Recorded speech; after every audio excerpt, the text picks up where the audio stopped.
down the street, I don't see peace, only confusion all around me. Why and where did this come from? Because this was not intended from thee. We have to fight this or unite with it. Sometimes the darkness overtakes you, but you have to call out the name of your maker, because it will never forsake you. Light will overcome the darkness. The universal law has taught this. Infinite peace, infinite bliss, infinite lies will prevail.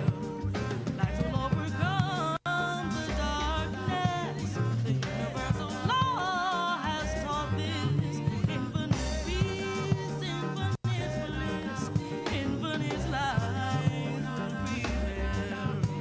Some people all around me just give all these negative vibes, and I don't understand why.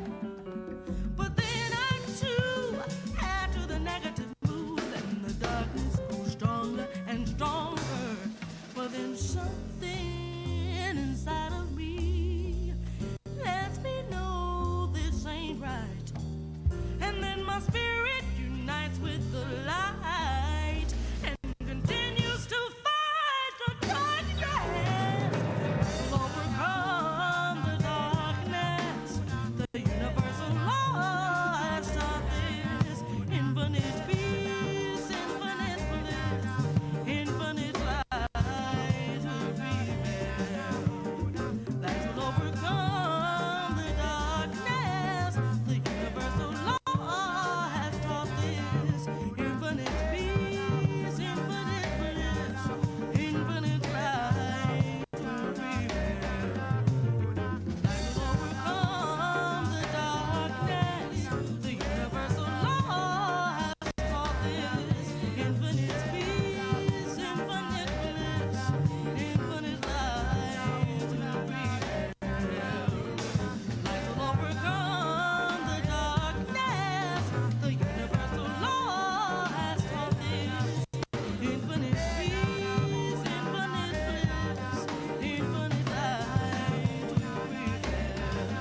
Infinite peace, infinite bliss, infinite light will prevail. Infinite peace, infinite bliss, infinite light will prevail.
Welcome back to the Transformative Justice Coalition's celebration of the Voting Rights Act, 55th anniversary of the Voting Rights Act of 1965. I'm Daryl Jones, the chairman of the Transformative Justice Coalition.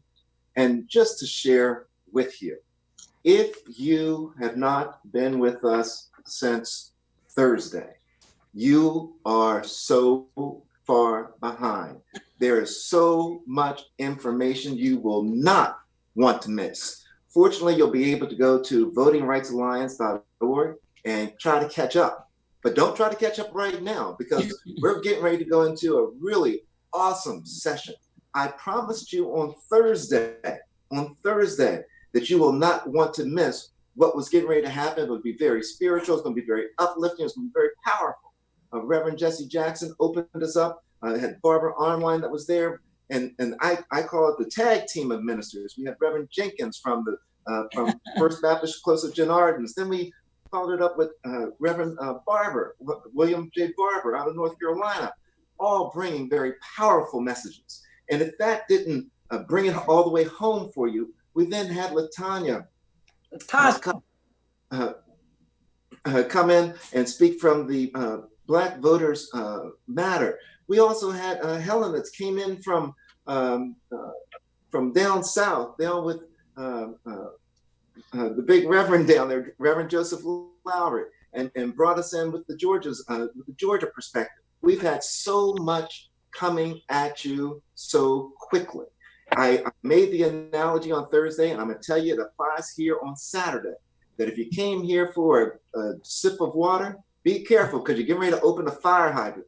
Get what you can because there's going to be a whole lot that's coming at you.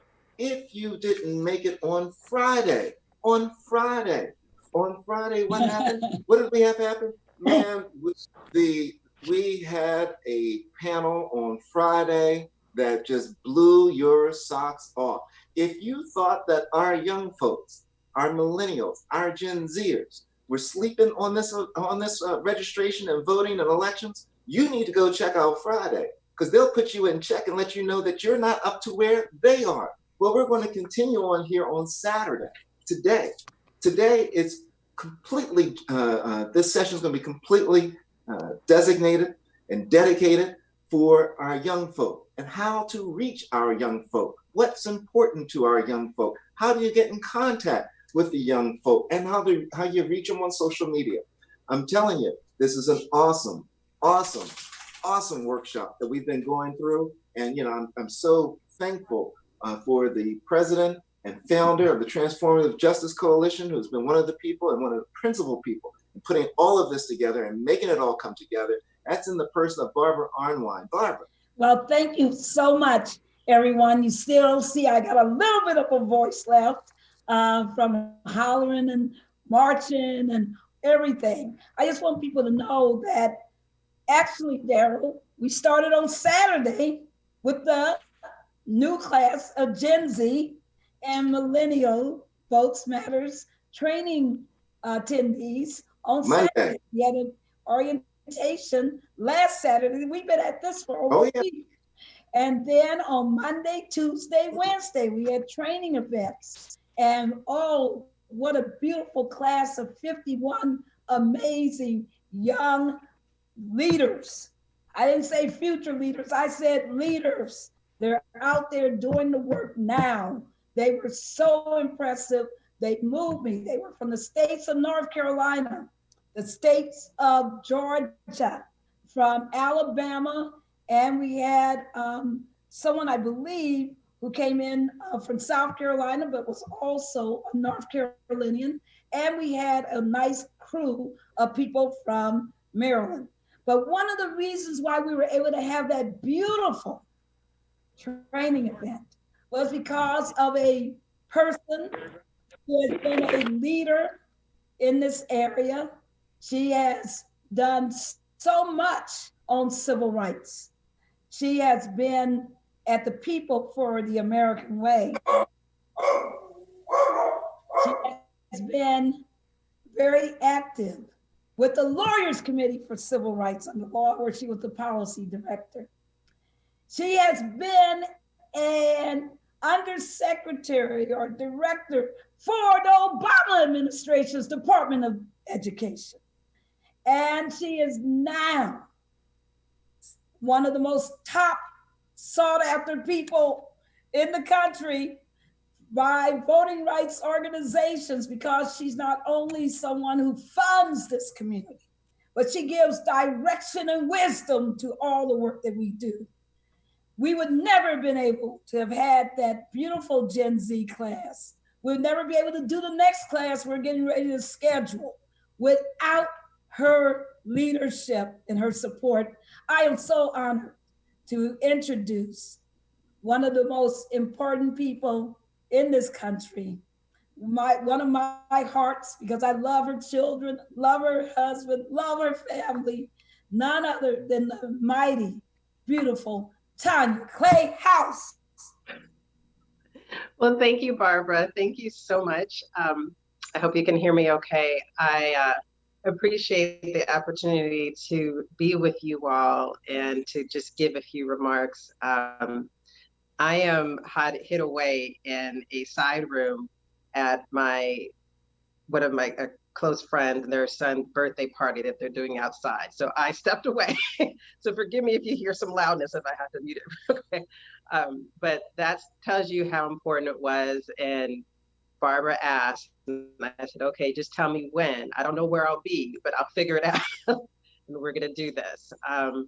You know, Barbara's right. There is so much need for us to come together as a community. And I am just happy and blessed that I'm able to be in this position that I am right now. As Barbara indicated, my position currently is the Senior Program Officer with the State Infrastructure Fund. And we are a collaborative funders, donors, foundations that provide in the voting rights space and also the litigation space, and particularly in the work that's going on right now through election protection. And it has been, you know, I've worked in that space with Barbara. What Barbara didn't say is that she's one of my mentors, that she's the one who brought me over to the Lawyers Committee, and that she has been such a guiding force for me. And, you know, having worked in that field, both in the federal level, both in Congress, I worked in the House and Senate, did the work at the civil rights organizations, as Barbara mentioned, and also have worked in the administration, not in voting rights, but actually in education. However, was be able to bring voting rights into it because the federal government does so much, and we can engage in our schools because that my background is diverse. And so now to be able to be here now to help support groups like Transformative Justice Coalition, to be able to make sure that we are diversifying the portfolio so that we are supporting our Black and Brown led organizations, that those that are engaging in our communities, so that we are making sure that we are sustaining force in order to help move this movement, because it's not simply a moment in time. This is something that has to continue. And so it's a blessing to be able to be here today. I want to also just say that I know that you all are are blessed to be able to even have people like Barbara, people like Daryl, who I know, you know, I was actually impressed and surprised. I was like, I'm sorry, Daryl's here, you know, knowing that you were in a recent, you know, challenge, you know, accident. And I was like, oh my gosh, this is how committed people are to be able to be here with you today in order to support this work. Because we know, like, I've been doing this, but it's time for others to continue this work as well. And we're going to be right here. But at the same time, I'm so proud and impressed to see the people that are taking the initiative, like yourselves, to be educated, but also to be out there leading. What I always have to remind people is that John Lewis, when he began, he was 23 years. I mean, he was in his 20s. And people always look at him as if, you know, it's the old leaders that, you know, it's the old tradition. I said, no. This is how it began. It's with you all. And then they continue, and then other young people pick the mantle up and continue. And I think this is what we're trying to instill.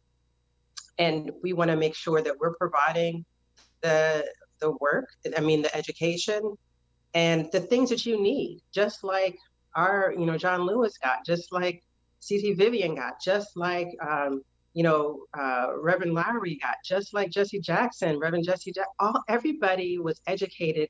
They understood what they needed to do. And that's because they got that from their mentors. And we're trying to pass that on now. And so I'm really excited to be able to present, you know, be able to support this effort. It's been exciting. Barbara, you've been doing a magnificent job. I was on there yesterday, saw the enthusiasm and excitement. I can't believe you've been doing this for the whole week. And I'm not surprised you don't have a voice, because I know how you bring it every single moment. But it is a privilege and a blessing to be able to do this, I really have to say. And so I'm excited to be able to support this work. I look forward to hearing more about how everyone is engaging throughout the rest of this day, how we can see this work, how we're going to be impactful moving forward, because we need you. And, I'm sitting here now and I'm going to keep doing the work I can do, but we need you as well. And we all need to be in this because unless Black and brown people are free, none of us are free. And so we need to make sure that we are moving forward in a spirit of love, but also commitment and understanding that this is about all of our futures. And so thank you, Barbara, for doing this. The State Infrastructure Fund is really excited to be able to support this work. And I appreciate the ability to come speak with you today. Well, Tanya, thank you so much.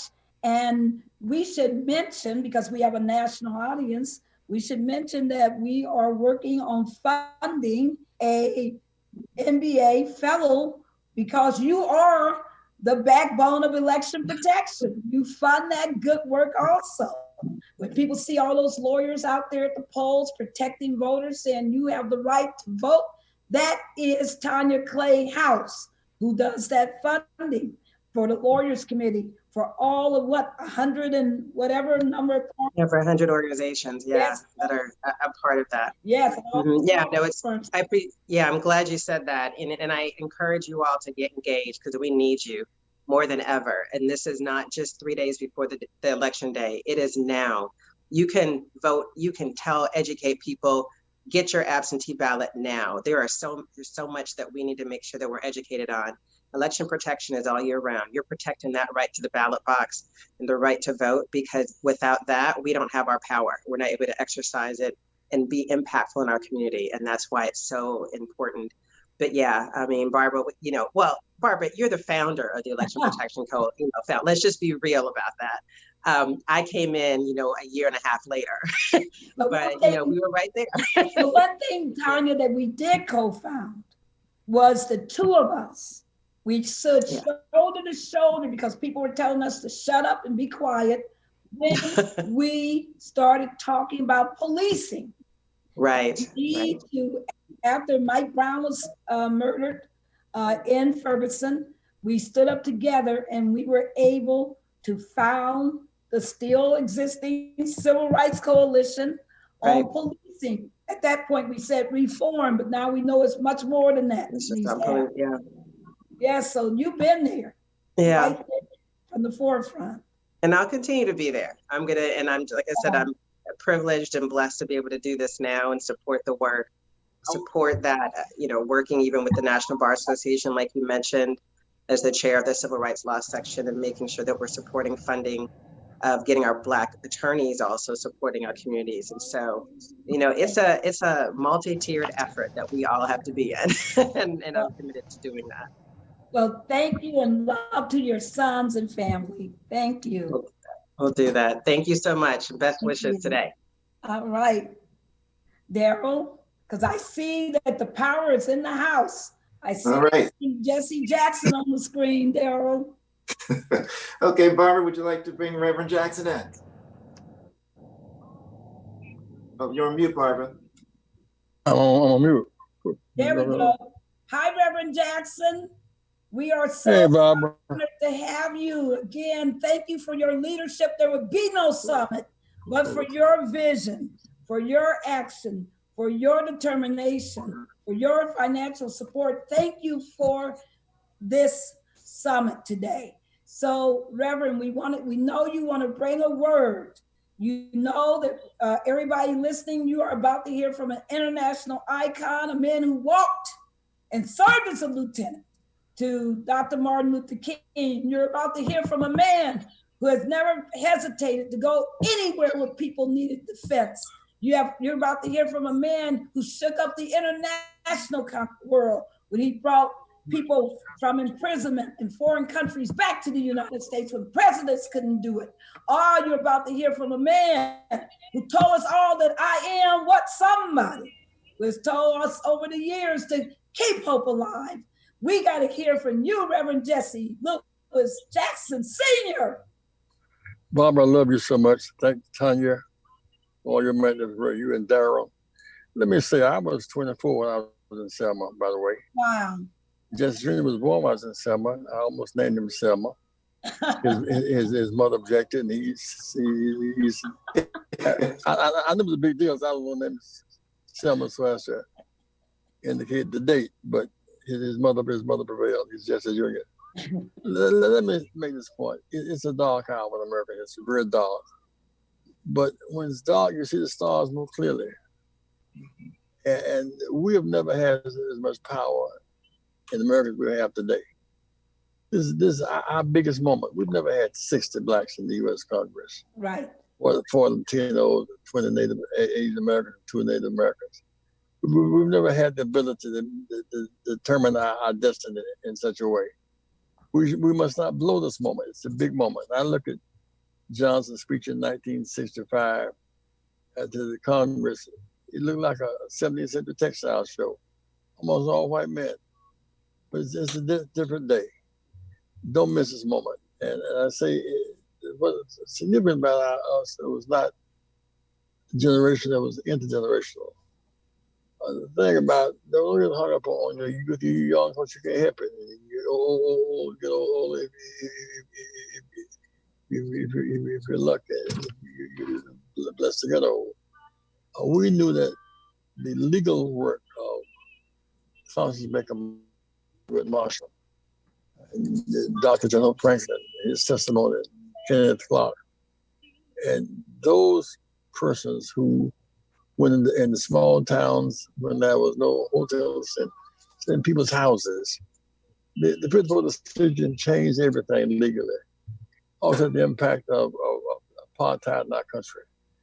And then we built upon that. Rosa Parks, so maybe she planned to challenge that suit, along with Attorney Fred Gray. Yes. She meant to sit in. Dr. King joined her with mass action. We joined them. I'm trying to say something here. Those of you who are young, think about intergenerational, not just generational. You're joining a great movement. You're as a great struggle. For the first time, 18 years can vote. You're a high school senior, you can vote today. Yes. And vote student loan debt reduction, vote for more scholarship. Determine your destiny. In college, you can vote and vote where you attend school. So we shouldn't miss this moment. Now we know that those who denied us the right to vote, trying to suppress it, take it back. But we ain't going back. Thanks be to God for Barbara and Wine, for Darrell. We're not going back. We won't fight. We win this fight. And so while we're not partisan on this call, I know what our collective intelligence is. I know we know when we smell danger and we smell options. So vote and choose your options. Don't miss this moment. We win every state. Everybody who needs health care, vote about it. Formal education, vote about it. Decent housing, vote about it. Everything we want is within our powers. Don't miss it. So Barbara, let me thank you for this mass gathering of our people from around the country. We will impact the world. That's one thing we didn't realize. We were in the roads of Alabama. The whole world was watching us. And so when we marched, and some people in Baghdad were marching with us, in France, in Lebanon, in the West Bank. So our behavior between them will determine the destiny of the world in many ways. We have that burden and responsibility, we have the opportunity.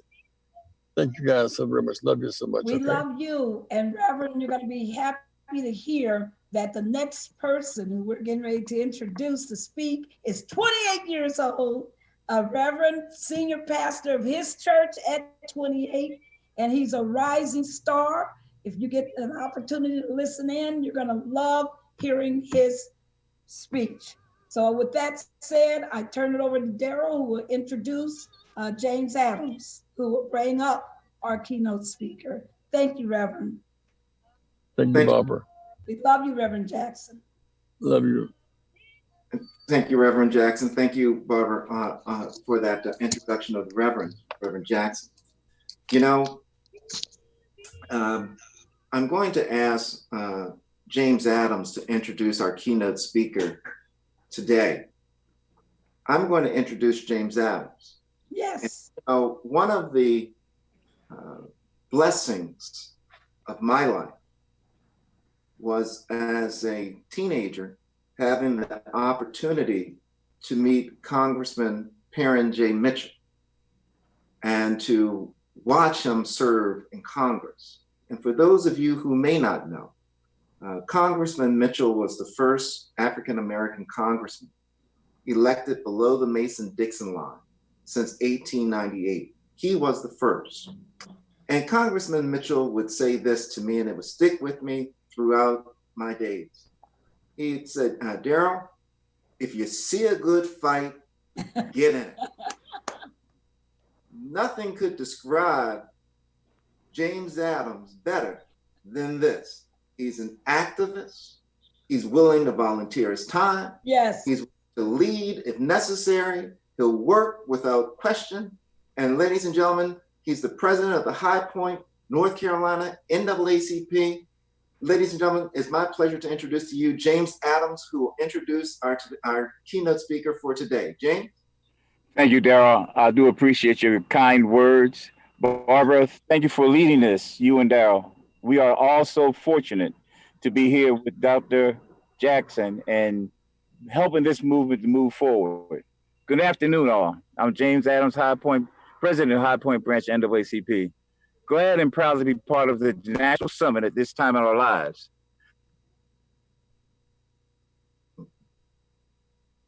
You're on mute, James. We lost your voice. We can't hear you, James. You're muted.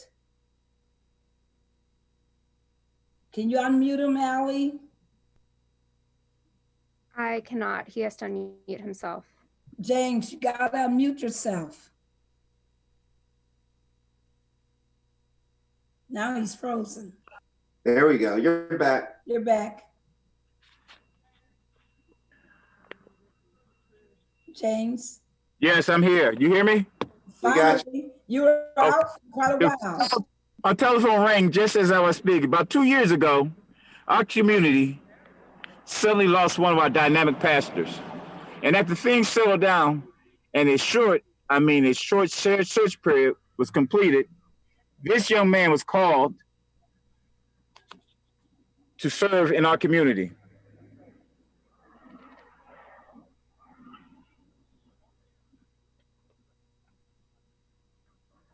I'm sorry. James, we lost you again. We're gonna, if we don't get you back in a minute, we're just gonna call on the pastor to speak. You're there, James. Yes, okay, I think I like to think I'm back. Yes. Okay, you're back. I was trying to find some words I'd written earlier about this young man, but he came to our community. He came with a fire of justice, activism, and motivating our youth. One of the things that he said in our early conversations was Jesus was an activist. And when he said it, and the tone and manner in which he said it, it took it to a whole new level. I've listened to this young man for a few messages that he's offered our community, but at the same time, I'm watching him motivate and touch the youth, part of that, what we call the Gen Z group in our community today. He is from Hampton University for his bachelor's, Masters of Divinity, Masters of Public Policy. He is an activist, a minister, a leader, one of the youngest men in our ministerial staff here in High Point, and he is making noise and making change. I am so proud that this young man is here to be part of our community. With that, I give you Reverend Kendall McGroom.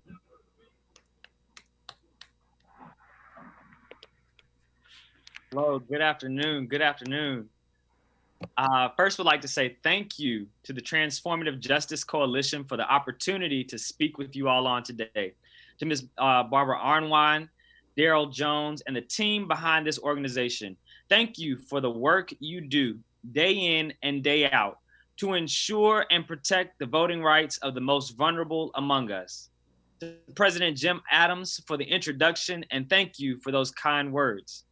And to you, those viewers, those listeners, those hearers, for being present, being online, taking the time out of your day to hear words from so many passionate activists and visionaries pertaining to voter education and voter rights. Thank you.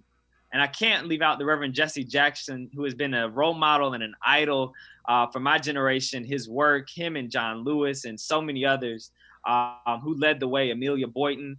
We thank God for them and for their witness, their Christian witness, but in particular their political witness.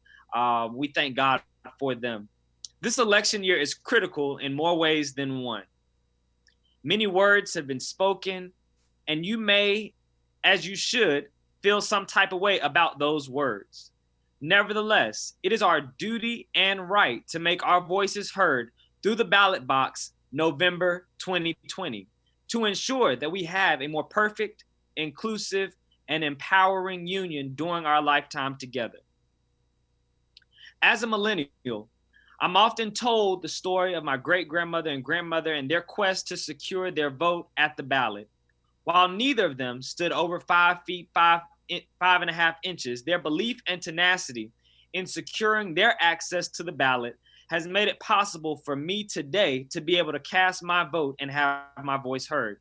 Their courage and passion have ignited me today to give you a few words on the importance of securing our voice at the ballot box this year. Millennials and Generation Z form one of the largest voting blocks in the country. 1 in 10 eligible voters in the electorate is a member of Generation Z, your generation. Millennials make up 27% of the electorate, slightly behind baby boomers at 28%. This means that according to Pew Research, nearly 37% of the electorate, over a third, is under the age of 40.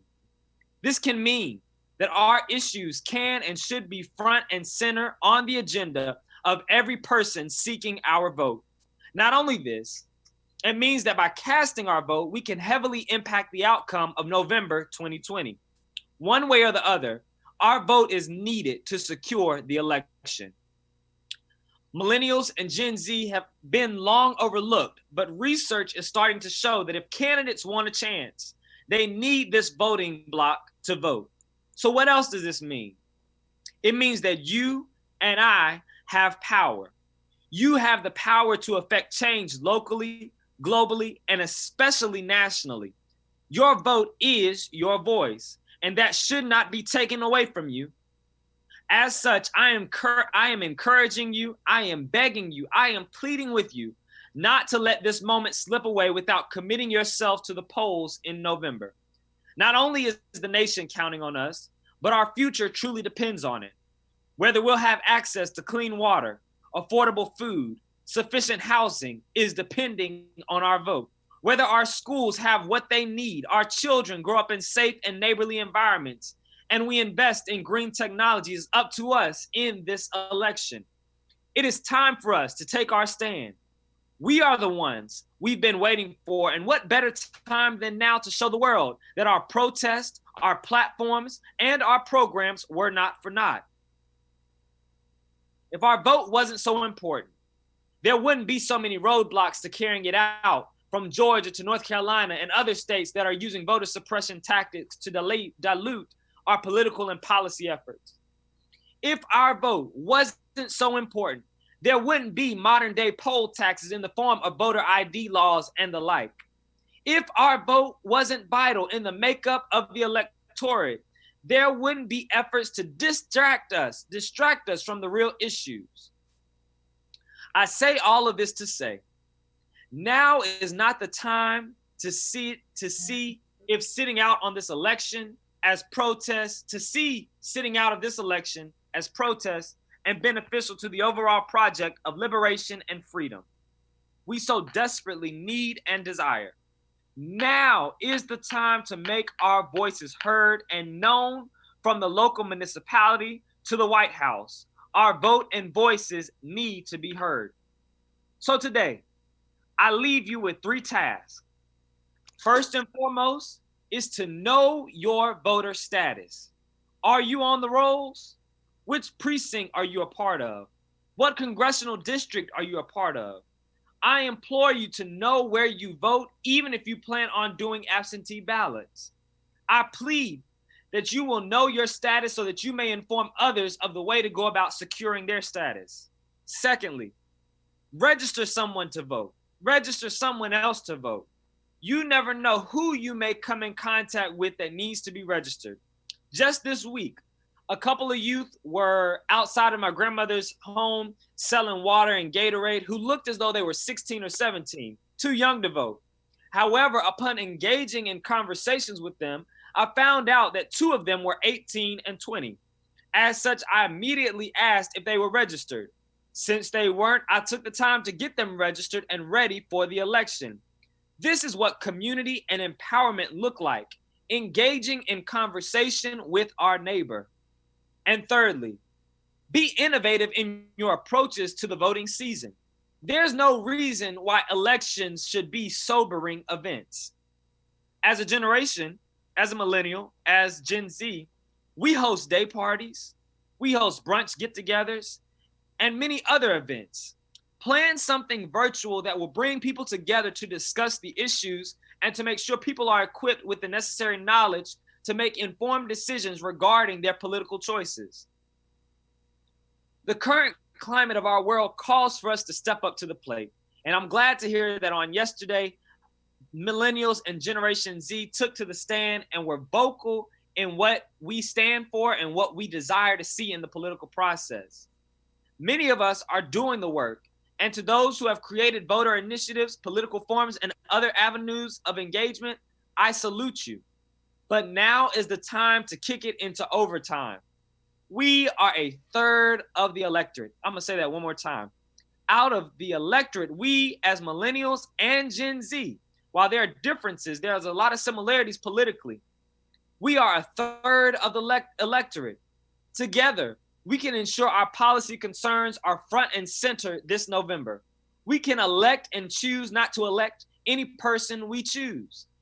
It is time we live into this power and bring others alongside in these efforts.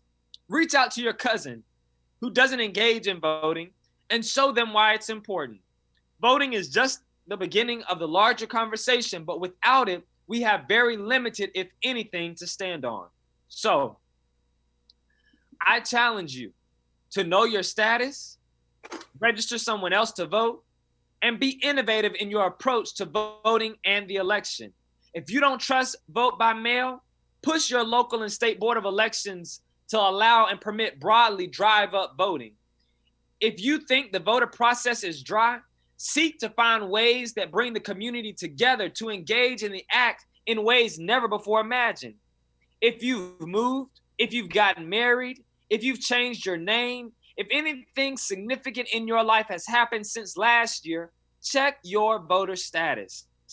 If you have family members and friends, like many of us do, who insist on being silent this election, show them the stats. Tell them how not voting goes against their hopes and dreams, goes against their ability to have their voice heard. Tell them about what's happening throughout the nation, how incumbents are being unseated because the people decided to have their voices not only heard and acted upon, but in transformative ways at that. Now is our time. As is often said, we are the ones we've been waiting for. So I look forward to seeing you and your entourage in November and every single election thereafter to let the world know we're not going anywhere, we can't be stopped, and we won't be defeated. Thank you, God bless, and enjoy the remainder of your day. Thank you, Reverend McGroom, for those words. They're very powerful, inspiring, and I know that our audience has truly been blessed to have heard those words, and I'm sure they are ready to get up and march.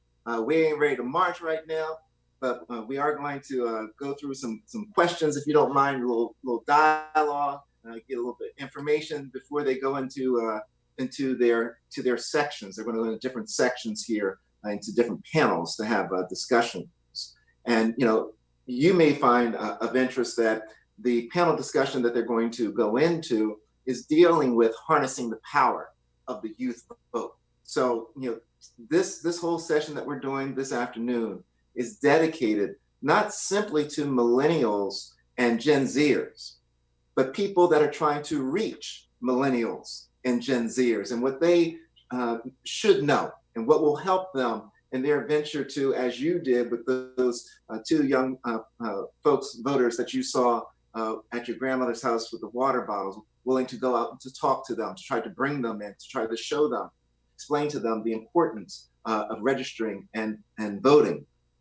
One of the things that I have found of interest, and as you are aware, we recently did a Millennial Votes Matters and Gen Z training that was focused on North Carolina. And one of the interesting things that I found to come out of that was that North Carolina really is the epicenter of voter suppression. When we talk about what happened from the Shelby case and how quickly they put in place voter ID laws and some very restrictive and what I would call malevolent voter ID laws to try to suppress people that are poor and that people that are of color from voting. And when I say people of color, because statistically what we know is that those in the African American community are less likely to have the type of voter identification that the state of North Carolina had required. My question to you, one of the questions I have to you is that, when we listen to Reverend Jackson in the opening, he tells us that, all the voting suppression issues that we hear that are out there, the diluting of the vote, as you've mentioned, that is out there, all of this has sort of created a very dark sky over the concept of voting. But Reverend Jackson tells us, and I quote, when it is the darkest, you see the stars more clearly. Do you agree with that? And could you apply that to what you're doing now? Absolutely. When it is the darkest, you see the stars shine the brightest. I think it's one of those things where whenever it seems as though all is shutting down and pieces aren't coming together and parts aren't coming together, and it seems as though there's a heavier weight on us or a heavier burden on us than hope per se. I think it shines in a number of ways by the small things that are done, right? And so I brought up that example of the water bottle of going to the youth, because I myself was hesitant as a millennial. They're Gen Z, and so my brother is in that generation, and so there's a difference, there's a gap. Even though there are similarities, there's still that gap. But it's in taking that step to say, I'm going to connect. And this is something that we struggle with, especially now, I think, since the pandemic has hit, but we kind of were struggling with it before, was taking that step to be neighborly, right? To just be a neighbor. And I think in doing that and being a neighbor, that's when you see those stars start to shine. And so, for example, today we actually, at our church, we had a voter registration, COVID-19 testing, and a soup kitchen that was going on. And in that work, what we were really trying to do was to just be a light in the community, to be the place, to be a source of service. And so I think in providing service, that's the way, and that's in how the light shines. That's how the light shines. And well, let me ask you this, because particularly when we start talking about the darkness, as we're going through, and I'm a spiritual person, and I believe that things happen for a reason, and things happen at a time for a reason. So as we're going through our coronavirus pandemic, we then come across the George Floyd incident. So people are already confined in many states and concerned. Mm-hmm. And while you're home and confined, they have a chance to witness what happens with George Floyd down in Minneapolis. Do you think that there's any interrelation between the pandemic, the police killing of George Floyd, and voting, the protests and voting and registering to vote, and the understanding and the excitement that's being built up? Do you think there's any connectivity that goes on there? Absolutely, absolutely. Those are all interrelated, interconnected, and Bishop William Barber does a terrific job. So another luminary whom I look up to and whose voice encourages me, whose wisdom encourages me. I think he said something along the lines of that that George Floyd was in a pandemic prior to coronavirus hitting, right? And that being of racism, said that a knee was already on his neck because of poverty, because of lack of access to healthcare, and the police officer's knee on his neck was just a physical manifestation of these other factors that were really already weighing him down and already had their foot on his neck, already had their knee on his neck. So I definitely see that. For example, I trust that we are going through the pandemic for a reason, and I believe some of us have come to terms or are coming to terms with what that reason might be. But the death toll did not have to be what the death toll is. That's very much related to our participation in the political process. For if we had voted certain individuals in office, then I don't believe that we would see the death toll where it is at. I don't believe that it would have been such a big issue for us to secure testing. I don't believe that it would have been such a big issue for us to have advice and wisdom and have the census cut off months earlier than what it should be, had we had particular people in office politically. So that's the connection I see between voting and the pandemic.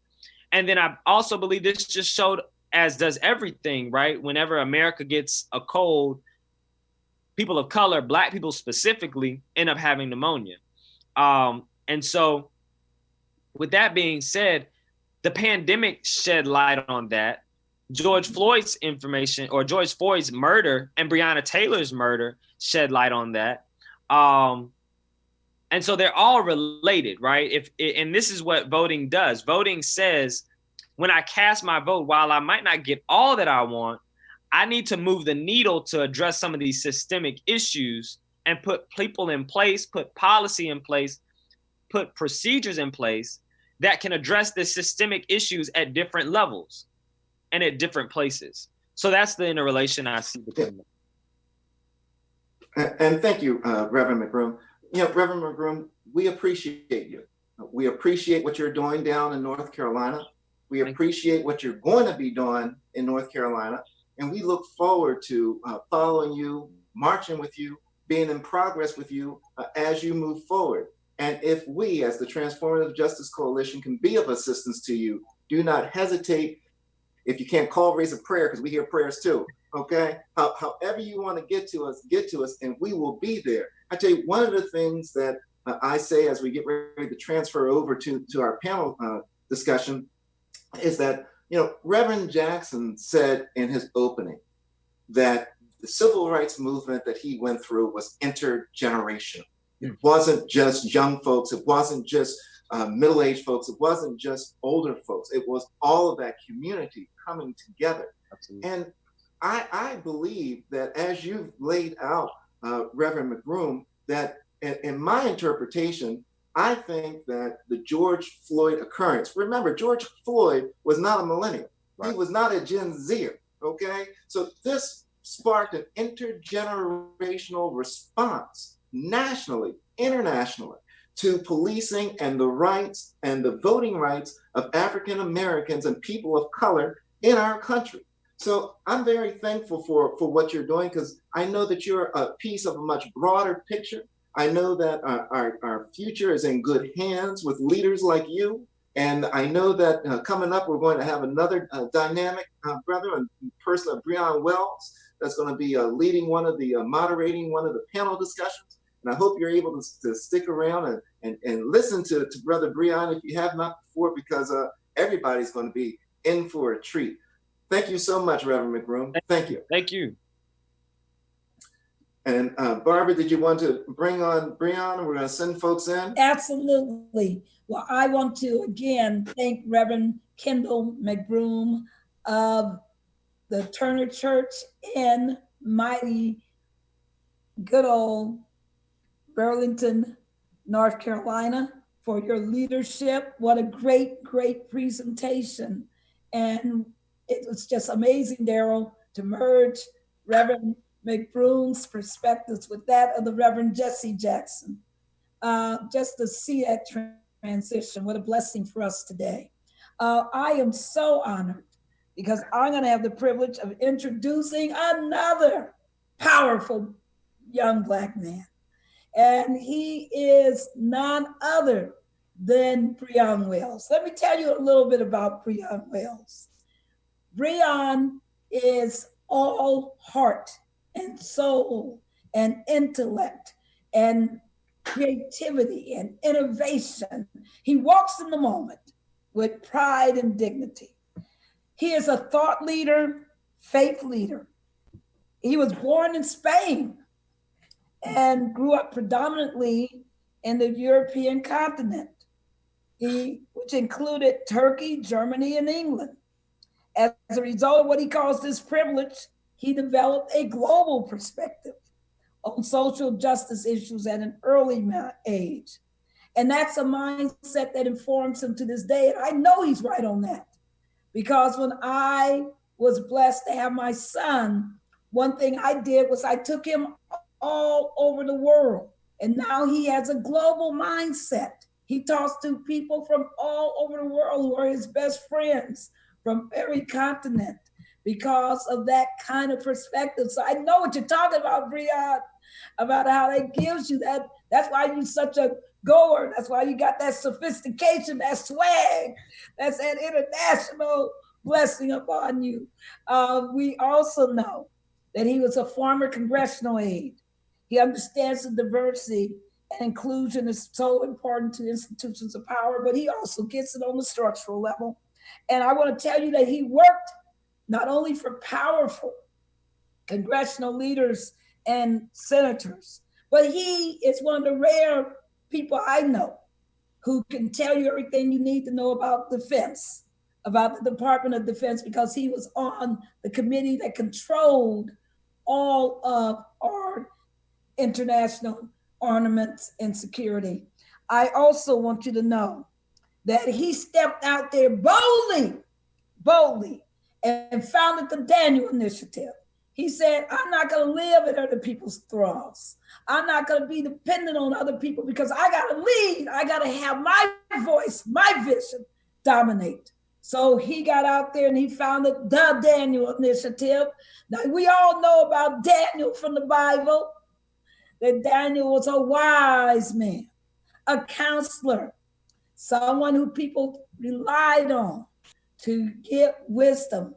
Well, Breon definitely is cut from that cloth. What a brilliant, wonderful name, the Daniel Initiative, because he's all about taking initiative, not about sitting back. He works with nonprofit organizations and corporations. He works on public policy and advocacy. He is a policy advisor to politicians. Oh, I've been watching that. Some of these great programs and bills that you see and amendments you see dropping, that's got a Breon mark on it, because he's given that advice. And he's also has worked with business executive civil rights leaders, myself being one of those.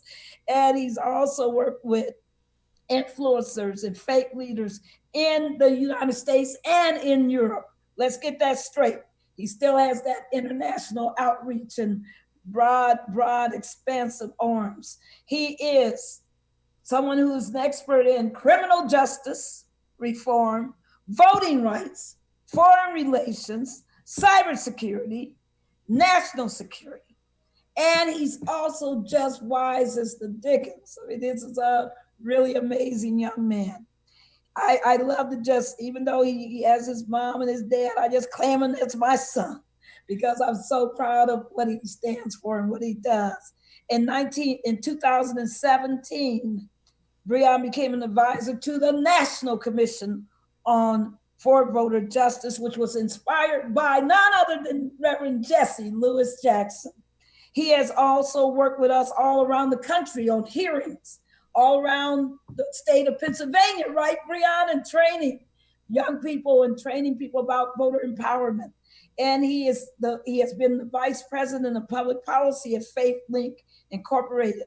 He is also the co-host of Leverage, Politics, Power, and Influence, which is a podcast to give us strategic insights necessary to reshape, not just continue this madness, but to reshape political and social realities.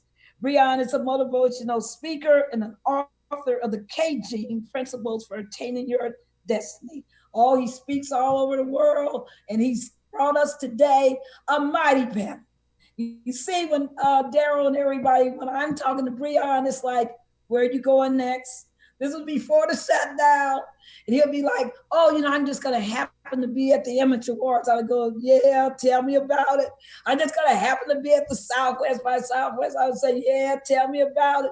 I just happen to be at the NBA All-Stars game. Yeah, tell me about it. Because Breon walks in the space. So with that introduction, I turn it over to our moderator of today's panel, my friend, my son, the Breon Wells.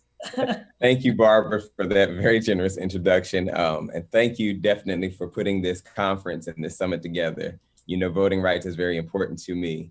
And even in this time with the recent passing of both Reverend C.T. Vivian and John Lewis, this is a necessary thing to continue to move forward and take the baton to the next level as we're talking about voting rights.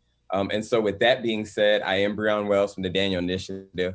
I am very excited to introduce our panelists, and I'm actually going to ask them to unmute themselves and to as well turn their cameras on. I could think of no better squad really to be able to talk about the power of harnessing the power of youth vote. And that's the title of our panel, Our Fight Back. And so we're going to discuss a little bit what it is to be in a pandemic within a pandemic, what it is to mobilize this young vote, because on this panel are not just young people, but the people who have been at the forefront of encouraging other young people to vote, of making ways and in spaces holding government and holding these other institutions accountable to say, how are we providing a space that is more welcoming, where young people can not just survive, but can thrive. And so I often when I do these panels, it's a get in where you fit in. My panelists always know all of the questions, they are open to dialogue because we want to have a real home down conversation. We want to unpack at first with the honest discussion of where we are. Because I think if we're going to ask these young people to go out there and vote, we need to have this honest dialogue on where are we positioned. We also then want to be solutions oriented. And these three powerhouses are absolutely that. And then we will bleed into and talk about the messaging side. What message are we sending? Is it adequate enough? And I believe we're taking, Barbara, questions, right? So at the end, we will take questions if people want to put that in the chat. That is correct. Okay. But like I said, I'm excited for this conversation to really get this off the road. And so I want to first introduce, and they will introduce themselves with this first question in their own way. But we have Naja Daniels, who is the Chief of Staff at vote.org, a good sister in the work and in the movement. We have CC Battle, the CC Battle. She is the Executive Director of Young People For, and you all, they just had a tremendous conference, a summit that they put together, Civic Engagement Summit. I was able and blessed to be a part of that. And so I hope we'll unpack a little bit of that. And then we have Mary Pat Hector from Georgia Black Youth Vote Coordinator. So welcome, you guys. Absolutely. So let's start this. When we're talking about young voters, we're talking about millennials, we're talking about Gen Zers. And millennials alone make up the largest voting bloc right now. They make up the largest economic workforce, right? And economic power. And we know that when you mix that with the Gen Zers, it could be a unstoppable force. It can be like, you know, if there's an agenda, there's an unstoppable force. So the first question I really want to kind of unpack before we get to whether there's an agenda is, in the work that you're doing, how would you define what's at stake in this moment? What moment are we sitting in? Yeah, I feel like we're in a pandemic within a pandemic within a pandemic. Voting rights, housing inequity are these other pandemics within this overarching pandemic. And so I'm gonna start with CC Battle. You know, just kind of unpack for us right now, what in this moment in the work that you're doing, how would you define this moment? Yeah, I know you also asked for us to quickly introduce ourselves. First, thank you so much for being here. I'm really excited to be on this panel. These women are amazing. And Mary Pack Hector is an alum of YP4, so YP4 gang up here for sure. My name is CC Battle. My pronouns are she, her, hers. I currently serve as the Executive Director of Young People 4, just for context in terms of who we are and who our people are, so you know what lens I'm bringing to this work. We are a national social justice incubator that work to harness the brilliance of young people by giving them the resources and network they need to make change right now. We're a national network of 2,200 young and youngish people who are in all 50 states and territories, currently working in all industries. So our folks are organizers and activists on the front lines. They're alums like myself running nonprofits. They're like Mary Pack Hector in Georgia turning stuff up. They're elected officials, etc. But our work is really at the intersection of all of the industries that they work out and social justice. And we center civic engagement in everything that we do so that they use that as a tool for progress in whatever industry that they're in. Generally, in terms of what's at stake for us, thank you, Brown, for mentioning. We just wrapped up our Civic Engagement Summit last night. We did it for 4 days. We were able to train over 15,000 young people over the span of 4 days. And the framing that we gave for this moment is that what we need to name is this is not necessarily a moment that our ancestors haven't seen before. We have to look at this as think pre-Reconstruction. Free an opportunity to really actualize things that we deserve. That's where we are right now. And when we look at what's at stake, it's important that we're not just looking from a US centric lens. We also have to keep in mind what's happening all over the world. Fascism, authoritarianism is rising.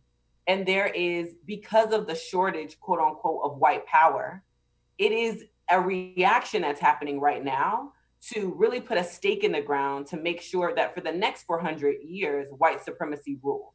So what we are at right now is an opportunity to decide not only what way this country goes, but what way this world goes. Whether we look at the Philippines, whether if we look at Brazil, whether if we look what happened in the UK with Brexit, around the world, it is a reckoning that's happening. And what we have to decide in this country is what do we want our answer to that reckoning to be? And what we can see now, and I know we're going to get into it later, that fight for power is showing up with the attack on the fundamental core of being able to actualize a democracy, right? Which is voting. So when you don't have individuals who have the power to directly or indirectly elect their representatives, that sounds like fascism, right? That's what gives room for that. So what we see, and they're not piecemeal, y'all, folks being held in cages, them making sure that we can't show up to vote, whether it be Kentucky, Wisconsin, Georgia, you know, all of this stuff that's going down with the census, you know, Trump making sure that he appoints tons and tons of federal judges. None of these things are in silos. It's all around how do we be sure that we make sure that we still have control of power, not just right now, but for the rest of our lifetimes.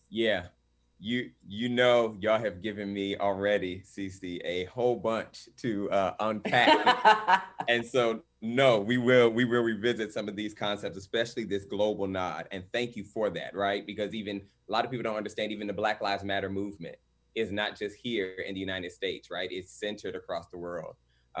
So with that, Mary, please go ahead with all of your brilliance. Let us know your contacts and your space. What does this moment mean? What's at stake? Well, I feel like we're in the resurgence of the civil rights movement. And you said that we're in a pandemic within a pandemic. And I am from Georgia. I'm in a hotel room. You all might see me shift to a car. I am in Kentucky to help force Daniel Cameron to arrest the cops that killed Breonna Taylor. And the work that we do at the Georgia Coalition for the People's Agenda, specifically with Black Youth Vote Georgia, has been really centered on getting college students and young people to realize their power. Right now, this morning, we got on a similar Zoom call and began to assist young students college students in Georgia become poll workers and poll monitors. We knew that is something that's really have been impacting our elections, what we saw during the primary election. And despite those numerous crazy voter suppression efforts or tactics that were specifically happening in Black communities, we still showed up and showed out and had the largest primary election turnout rate in the state of Georgia. November the 3rd will be no different. We're going to stand in those lines, but we're also going to make sure that college students are becoming poll monitors and poll workers, protecting the vote for other Georgians to ensure that they are protected, while also seeing how we can assist in making these lines shorter. We recently had new machines, which were present during our primary election, which I believe caused a lot of confusion and trouble.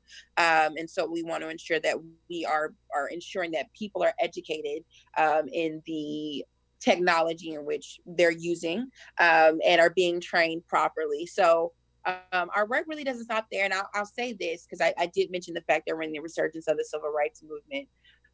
Young people are realizing their power, and they're literally changing the world, and it's happening before our eyes.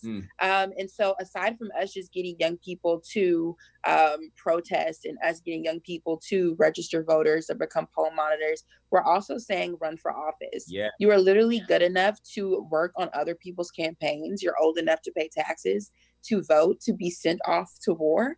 And so you are old enough to run for office. You are old enough to say, you know what? This person has been in this position of power for 30 years.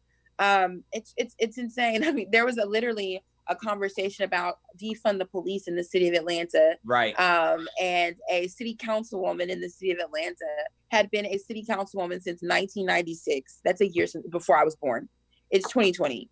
I'm 22. Right. I'm about to be 23 years old. That should not be happening. And when we have elected officials that stand in the way of progress, we have to mobilize around them no matter what color they are. And so that's some of the work that we're doing under Black Youth Vote and the Georgia Coalition for the People's Agenda. And all of our efforts are nonpartisan. Absolutely. Absolutely. Thank you for that. And to what you said, Mary, we saw just recently even Cori Bush out in Missouri, who won her election, which was huge because that seat had been held for a very long time by William Lacey Clay and his father. And so, you know, you're seeing people, and she's been having a very upfront conversation about defund the police as part of her platform. And so that goes to show kind of a changing of the narratives. Naja, my sister, definitely always good to see you and work with you. Kind of talk to us. You were, even before vote.org, you've always been movement through and through. As you're looking at this with your various lenses and the hats that you wear and perspectives, where are we in this moment? Thank you, Breon, for that. And I just want to echo my lovely panelists and say it's just so beautiful to see y'all this morning or afternoon, depending on where you are. My name is Naja Daniels. I'm the chief of staff at vote.org. I'm originally from New York, but I'm currently based and serve out of Las Vegas, Nevada for the past 5 years. As Breon mentioned, before vote.org, I started this work over 15 years ago out of means of survival as an organizer. My mother's from the Dominican Republic and was deported when I was younger, and I grew up in the foster care system. So as a foster care kid or a system kid, I had to learn how to maneuver systems way above my means, way above the language I knew from the age of 6 years old. So for me, politics wasn't the direct trajectory. However, I knew I needed to make a change, not only for my family, family, but for my community. And it's led me to really beautiful relationships that have led me to this panel today. So in my current seat, as I serve as chief of staff at vote.org, we're the largest nonpartisan civic tech organization in the country, serving over 9 million voters and potential voters all across the country. So with the onset of coronavirus, we saw even more of an obligation to serve our users in the best way as possible as we're continuing to integrate and innovate our tech tools, but also keeping in mind the various communities within BIPOC communities, as well as youth communities that don't have access to broadband and Wi-Fi and also still deserve and have the right to vote. So we believe in making sure that all folks, regardless of party, have access to the tools and resources and valid information in order to exercise their right to vote. And we're doing that by partnering with amazing groups across the country, transformative justice being no different. So thank you all for inviting me here today. I'm so excited to break bread with y'all and have this conversation via Zoom. And let's continue to work together, not only the 87, 86 days left, but y'all know what's happening in 2021. Yep. So I will say this then, let's unpack, as they might call it, the tea, whether we want to spill the tea, whether we want to dive into in this moment, the honesty discussion. So we know that just this week, the Voting Rights Act, which we all, we've commemorated yet another anniversary for the Voting Rights Act. We know that there's a lot of work, especially at the Shelby County Beholder, that needs to be done to restore a lot of the protections that we needed. But nonetheless, we find that we're in another election cycle. And in 2016, the messaging that came out to young voters was choose the lesser of two evils, right? And 2020 sounds somewhat similar because it sounds like if you're, one party is a anybody but sort of conversation. It kind of bleeds eerily the same. Is that messaging helpful? Is that good from your space? And if not, what does the messaging need to be to this younger population that is feeling not just disenfranchised, but disenchanted with the system? Anybody, whoever wants to go ahead and tackle that.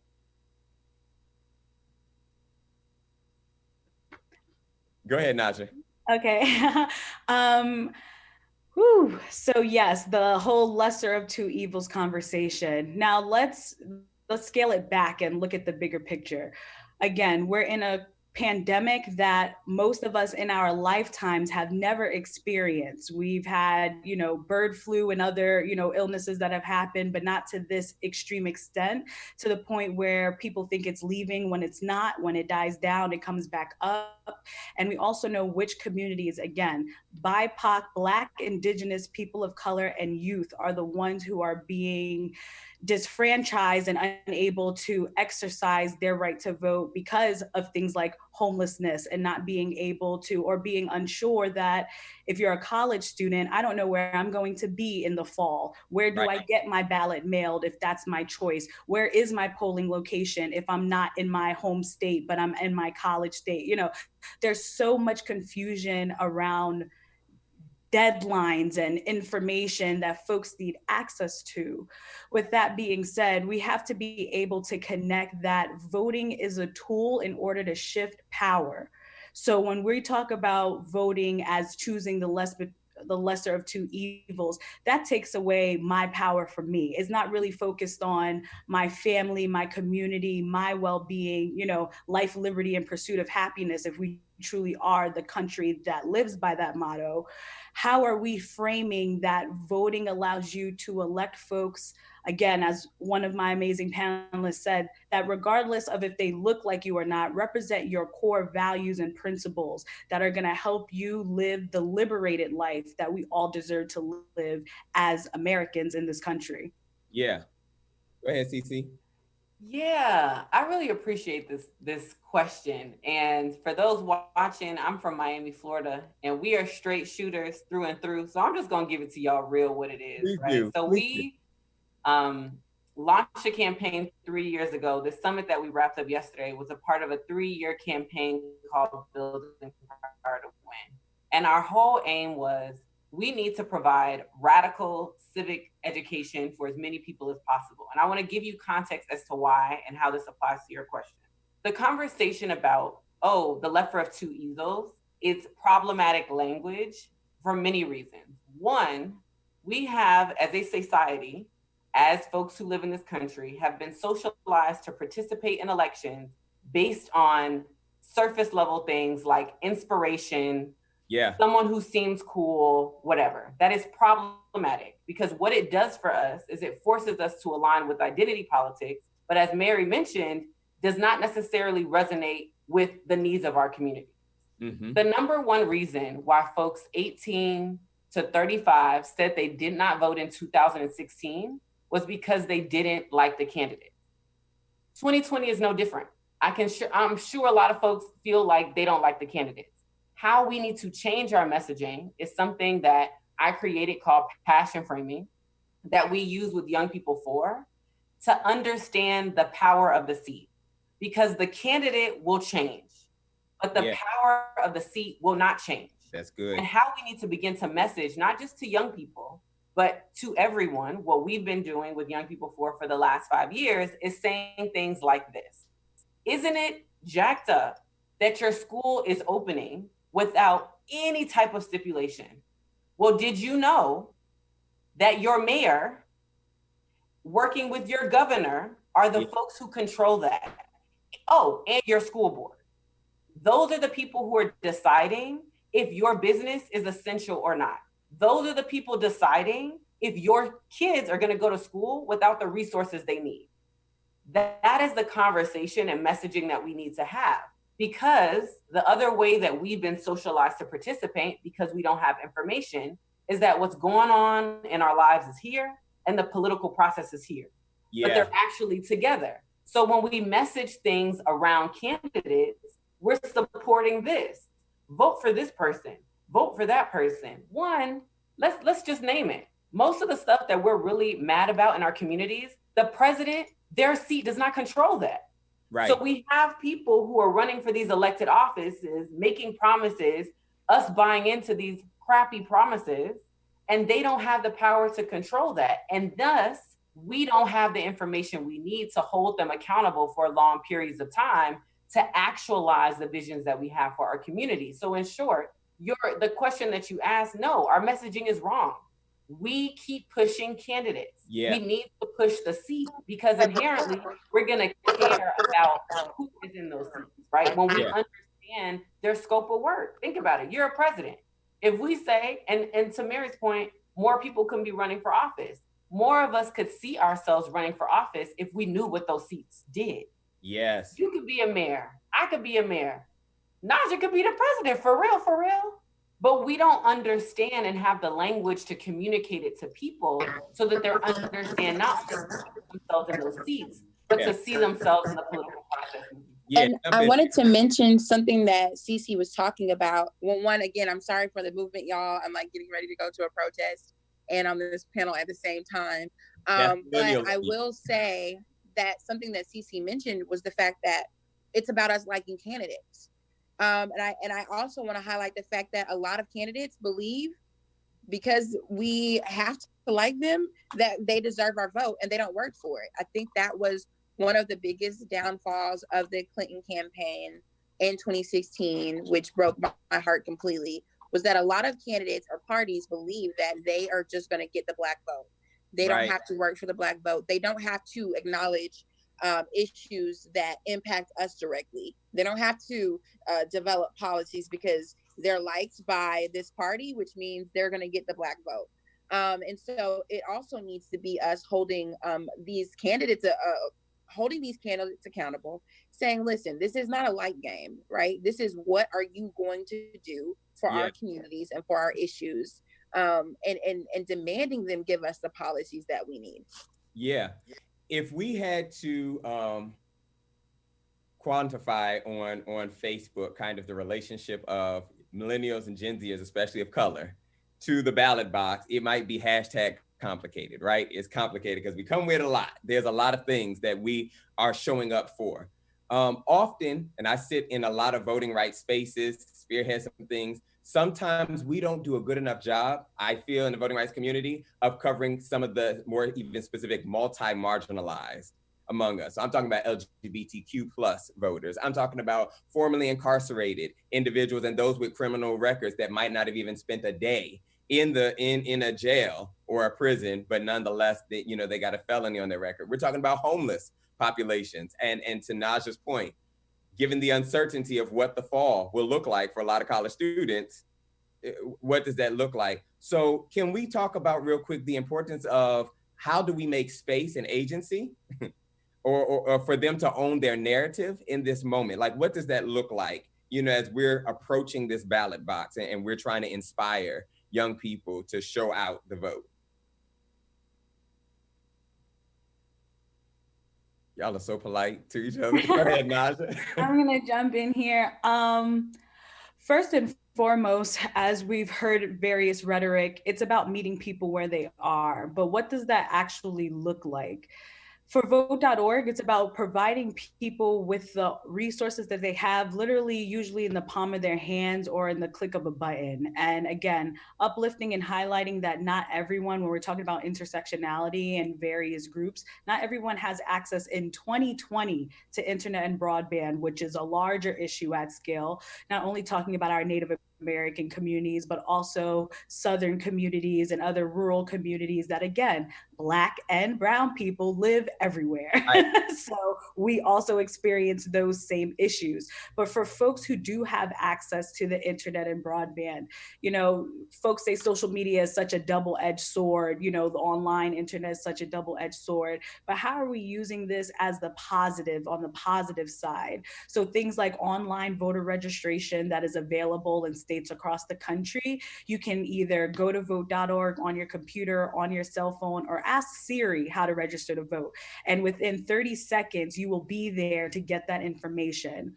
Another tool or piece of information I want to share is with partnership with WikiHow, we created various how-to documents that walk you through literally any process you have in regards to voting. I believe it's wikihow.com/vote2020.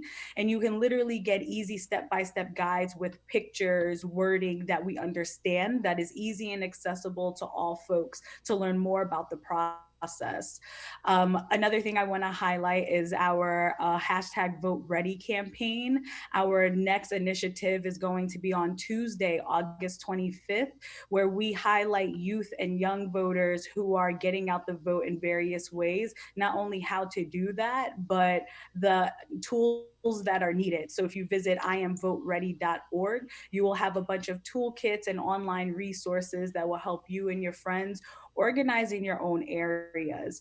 And again, this is not new to our communities. We have been gathering in spaces time after time, sharing information through story and folktale.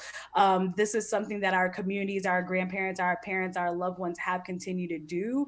And it's our, again, right and obligation to use whatever is accessible, our experiences as subject matter experts, because at the end of the day, our experience holds power because we actually went through it, where we're having elected officials, again, of all parties and all backgrounds that haven't experienced what we experienced, therefore are unable to actually delegate and regulate the way that communities need. And one last thing I'm going to leave us with, 1 in 10 voters this cycle will be of the Gen Z age, and 37% combined will be millennials. That is a lot of voting power in numbers. So again, speak to 3 of your friends, 5 of your friends, your loved ones, your family members, and make sure that they have these resources so we can vote together easy and safely this cycle. Yeah, and CC, I want to point that question to you because one of the things that I was struck by with the conference, the Civic Engagement Summit that y'all had, when I say it was phenomenal, well done, but it was also inclusive, right? Everything on the agenda was inclusive. You could tell it was built from the foundation up to be as broad and inclusive as possible. So how are you guys taking that work? How did you do that and take that work to be diverse and inclusive of these various different populations?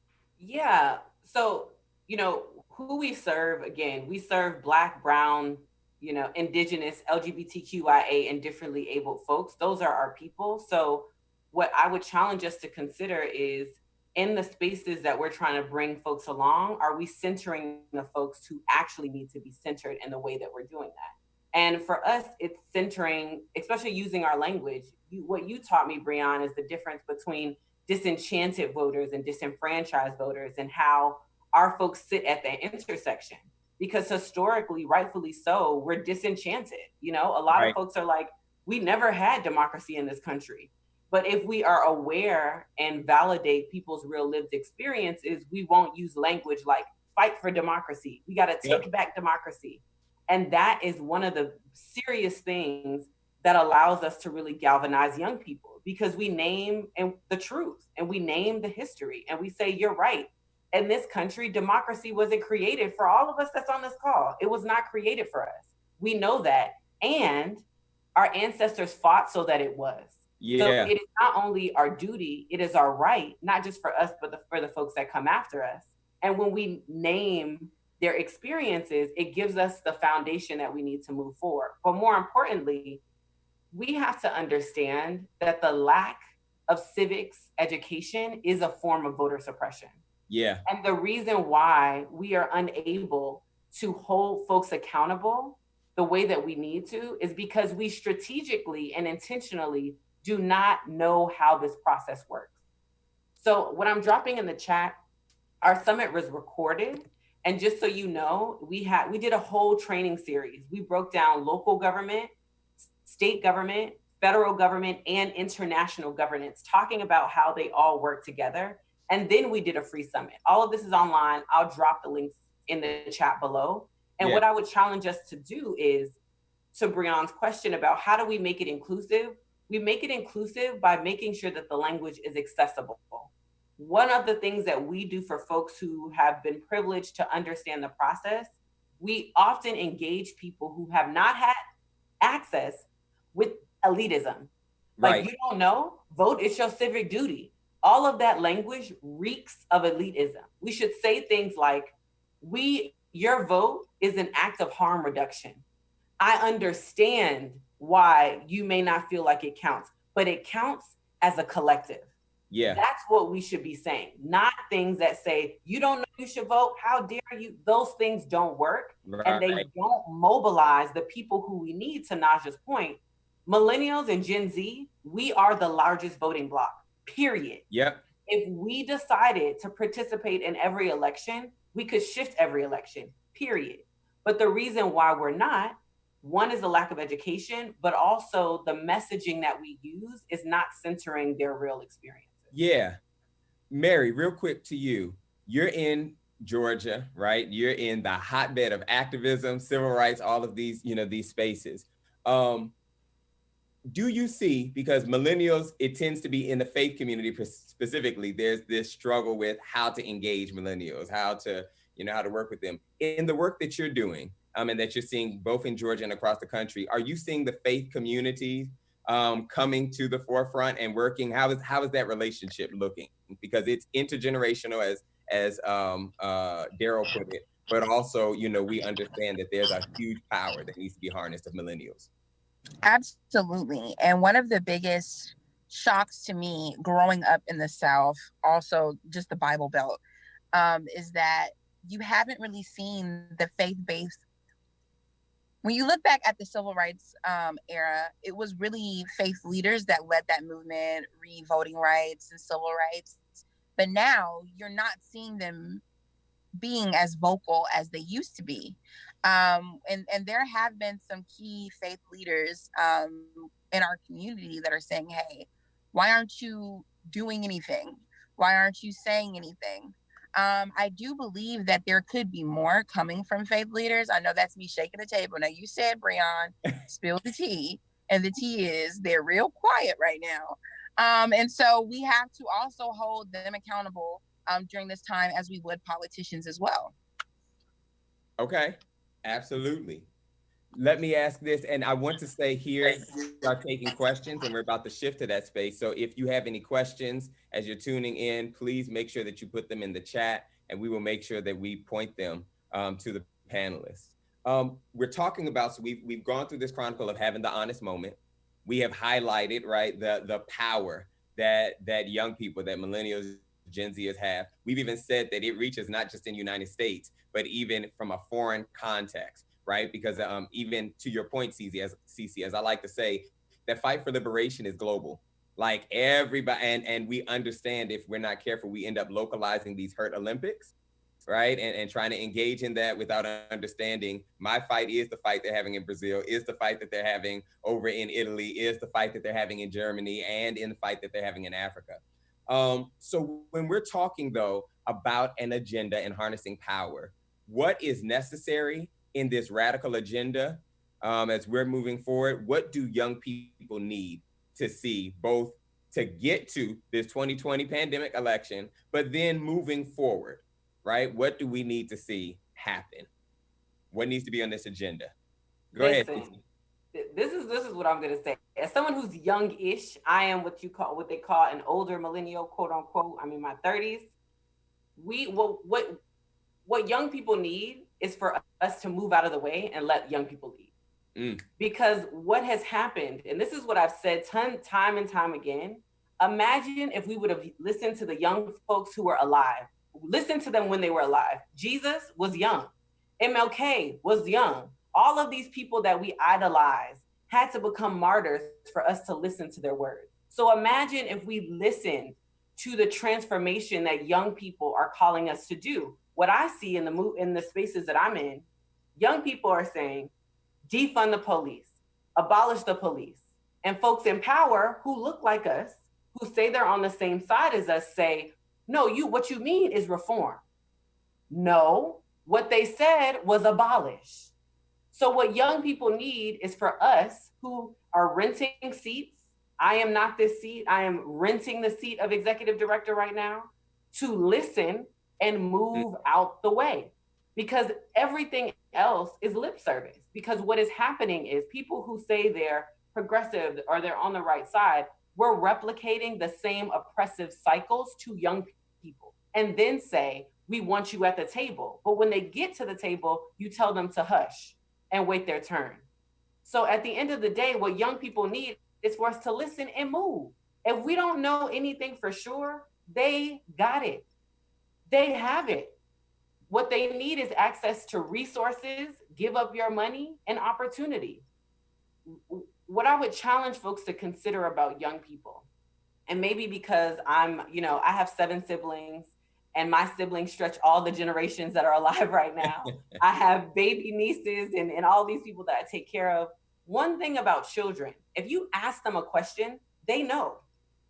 And they are untainted. They have not been socialized to assage power in the way that we have. So if we're trying to get to real justice, I challenge us to listen to young people, not change their words so it can be more palatable and so that we can feel comfortable, but to listen and move out the way. So that's all I got to say. Well, Cece wrapped up the whole panel, Breon, because she's getting all the snaps and claps in this car.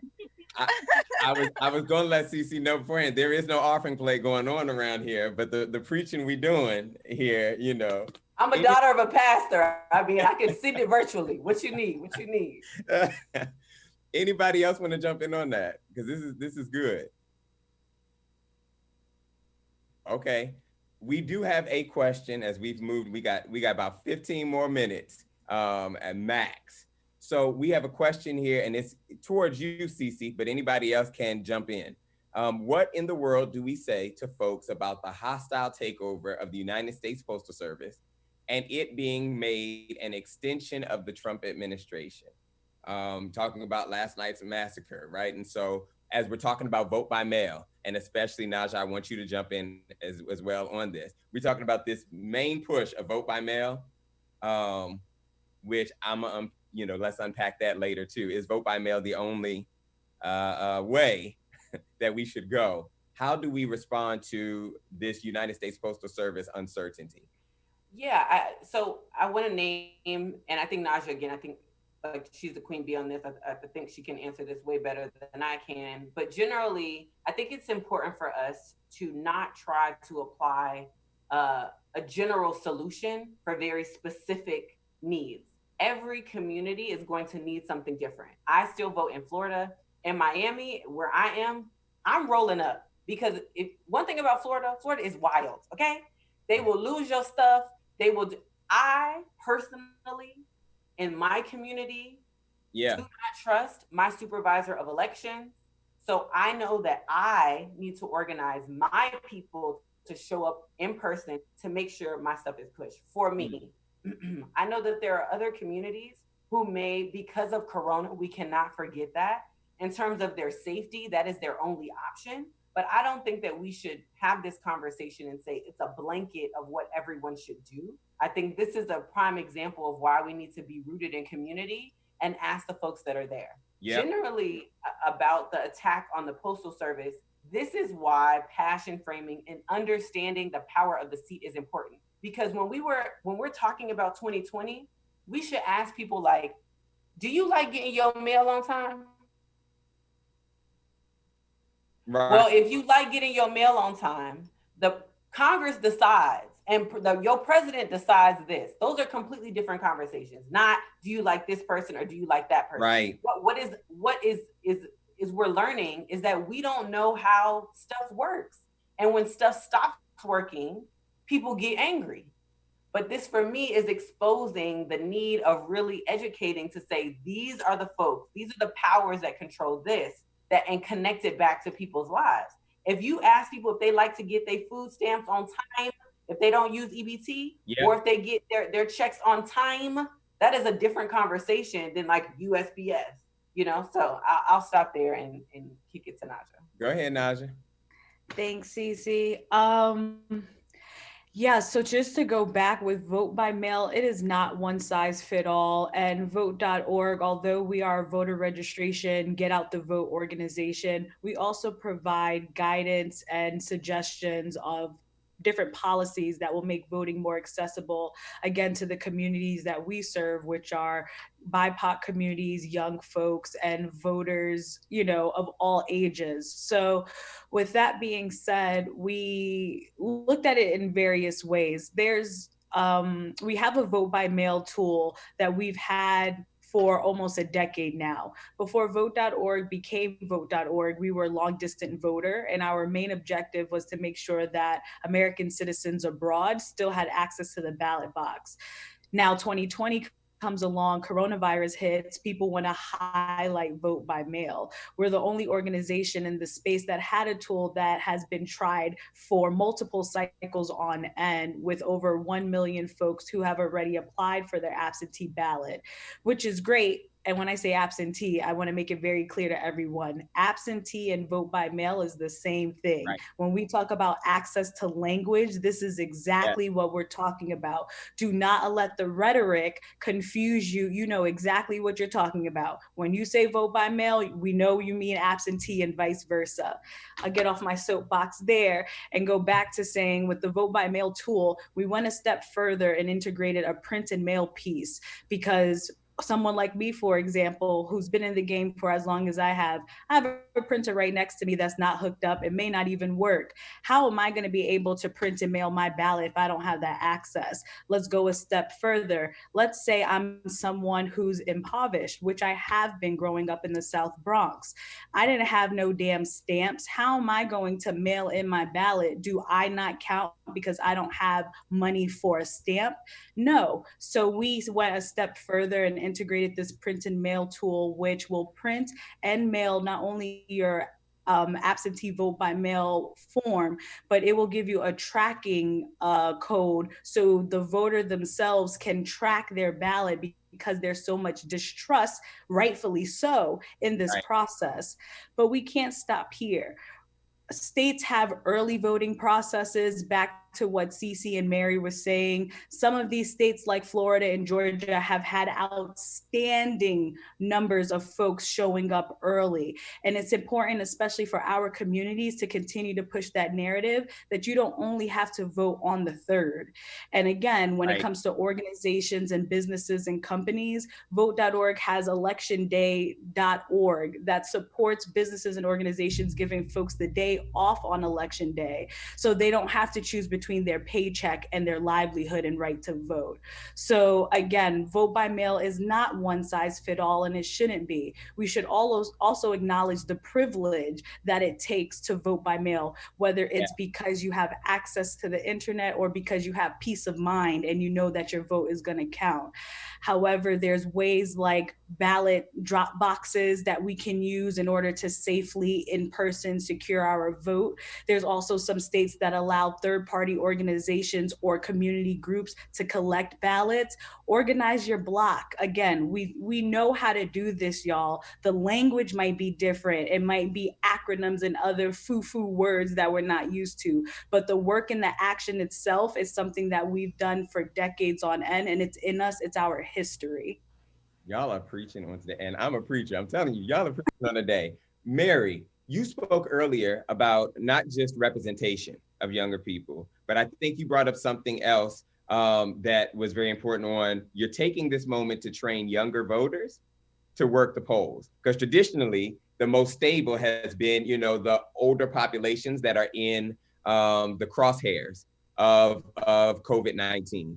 How can you unpack that a little more? Like, you know, what does that look like? And how do we engage and get some of these younger voters? And I think that helps to get a little more stake in the system.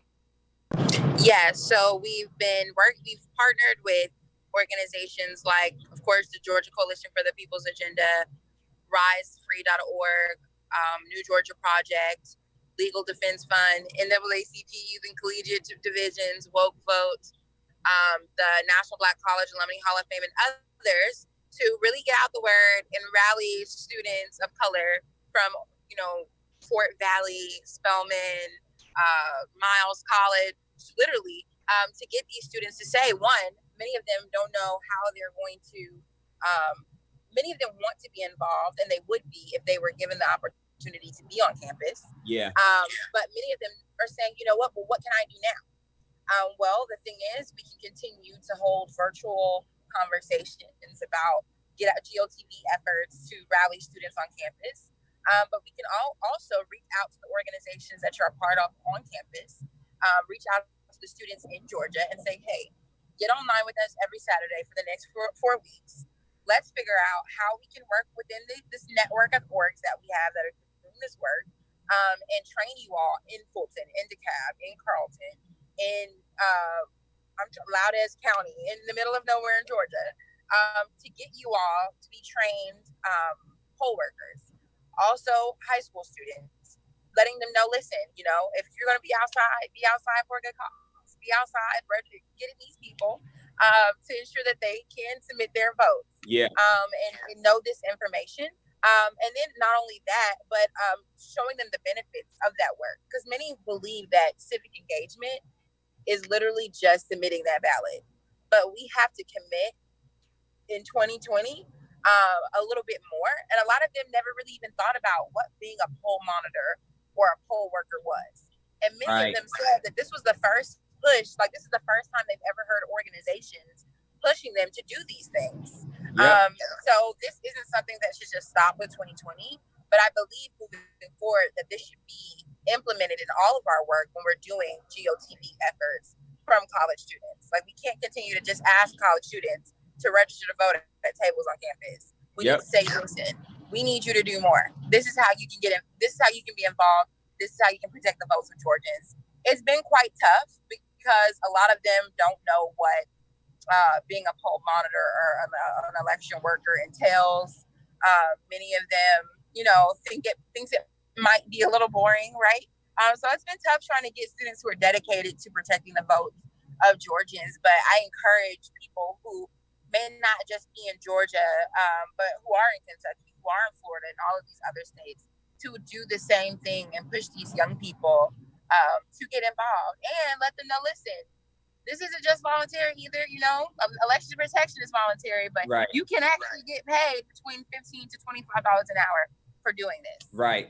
And I'll say this, and Naja, I'm gonna come to you for our probably last question that we might be able to take, and it's on formerly incarcerated individuals and those, you know, even in pretrial detention.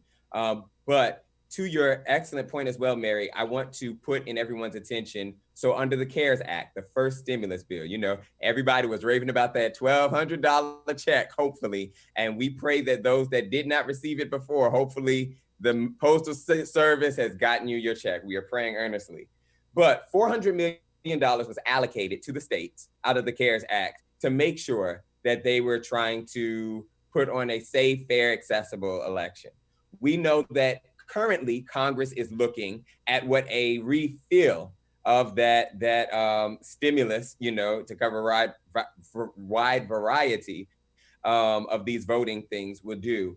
The HEROES Act, which was offered by the Democrats, would suggest $3.6 billion as the money that should go forward to help, you know, work this out.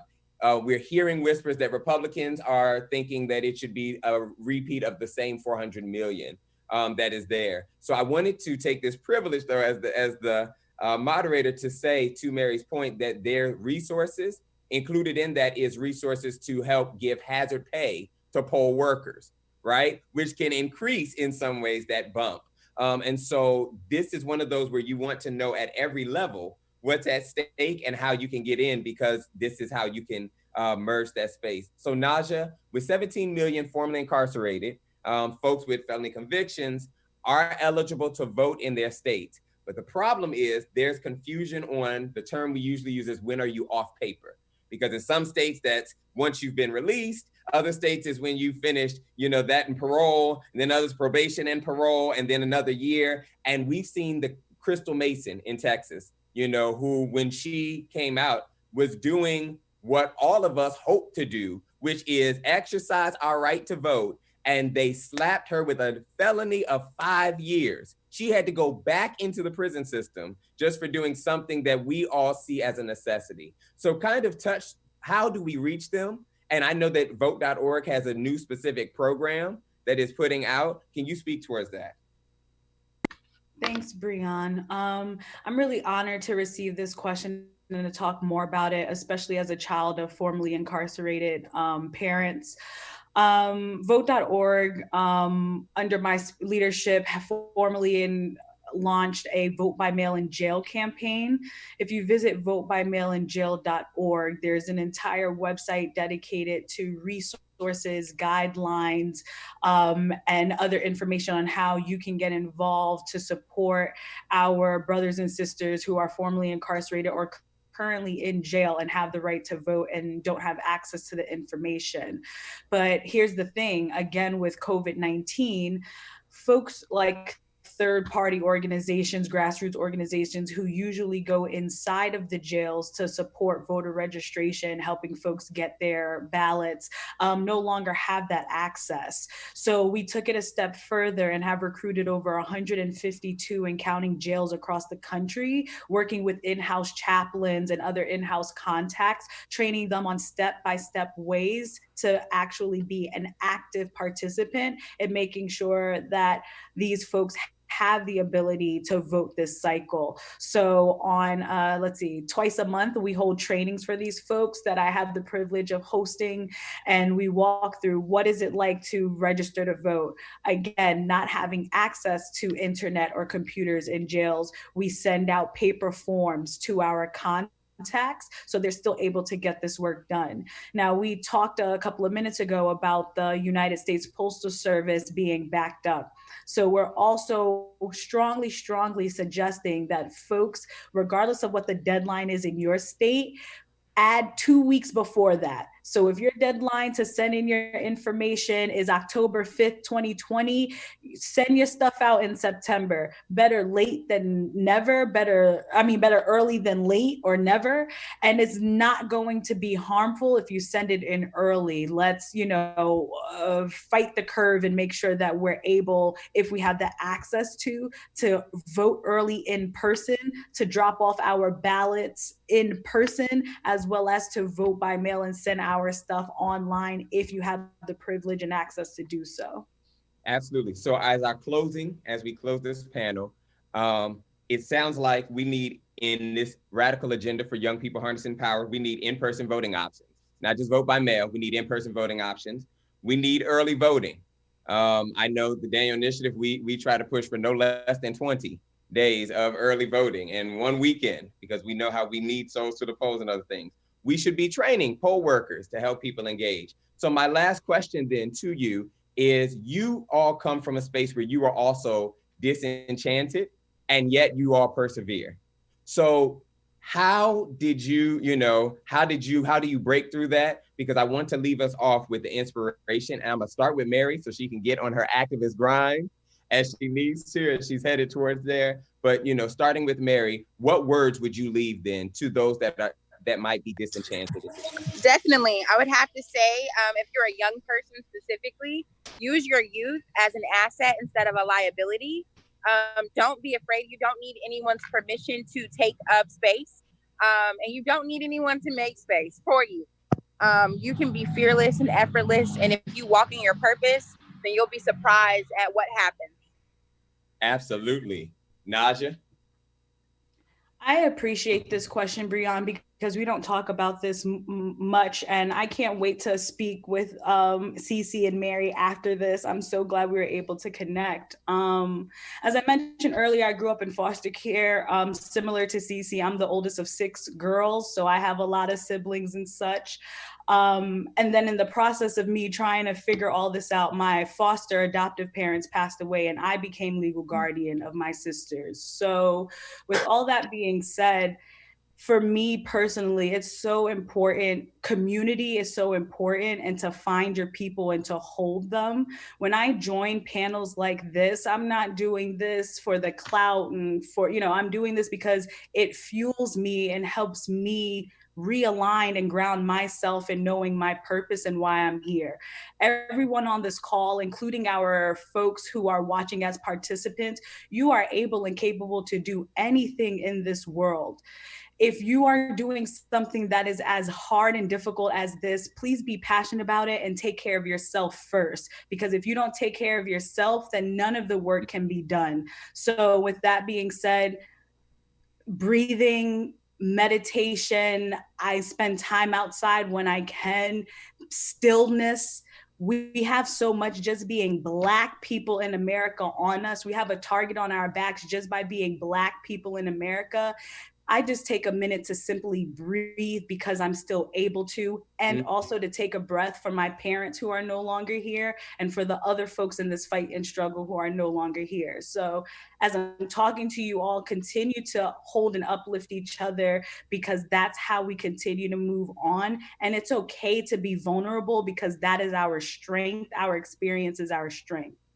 Listen, and Cece, you give us the close. Drop the mic on us. Oh, Lord. I appreciate this question, because I'm not going to lie and make it seem like I'm inspired and I'm engaged every single time. And I think we need to name our rightful frustration, skepticism with these processes. This isn't my first election, my second election. I've worked on campaigns, and sometimes you are frustrated, and that's okay. But for me, what I center myself in is we're living ancestors. And what I want are the generations that come from me to be proud of me. And what elections are, I'm a daughter of a sign language interpreter and a pastor. My uncle was the first Black union president of the Teamsters Union for 20 years in South Florida. Community was my house. And what we always talked about, even though I didn't understand it at the time, was every election is an opportunity to take power for ourselves. Because what we know for sure is that there's people who will take power for themselves. Yeah. And either we are going to try to take some power for our own, or power will be taken from us. It's that simple, right? An analogy that I use for folks, and I challenge it with myself, is, when we don't pay our phone bills, I haven't paid them sometimes, no judgment, the phone is cut off, right? It's the same with elections. Even with an inaction, there is still a reaction. Yeah. So in those times when I'm frustrated and I'm like, this makes no sense, I'm reminded of the reaction. And all of us can see that reaction in 2016.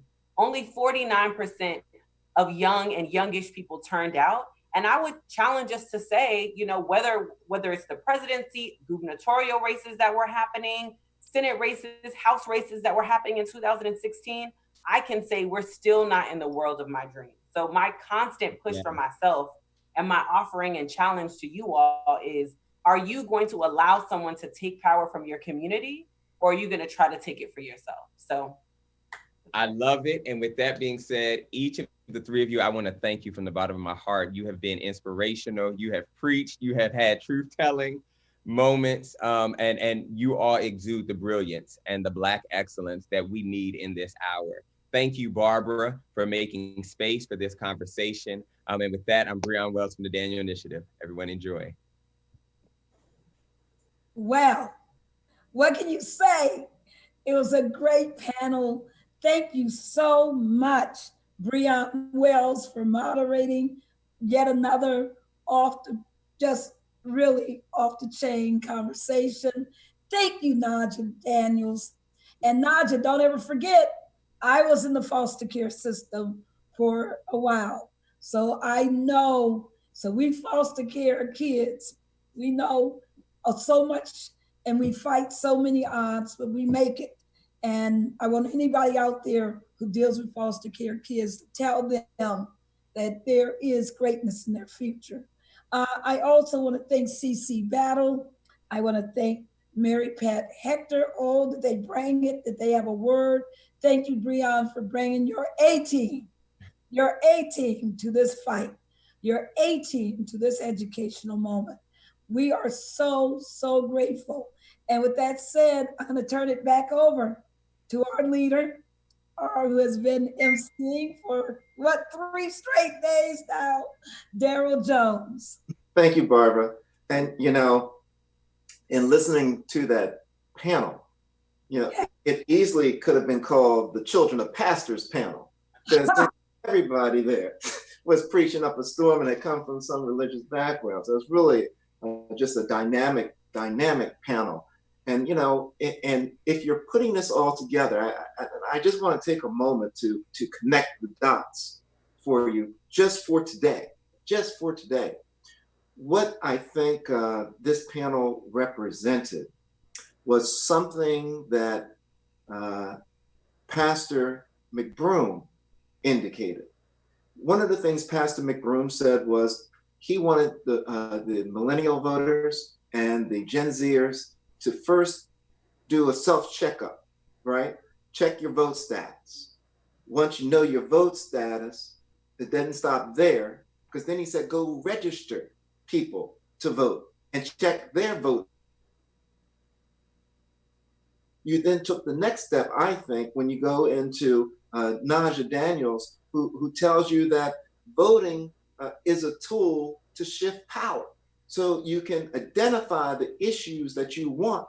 And then as a block, and what we heard Breon and the other panelists say, that you represent 1/3 of the largest block with millennial and Gen Zs, you can take that block and go to work to shift the dynamics of the conversation to where you want it. That's what it's all about. That's why in Pennsylvania, Barbara, I know that in May, I believe it was, of this year, there was a move by Judicial Watch that was there. And what they were attempting to do was to purge some 800,000 voters from Pennsylvania, saying that there were 3 or 4 counties in Pennsylvania that happened to be the most populous counties in Pennsylvania that had not properly kept up with purging their records. So they now want to come along now to purge them just before this election. So, to hear Naja Daniel speak from vote.org saying, look, check your stuff, know where you are. To hear these young, strong panelists coming forth and bringing forth this message was just a blessing. And I hope that everyone feels quite moved by it. I know that we have some entertainment we have that's coming forward. And Barbara, did you want to introduce the entertainment? Yes, we wanted you to be entertained. Reverend Jackson, of course, has been our inspiration. So we wanted to make sure to bring you some of his singing. I know you said singing. Yes, he sings. And you're going to also hear from the First Baptist Church of Glen Arden's Mighty Choir. You're going to hear one of their post-COVID productions, but they're just reminding us that this week is a week for miracles. So we have two songs coming. Reverend Jackson singing We Shall Overcome, and then this week is a week for miracles. With that said, Allie, let it roll. And then we'll be right back.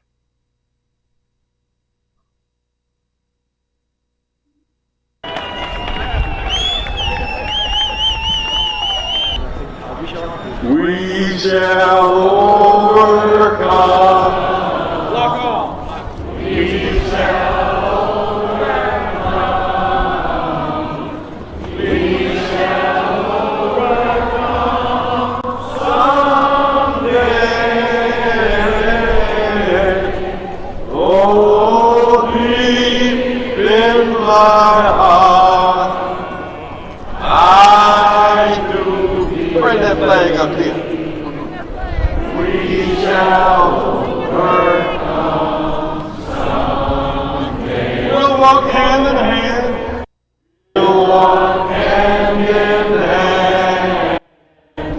We'll walk hand in hand. We'll walk hand in hand someday. Oh, deep in my heart, I do believe that we shall overcome someday. We're not afraid, we are not afraid. My Lord, we are not afraid. We're not afraid. We are not today.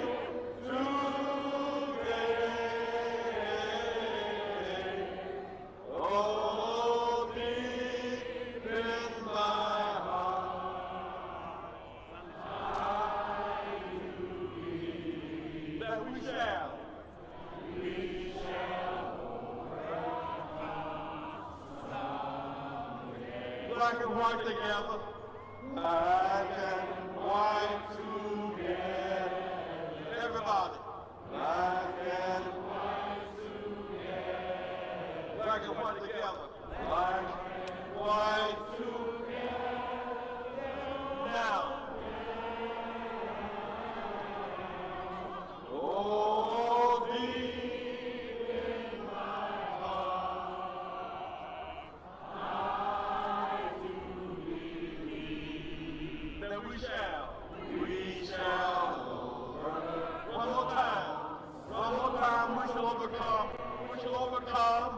We shall overcome. Say it till you get warm. We shall overcome. We shall overcome someday. Oh, deep in my heart, I do believe we shall overcome someday. Let me make this last appeal before we go our several ways to work. Today we were in Milwaukee and spoke to two high schools. We don't know where you're watching from today, but we can declare something over your life. That this Louder. will be a week for miracles. I cannot explain it. This may not make sense. I know what it looks like, but I choose to go against that. And I'm speaking something different. I'm speaking something different. I'm claiming something different. Expecting something different. Say it. I cannot explain it. This may not make sense. That's it. I know what it looks like, But I choose to go. against that. And I'm speaking. Something different. I'm speaking. Speaking something different. I'm claiming. Claiming something different. Expecting. Expecting something Y'all ready? different. Let's go. Come on. And this week. This week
get to our closing remarks from Barbara Arnline, I just wanted to bring a quick message to you, if I can. You just had an opportunity to see two pieces of entertainment. And I want you to know, we don't put anything on our agenda. We don't put anything before you that doesn't have a specific purpose. If you were paying close attention with the We Shall Overcome being sung by Reverend Jesse Jackson, you would have noticed that at the beginning of that, you saw a white man bring the American flag up to the podium, to which Reverend Jackson took that flag and gave it to someone else on the podium to hold. That American flag, folks, I say, is what we are all about. The flag is our flag. It doesn't belong to any particular group of people. It belongs to all of us, whether you're young, old, able-bodied, challenged-bodied, whether you're a man, woman, straight, gay, trans, immigrant, or Native American, whatever your basis. We are here to support you. We are here to fight for you. We are here to be certain that your rights are adhered to and not violated. We then follow that up with the religious ceremony, the religious song from the First Baptist Church of Glenard. That is to remind everybody, you may not be a person of faith. That's fine. But there is a spirit that exists that says that stay there, stay in the moment, stay in the fight. Your reward is on the way. Stay there, stay in that moment. I'm telling you, as the chairman of the Transformative Justice Coalition, I'm telling you, Barbara Arnline is not going to stop fighting, because I'm going to pick her up and keep her fighting.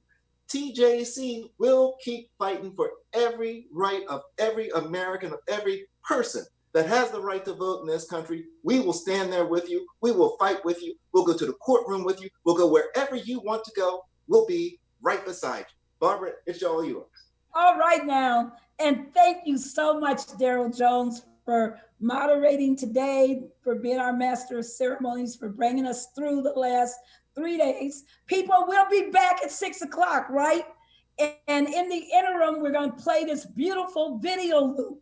If you haven't seen it, it's powerful.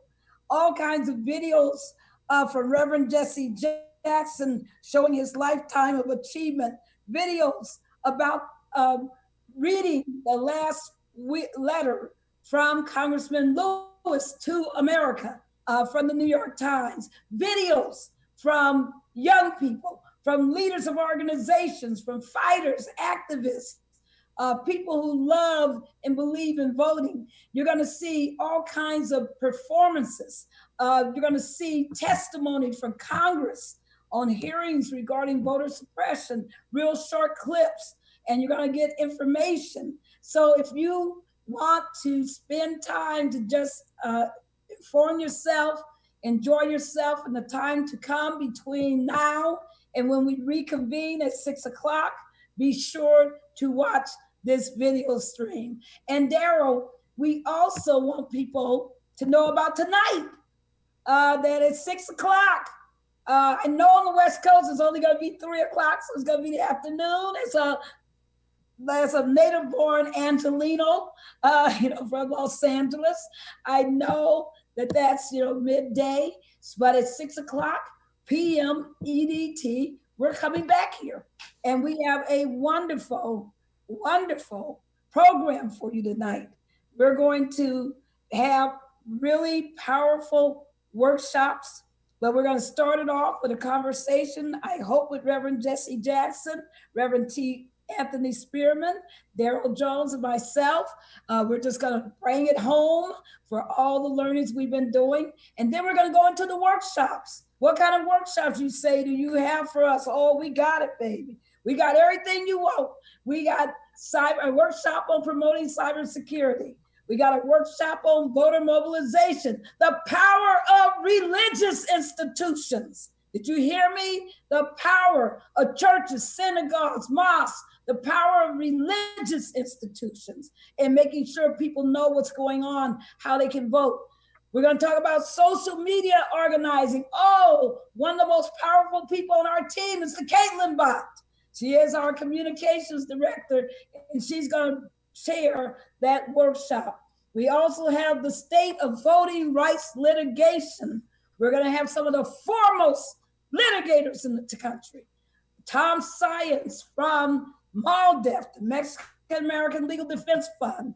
We're going to have also with us Irving Joyner, bad lawyer, amazing professor out of North Carolina who's been bringing all that great litigation down there. We're going to also have in that workshop a professor, Chris, and I don't have his last name because he stepped in to take over from someone else, and he's going to talk about what the anniversary of the 15th Amendment, that's right, that amendment that gave blacks the right to vote. Remember, you have to amend the Constitution after a bloody Civil War in order to give people the right to vote.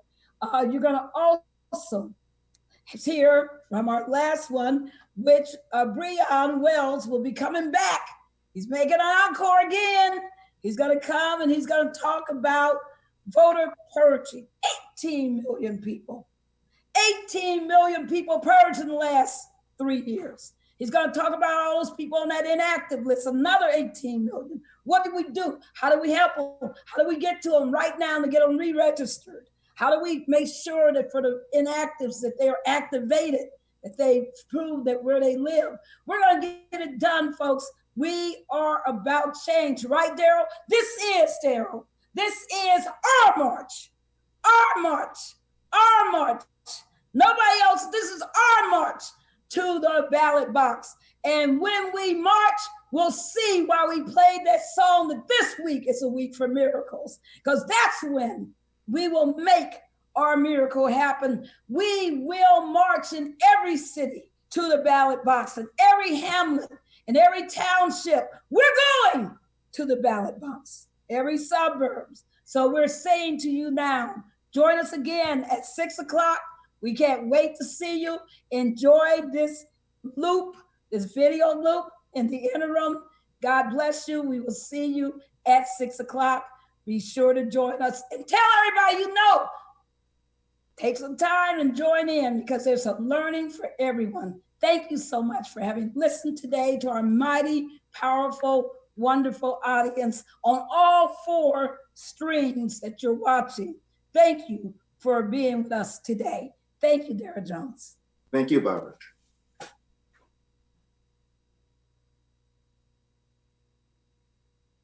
While my time here has now come to an end, I want you to know that in the last days and hours of my life, you inspired me. You filled me with hope about the next chapter of the great American story when you used your power to make a difference in our society. Millions of people motivated simply by human compassion laid down the burdens of division. Around the country and the world, you set aside race, class, age, language, and nationality to demand respect for human dignity. That is why I had to visit Black Lives Matter Plaza in Washington. Though I was admitted to the hospital the following day, I just had to see and feel it for myself that after many years of silent witness, the truth is still marching on. Emmett Till was my George Floyd. He was my Rayshard Brooks, Sandra Bland, and Breonna Taylor. He was 14 when he was killed, and I was only 15 years old at the time. I will never, ever forget the moment when it became so clear that he could easily have been me. In those days, fear constrained us like an imaginary prison, and troubling thoughts of potential brutality committed for no understandable reason were the bars. Though I was surrounded by 2 loving parents, plenty of brothers, sisters, and cousins, their love could not protect me from the unholy oppression waiting just outside that family circle. Unchecked, unrestrained violence and government-sanctioned terror had the power to turn a simple stroll to the store for some Skittles or an innocent morning jog down a lonesome country road into a nightmare. If we are to survive as one unified nation, we must discover what so readily takes root in our hearts that could rob Mother Emanuel Church in South Carolina of her brightest and best, shoot unwitting concert goers in Las Vegas, and choke to death the hopes and dreams of a gifted violinist like Elijah McClain. Like many young people today, I was searching for a way out, or some might say a way in, and then I heard the voice of Dr. Martin Luther King Jr. on an old radio. He was talking about the philosophy and discipline of nonviolence. He said we are all complicit when we tolerate injustice. He said it is not enough to say it will get better by and by. He said each of us has a moral obligation to stand up, and speak out. When you see something that is not right, you must say something. You must do something. Democracy is not a state. It is an act. Each generation must do its part to help build what we call that beloved community, a nation and world society at peace with itself. Ordinary people with extraordinary vision can redeem the soul of America by getting in what I call good trouble, necessary trouble. Voting and participating in the democratic process are key. The vote is the most powerful, non-violent change agent you can have in a democratic society. You must use it because it is not guaranteed. You can lose it. You must also study and learn the lessons of history because humanity has been involved in this soul-wrenching, existential struggle for a very long time. People on every continent have stood in your shoes through decades and centuries long before you. The truth does not change, and that is why the answers worked out long ago can help you find solutions to the challenges of our time. Continue to build union between movements stretching across the globe because we must put away our willingness to profit from the exploitation of others. Though I may not be here with you, I urge you to answer the highest calling of your heart and stand up for what you truly believe.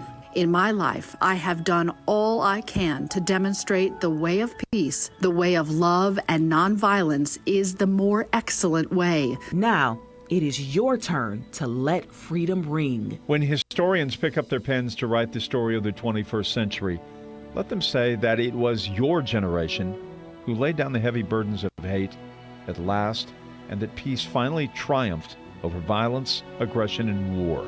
So I say to you, walk with the wind, brothers and sisters, and let the spirit of peace and the power of everlasting love be your guide.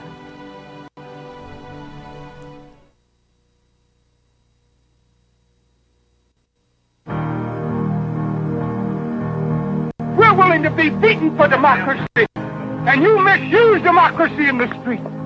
You beat people bloody in order that they will not have the privilege to vote. Reverend C.T. Vivian first met John Lewis in 1960 at one of several nonviolent strategy workshops taught by James Lawson. When Jim Lawson came to the city, he began to organize students. We began to understand the philosophy behind it, the tactics, the techniques, how to in fact begin to take the blows and still respond with some sense of dignity. By 1963, Vivian was appointed to Dr. King's executive staff.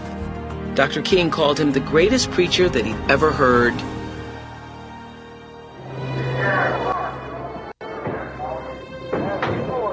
When unrest first erupted in Selma, Dr. King sent C.T. Vivian to the tumultuous Alabama town to be his eyes and ears. This is not a local problem, Joe. This is a national problem. You can't keep anyone in the United States from voting without hurting the rights of all other citizens.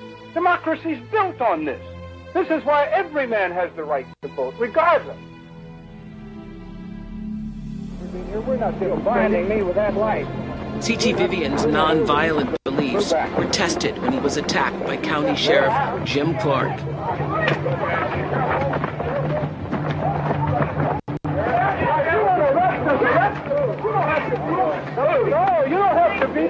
Bruised and beaten, C.T. Vivian says he was never tempted to fight back. This disturbing footage on the Selma courthouse steps captured the attention of the nation.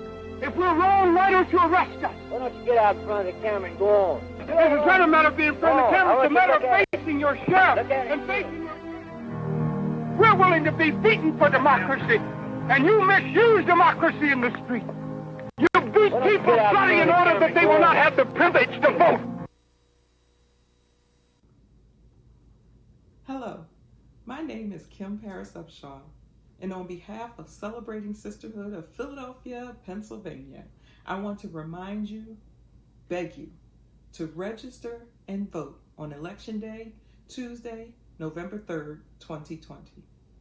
Do you realize that in only 3 short months from now, you have the opportunity to make history? I'm talking about exercising your right as a citizen of this country by registering and casting your vote.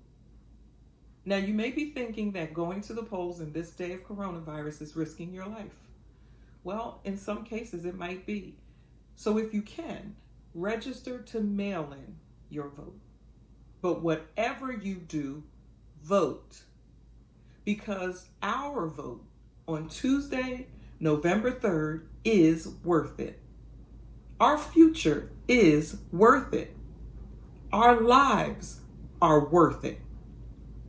Black lives matter. Black votes matter.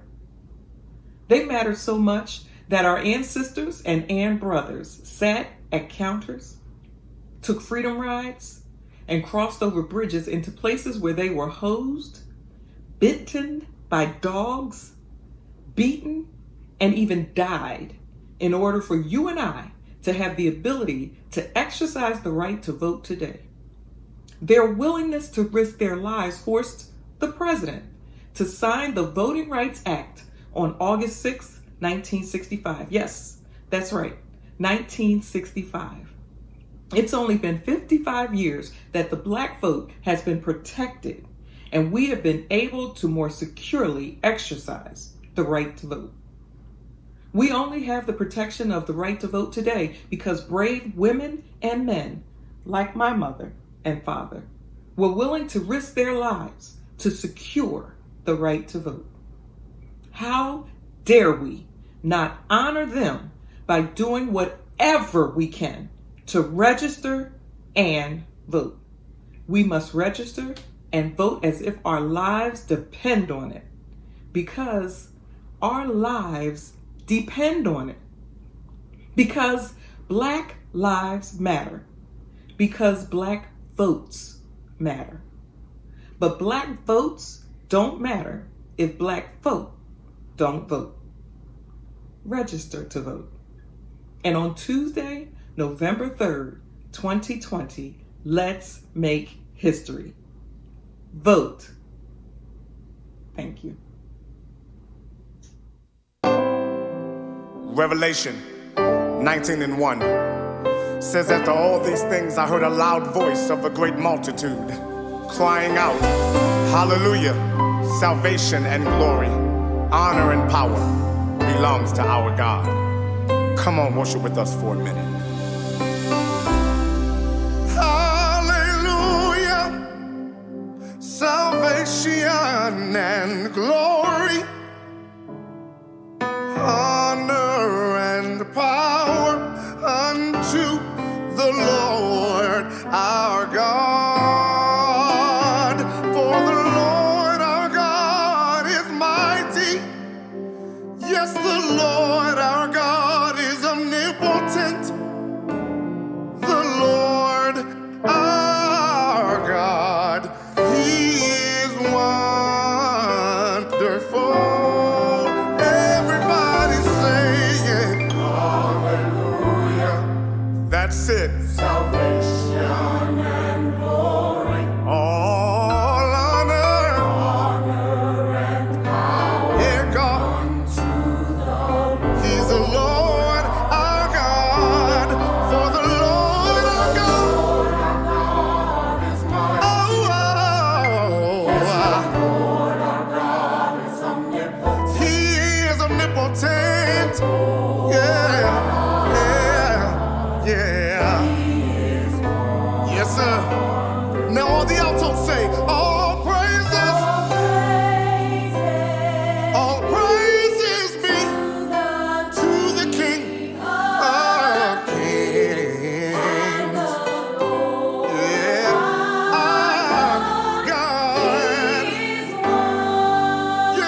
Hi, everyone. I'm Barbara Wine, President and founder of the Transformative Justice Coalition.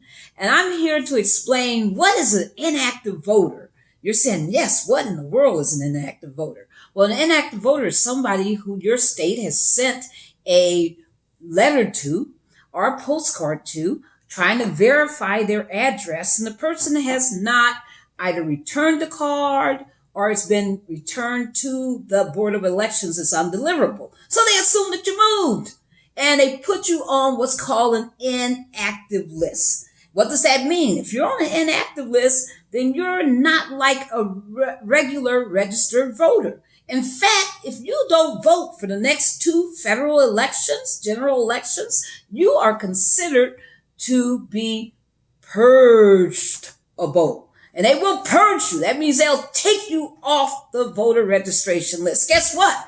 Also, if you are an inactive voter, when you're hearing all these people talking about they're going to mail ballots for vote by mail, you're not going to get one because they don't send them to people on the inactive list. So what do? You're like, how do I check to make sure I'm not on this inactive list? Because literally millions of people are throughout the country in their various states. So the first thing you want to do is go to vote.org. Yes, vote.org.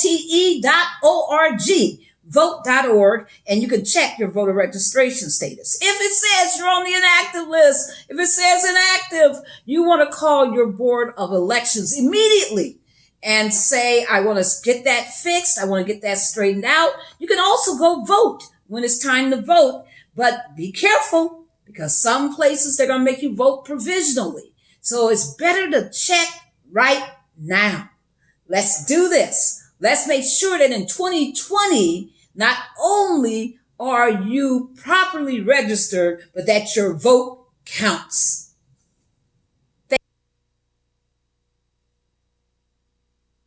Wow. Good afternoon. Look at you. Can you please raise your hand if you have a seat near you that's not occupied, so that some of the people standing on the wall, we got standing room only, can take a seat. If you want a seat, look at where those hands were. Please feel free to take a seat. I want to start by thanking Joel Siegel for that introduction. Joel, your leadership, your 13 years when you were here staffing Congressman Conyers were incredible years. You helped to make sure that the Affordable Care Act was passed, and you did leadership around around fighting voter suppression. You are a genius. We are grateful to you. Thank you, Joel Siegel.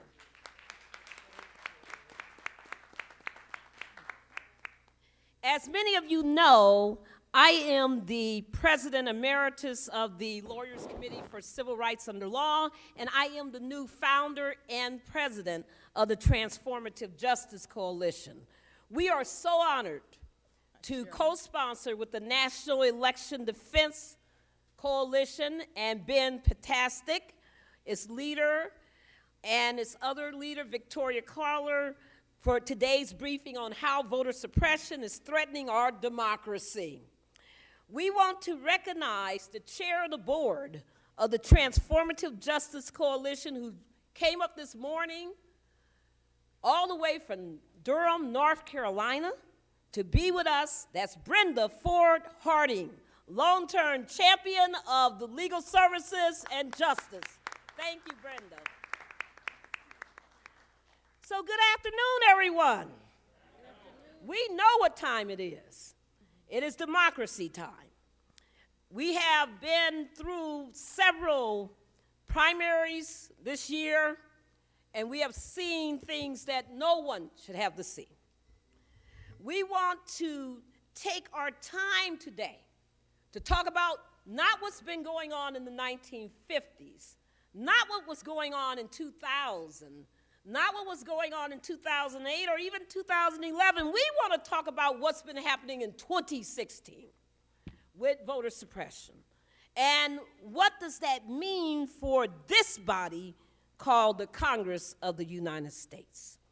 So I want to start by giving thanks to the Dean of the Congress, one of the most powerful leaders, a voice that has resonated for decades fighting for justice, the person who has been working, hand in glove with us on putting together today's briefing, and that's none other than the incomparable John Conyers.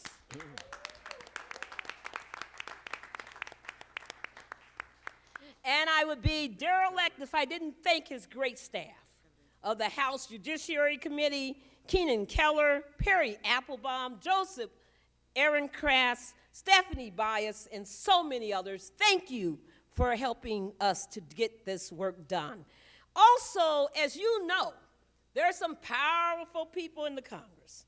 And one of those people who has been working with us very hard on this event has been none other than Representative Sheila Jackson Lee, the almighty Sheila Jackson Lee.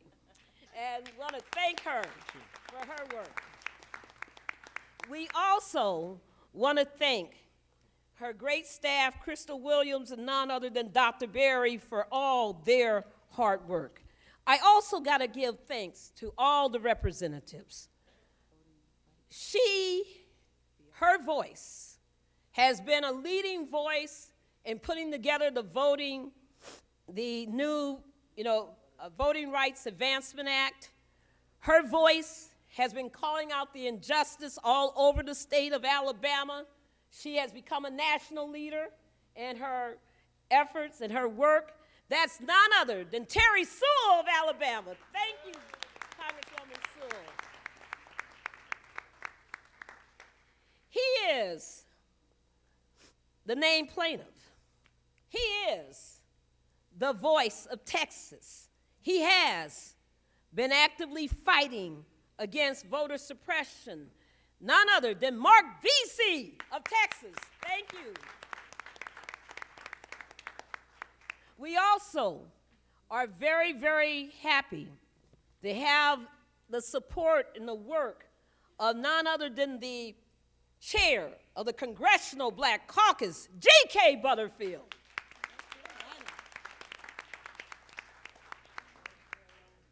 Yes, North Carolina, North Kakalaki, we be doing it. All right now. We also want to thank the wonderful representative and leader, Hank Sanders. Thank you, Hank, for being with us today. Hank, oh, did I say Hank Sanders? Oh, my goodness. Freudian slip from Alabama. Right, exactly. I'm up here trying to get Hank and everything. Hank Johnson. Thank you, Hank Johnson. Oh, my goodness. That is too much of a Freudian slip. I also want to thank Congresswoman Maxine Waters, Congressman Keith Ellison, Congresswoman Frederica Wilson for all of her work, and we also want to thank Elijah Cummings and so many others. And I see, of course, my Congresswoman, the woman who has always been the leader for those of us out of the Los Angeles area. And of course, I now live here in Maryland, but I have to take a special note for the warrior princess, Maxine Waters. Thank you.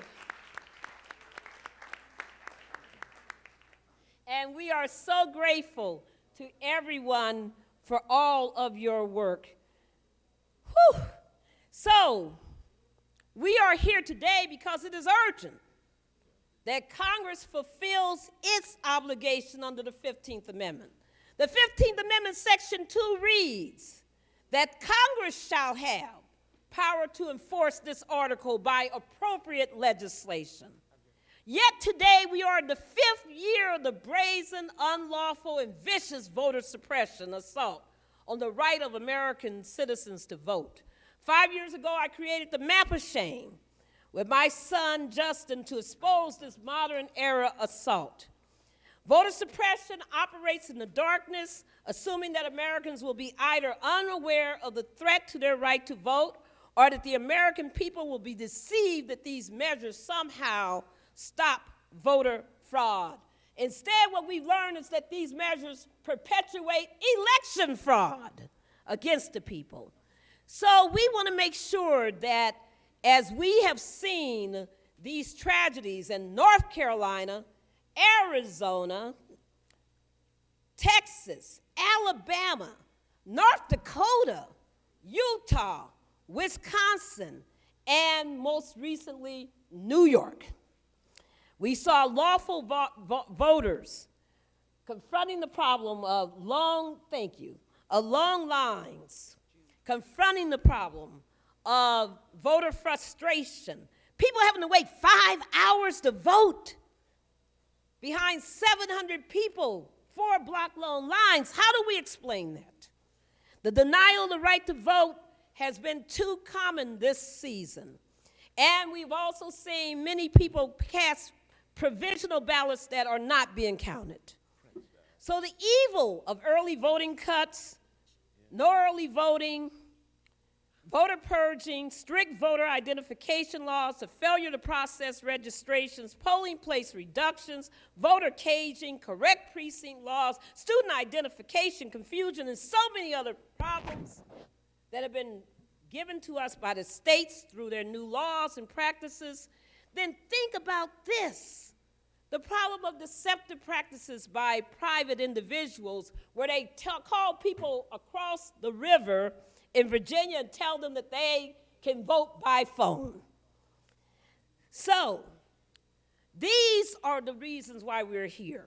We're also here because the Supreme Court took away an important protection when it made its decision in Shelby versus Holder in June of 2013. It also got wrong in 2008, the Crawford versus Marion County Election Board case. So we're here because Congress must act. I'm also happy to announce another powerful member out of North Carolina.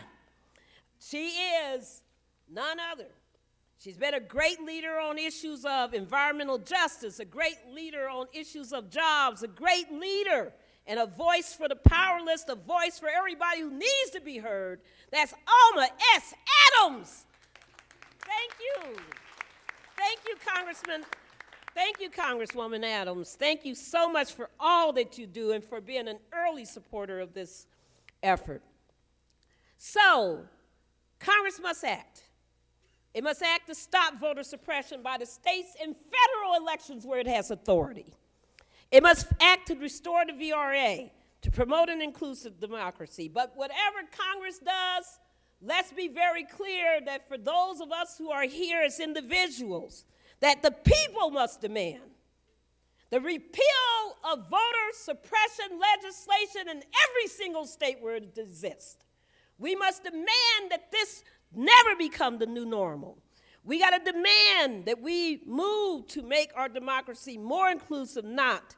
The bottom line, as I take my seat, is that the tragedy of what we saw this year wasn't that people didn't care about voting. It wasn't that people didn't show up to the polls. It wasn't that people were indifferent about voting. The tragedy is that all the people you're going to hear our great panel speak about, all the issues you're going to hear them address, the tragedy is that underneath all of these awful laws, the people who were hurt were people who wanted to vote. They wanted to vote. They wanted to vote. Thank you. My name is Greg Pallas. I'm an investigative reporter with The Guardian USA, and I want to tell you something about this dangerous thing called vote by mail. It may be something you have to do. You may have to vote by mail or die. So how do we avoid the problems of vote by mail? It's not as simple as pick and lick, picking a candidate, licking a stamp. Depends what state you're in.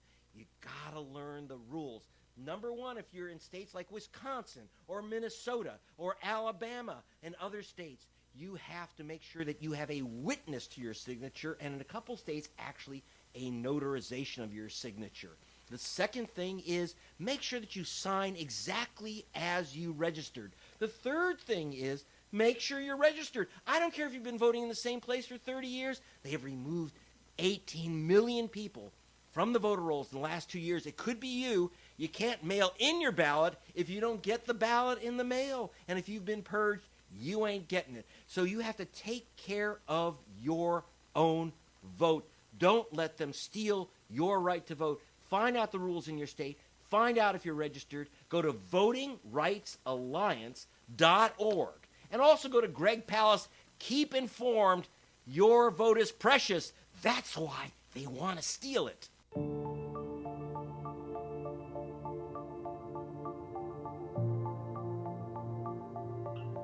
Coronavirus may drastically lower voter turnout in November.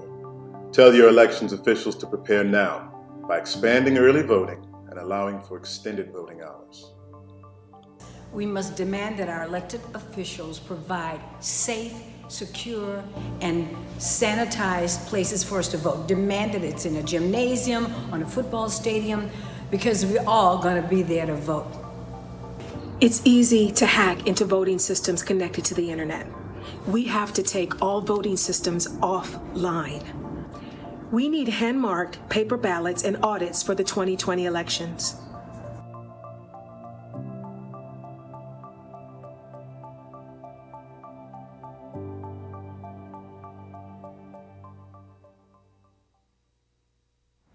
Oh, mercy, mercy me. All things ain't what they used to be, no. Where did all the blue skies go?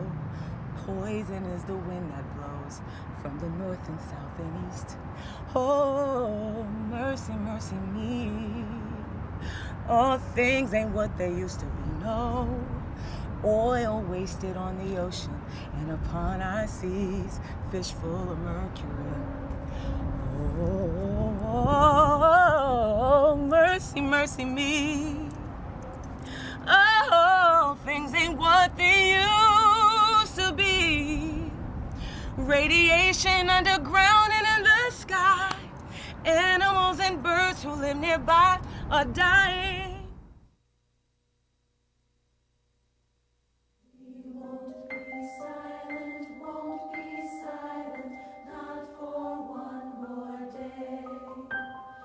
We'll speak out so future generations will be saved. Won't close our eyes in fear and hide. We'll let our beauty reign. Nothing stands between us and the world we dream to know. We were made to love no matter how much hate we face. We will fight for those who cannot fight and need our strength. Won't close our eyes in fear and hide. We'll let our beauty reign. Nothing stands between us and the world we dream to know. We'll break the silence, dreaming words of Congressman John Lewis, a giant in the history of the civil rights movement, has died at the age of 80. We cannot give up now. No. We cannot give in. No. We must keep the faith. Keep our eyes on the prize. We must go out and vote like we never, ever voted before. Go out there. Speak up. Speak out. Get in the way. Get in good trouble. Necessary trouble. And help redeem the soul of America. break the silence, dreaming words of hope.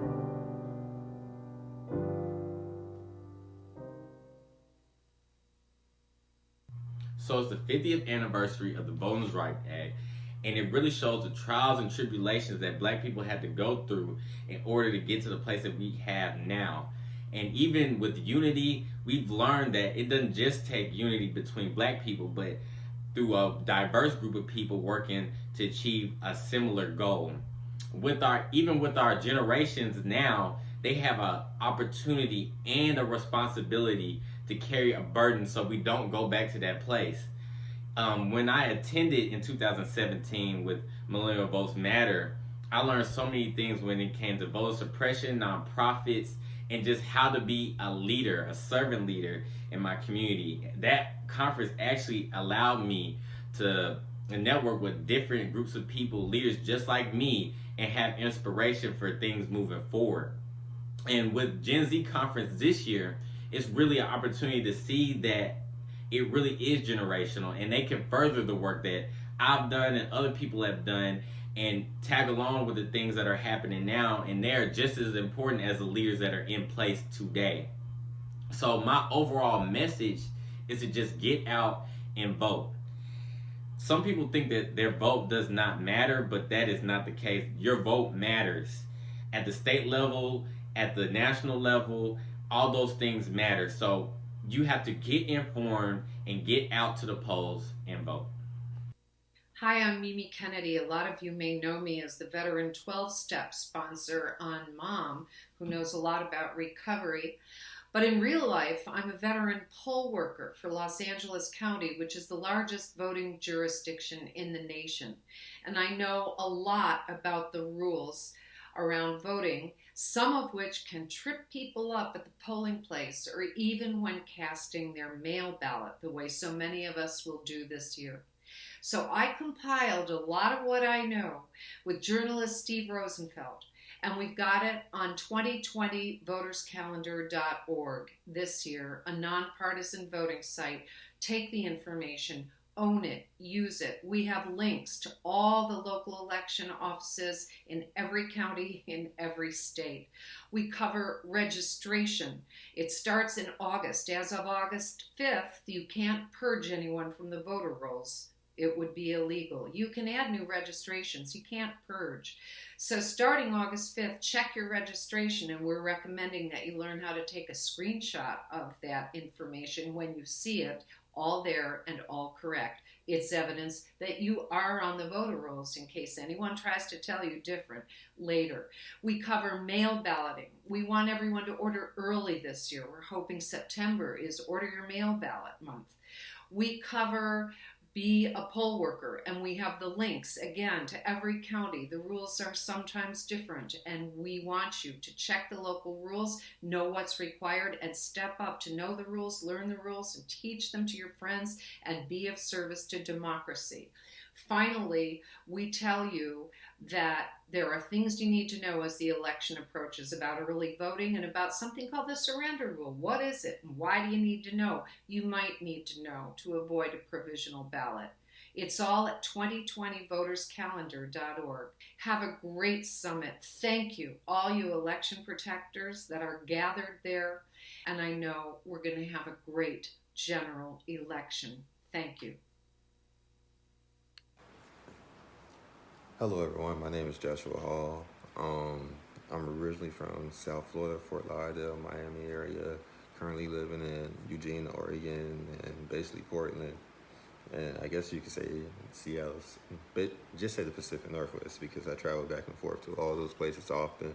But I just wanted to talk to you all today and talk about my experience from 2017 Millennial Votes Matter. It was an amazing experience. Got to go to DC during the Congressional Black Caucus conference. I still speak to it to this day. Very helpful, beneficial. When I came back, I actually did a lot of voting initiatives through it. Me and my brother's nonprofit Go Educate, where we help a lot of students go to college, mainly focused on underrepresented communities. But yeah, we did a lot of voting initiatives, partnering up with the Senator James Manning. He's the only black senator up here. Once again, it's Oregon, so that's what you expect. But yeah, me and him do a lot of work focusing on getting more people involved, being as active as possible. So it was an amazing experience.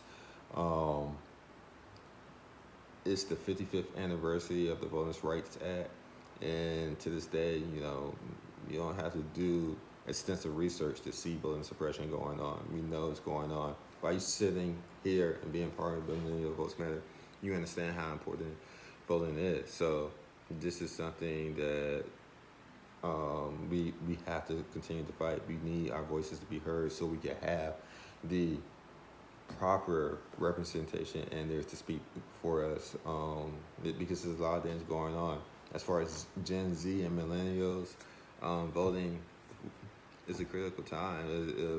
There's so many issues at stake that we could focus on and why voting is important. When we talk about justice reform, criminal justice reform, we talk about police reform, the health system, education reform, all these things could be impacted by just getting out and vote, making sure the right people's in positions to help us going forward. Housing, the economy, all these things are important and ties into voting.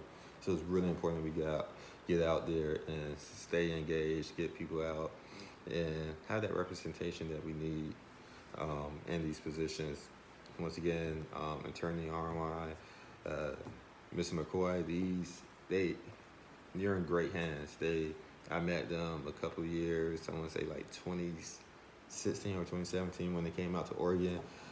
Attorney RMI was giving a speech on voting suppression, and she did an amazing job. Me and my brother connected with her and Mr. McCoy, and ever since then, we've been in contact, and they helped us out a lot, even from a distance, with our voting initiative. So once again, I want to thank them for just giving me the opportunity and just helping me get more involved. So I appreciate that, and I know you all is going to do great. It's going to be a great session. You're in amazing hands. I don't know too many people that has the credentials as Dr. Online. So once again, You guys are in great hands. She's an amazing person, and you're going to see the enthusiasm and the people she brings in to speak to you all. It's really going to get you going. So I hope you all is having a great day, and stay safe. Take care. But I wanna say to you all, the people on this panel and the others out there in the audience, you have to have our back. Yes. You really do, because people get, we can get to a point where we forget what normal is. That's right. We forget what normal is. There'll come a time, Ms. Gomez, if we're not careful, it'll be normal for people to wait for 5 or 6 hours after the polls close to vote. Never. That will become our normal. And so some kind of way, we've got to do some disruptive things. Yes. Because this is our very future, Yes. depending upon. Thanking you, Barbara, for your leadership. I want to thank the Transformative Justice Coalition, the National Election Defense Coalition, and all of you who are here today. This is profoundly important. As many of you know, I come from the great state of Alabama, but my hometown is Selma. And I have to tell you, it's not enough that folks come to Selma, Alabama once a year and march across that bridge to make themselves feel good. We all have an opportunity to play our part. And we, millennials,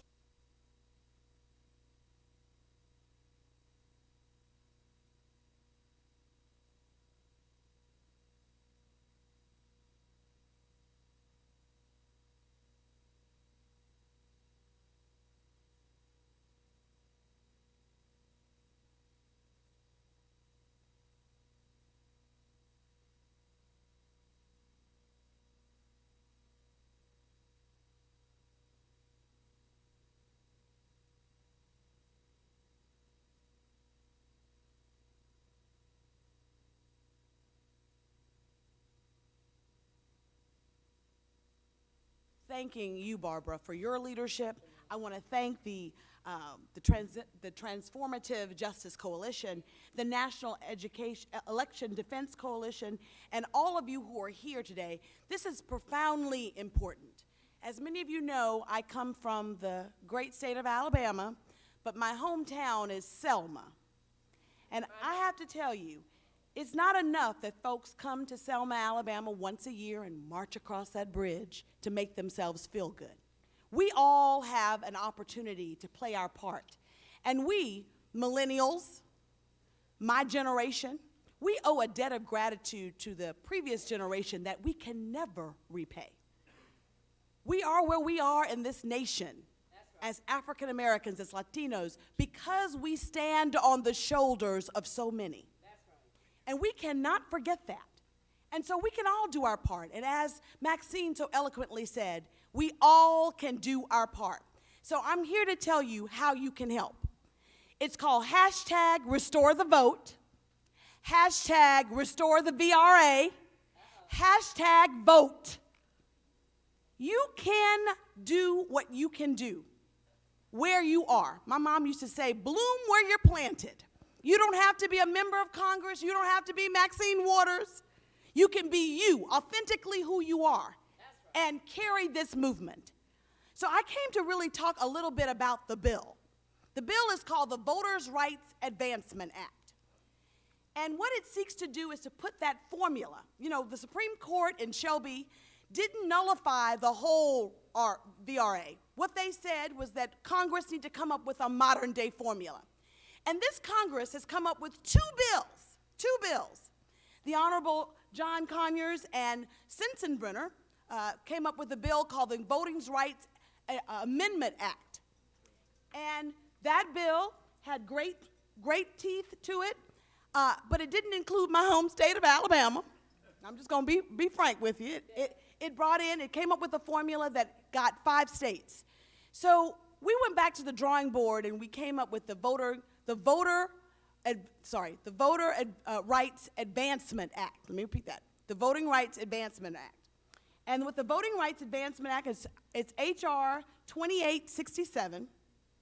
And what it seeks to do is to give a new coverage formula and apply to states that have repeated violations of voting rights over the last 25 years. So our look back is 1990 going forward. You know, the Supreme Court said that looking back at what happened in Alabama in 1960 was not fair.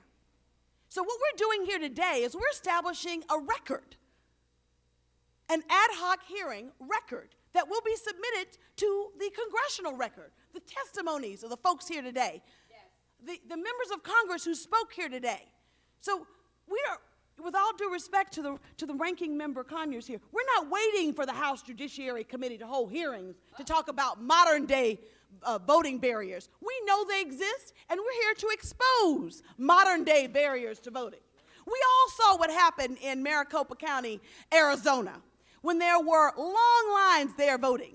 Now, did you know that in 2008 there were over 400 polling stations in that county? Then in 2012 it went down to 200 polling stations in that county. And yes, in 2016 there were only 60 polling stations. That's why you saw those lines. And if that is not voter suppression, making people wait for hours to vote and not telling them that they're closing down polling stations, they don't have to do it anymore because there is no pre-clearance. There is no right to tell the Justice Department, ask the Justice Department for permission to make voting changes to procedures. They can just do it willy-nilly. So the Voting Rights Advancement Act is a new coverage formula that will immediately cover 13 states. And those 13 states with that look back, that violation over the last 25 years will include Alabama, Georgia, Mississippi, Texas, Louisiana, Florida, South Carolina, North Carolina, Arizona, Arkansas, California, New York, and Virginia. Because all of them have had modern day violations since 1990. The Voting Rights Advancement Act of 2015 establishes a targeted process for reviewing voting changes based on the measures that historically have been used for discriminatory against voters. The process for reviewing changes to voting is limited to a certain set of circumstances, such as establishing photo ID laws that will be presumed to be restrictive and suppressive. Reducing multilingual education, voting materials, that will be presumed to be restrictive. And showing discriminatory impact, very important.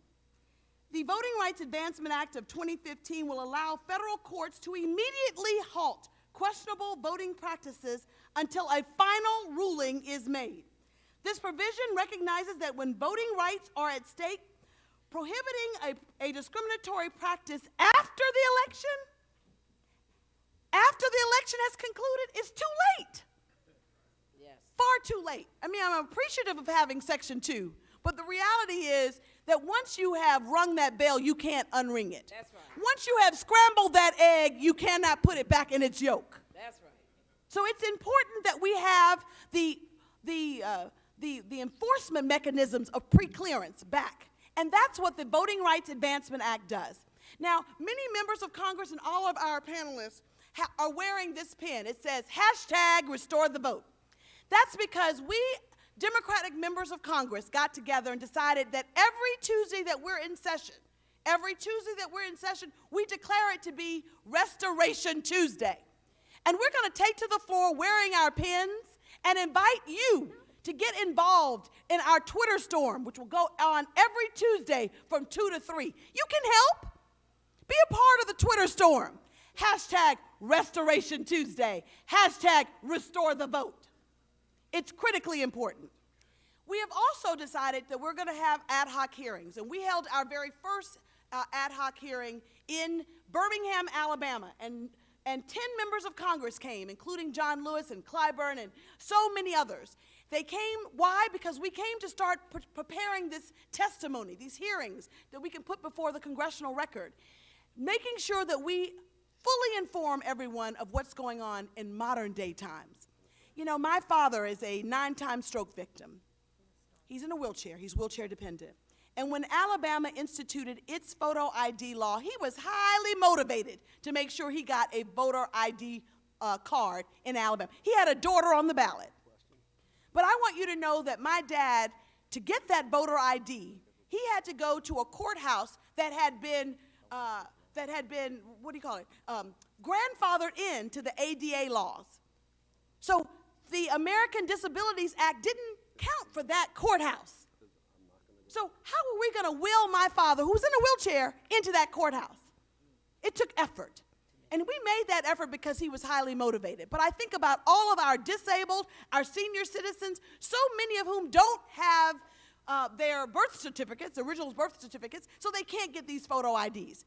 So there's a lot that you can do, and I hope that you will join us in Congress in trying to pass the Voting Rights Advancement Act. I'd even take the Voting Rights Amendment Act, sir, even though the state of Alabama is not included, because it's about making sure that Congress puts teeth back into the Voting Rights Act of 1965. And I want you to know that Sensenbrenner actually wrote an op-ed article in the New York Times after witnessing those long lines in Arizona. Representative Sensenbrenner, who is a Republican from Wisconsin, wrote an article saying what a shame it was that those long lines were there and that he would rather lose his seat. Didn't he say that? Lose his seat and, yes. than to actually get to keep his seat by suppressing the vote. What a powerful statement. And we should use it. We should tweet it. We should make sure that the Republicans know that there are some who understand the importance of the voting rights. And I also want you to know that the Speaker of the House came to the Congressional Black Caucus lunch, and he said that he would agree with Sensenbrenner and Conyers' bill. I wish he would agree with my bill, but that's okay. The point is that we can come up with a modern-day formula and put the teeth back into the Voting Rights Act. No vote, no voice. Thank you. No vote, no voice. Let's work.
Must continue to stay engaged in the process. I will not be silent serving in the community. Please register to vote. I won't be silent. Go vote. Go vote. Go vote. Go vote. Do your part and vote. Break the silence, screaming words of hope.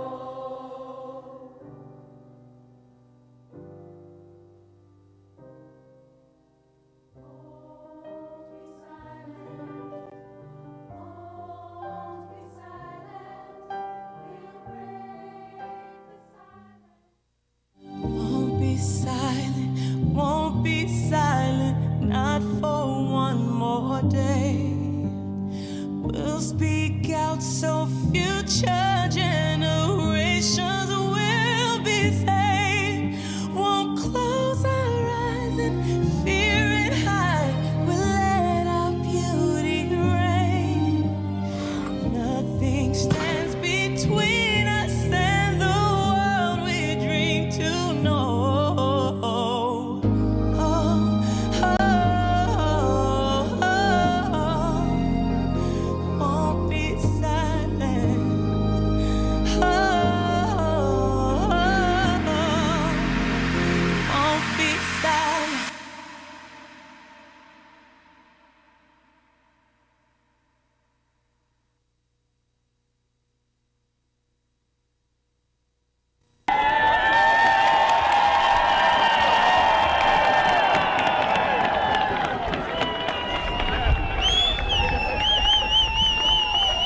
afraid.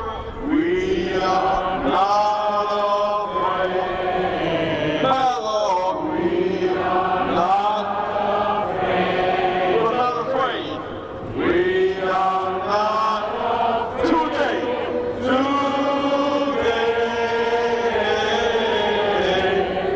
Oh, deep in my heart, I do believe that we shall overcome. Black and white together, black and white together. Everybody, black and white together. Black and white together. Black and white together. Now. Oh, deep in my heart, I do believe that we shall overcome. One more time, we shall overcome. We shall overcome. We shall overcome. Say it till you get warm. We shall overcome. We shall overcome someday. Oh, deep in my heart, I do believe we shall overcome someday. Let me make this last appeal before we go our several ways to work. Today we were in Milwaukee and spoke to two high schools. All high schools.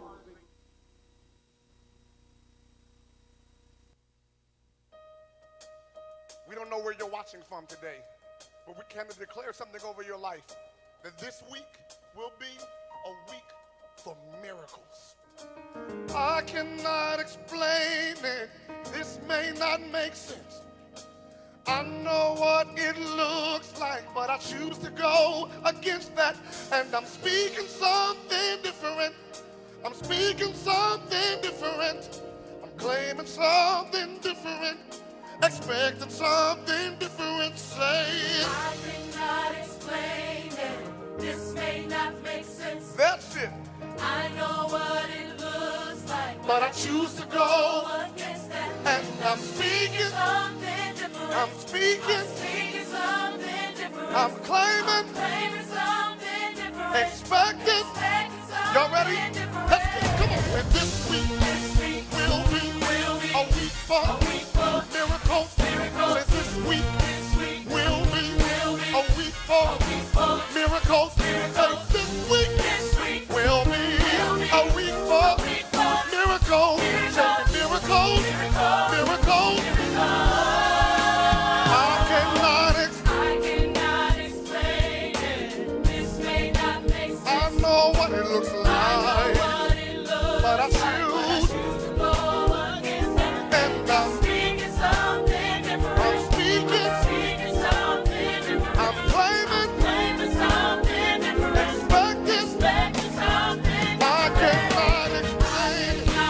Oh, this may say it. I know what it looks but I choose to go. You say it. And I'm speaking something different. I'm speaking something different. I'm claiming something different. Expecting. Y'all ready?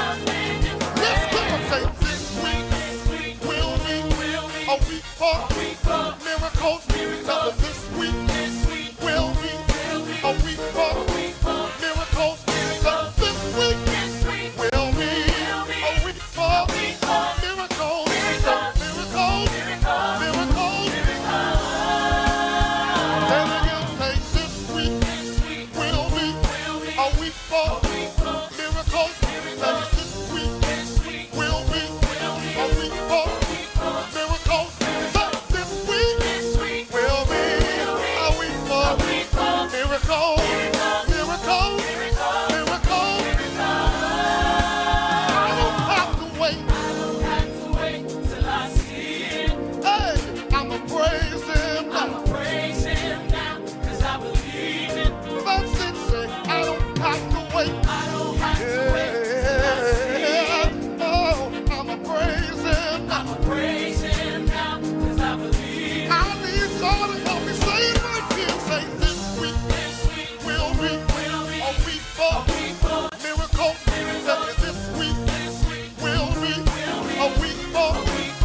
While my time here has now come to an end, I want you to know that in the last days and hours of my life, you inspired me. You filled me with hope about the next chapter of the great American story when you used your power to make a difference in our society. Millions of people motivated simply by human compassion laid down the burdens of division. Around the country and the world, you set aside race, class, age, language, and nationality to demand respect for human dignity. That is why I had to visit Black Lives Matter Plaza in Washington. Though I was admitted to the hospital the following day, I just had to see and feel it for myself, that after many years of silent witness, the truth is still marching on. Emmett Till was my George Floyd. He was my Rayshard Brooks, Sandra Bland, and Breonna Taylor. He was 14 when he was killed, and I was only 15 years old at the time. I will never, ever forget the moment when it became so clear that he could easily have been me. In those days, fear constrained us like an imaginary prison, and troubling thoughts of potential brutality committed for no understandable reason were the bars. Though I was surrounded by two loving parents, plenty of brothers, sisters, and cousins, their love could not protect me from the unholy oppression waiting just outside that family circle. Unchecked, unrestrained violence and government-sanctioned terror had the power to turn a simple stroll to the store for some Skittles or an innocent morning jog down a lonesome country road into a nightmare. If we are to survive as one unified nation, we must discover what so readily takes root in our hearts that could rob Mother Emanuel Church in South Carolina of her brightest and best, shoot unwitting concert goers in Las Vegas, and choke to death the hopes and dreams of a gifted violinist like Elijah McClain. Like many young people today, I was searching for a way out, or some might say a way in, and then I heard the voice of Dr. Martin Luther King Jr. on an old radio. He was talking about the philosophy and discipline of nonviolence. He said we are all complicit when we tolerate injustice. He said it is not enough to say it will get better by and by. He said each of us has a moral obligation to stand up, and speak out. When you see something that is not right, you must say something. You must do something. Democracy is not a state. It is an act. Each generation must do its part to help build what we call that beloved community, a nation and world society at peace with itself. Ordinary people with extraordinary vision can redeem the soul of America by getting in what I call good trouble, necessary trouble. Voting and participating in the democratic process are key. The vote is the most powerful, nonviolent change agent you can have in a democratic society. You must use it because it is not guaranteed. You can lose it. You must also study and learn the lessons of history because humanity has been involved in this soul-wrenching, existential struggle for a very long time. People on every continent have stood in your shoes through decades and centuries long before you. The truth does not change, and that is why the answers worked out long ago can help you find solutions to the challenges of our time. Continue to build union between movements stretching across the globe because we must put away our willingness to profit from the exploitation of others. Though I may not be here with you, I urge you to answer the highest calling of your heart and stand up for what you truly believe.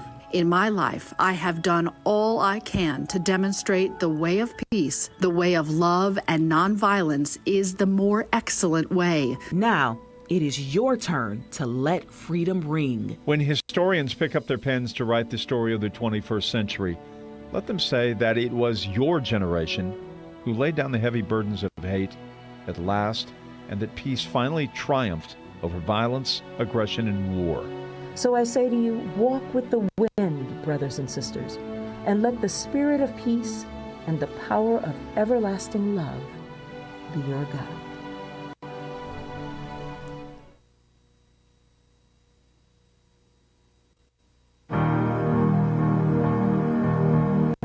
To be beaten for democracy, and you misuse democracy in the street. You beat people bloody in order that they will not have the privilege to vote. Reverend C.T. Vivian first met John Lewis in 1960 at one of several nonviolent strategy workshops taught by James Lawson. When Jim Lawson came to the city, he began to organize students. we began to understand the philosophy behind it, the tactics, the techniques, how to, in fact, begin to take the blows and still respond with some sense of dignity. By 1963, Vivian was appointed to Dr. King's executive staff. Dr. King called him the greatest preacher that he'd ever heard.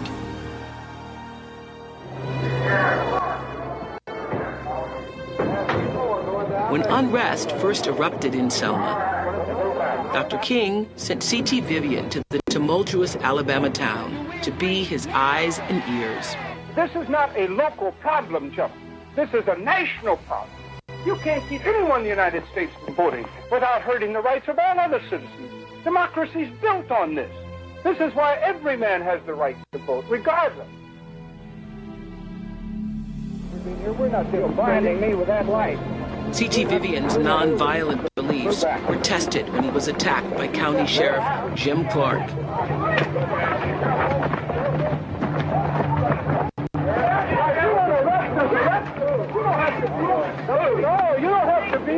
Bruised and beaten, C.T. Vivian says he was never tempted to fight back.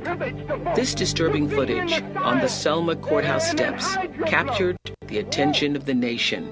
If we're wrong, why don't you arrest us? Why don't you get out in front of the camera and go on? This is not a matter of being in front of the camera. It's a matter of facing your sheriff and facing your... We're willing to be beaten for democracy, and you misuse democracy in the street. You beat people bloody in order that they will not have the privilege to vote. Hello, my name is Kim Paris Upshaw, and on behalf of Celebrating Sisterhood of Philadelphia, Pennsylvania, I want to remind you, beg you, to register and vote on Election Day, Tuesday, November 3rd, 2020.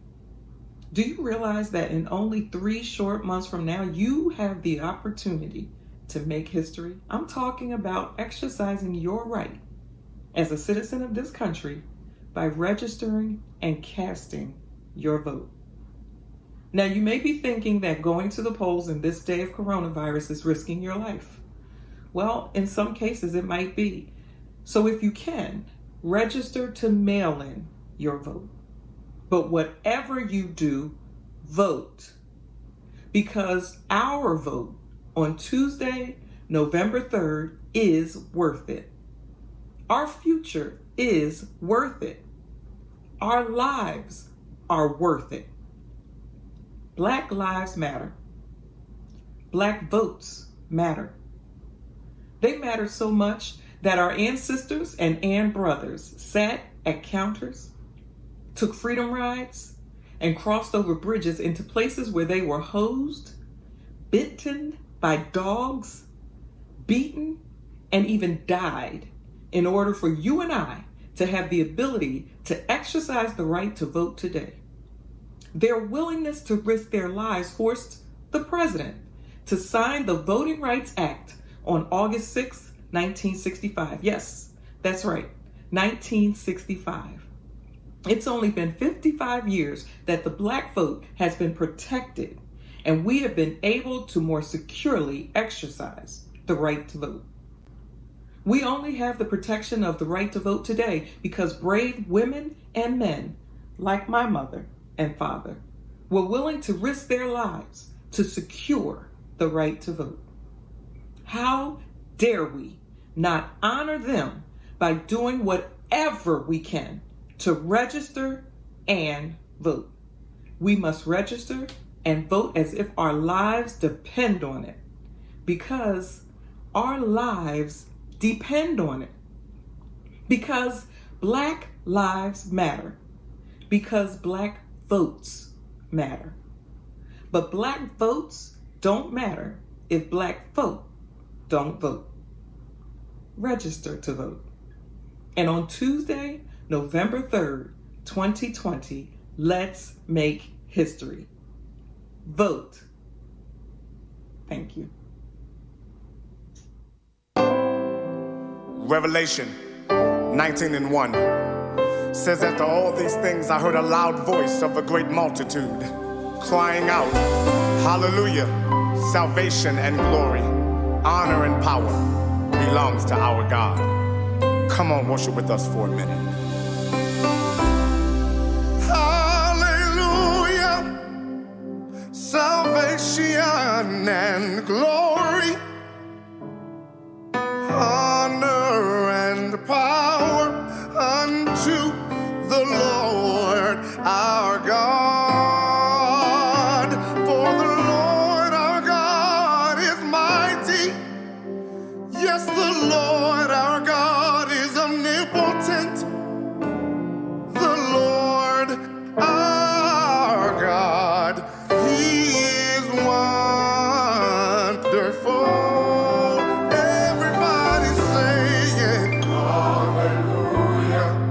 That's it. Salvation and glory. All honor. Honor and power. Yeah, God. Unto the Lord. He's the Lord our God. For the Lord our God is mighty. Yes, the Lord our God is omnipotent. He is omnipotent. Yeah. Yes, sir. Now all the altos say, all praises be to the King of Kings. Yeah, our God. Yes, He is. Say it one more time. Yeah.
everyone. I'm Barbara Unwine, President and founder of the Transformative Justice Coalition.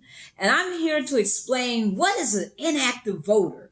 You're saying, yes, what in the world is an inactive voter? Well, an inactive voter is somebody who your state has sent a letter to or a postcard to trying to verify their address, and the person has not either returned the card or it's been returned to the Board of Elections as undeliverable. So they assume that you moved and they put you on what's called an inactive list. What does that mean? If you're on an inactive list, then you're not like a regular registered voter. In fact, if you don't vote for the next 2 federal elections, general elections, you are considered to be purgeable.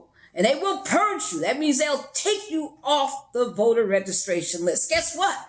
Also, if you are an inactive voter, when you're hearing all these people talking about they're going to mail ballots for vote by mail, you're not going to get one because they don't send them to people on the inactive list. So what do? You're like, how do I check to make sure I'm not on this inactive list? Because literally millions of people are throughout the country in their various states. So the first thing you want to do is go to vote.org. Yes, vote.org. Vote.org, and you can check your voter registration status. If it says you're on the inactive list, if it says inactive, you want to call your Board of Elections immediately and say, I want to get that fixed. I want to get that straightened out. You can also go vote when it's time to vote, but be careful because some places they're going to make you vote provisionally. So it's better to check right now. Let's do this. Let's make sure that in 2020, not only are you properly registered, but that your vote counts.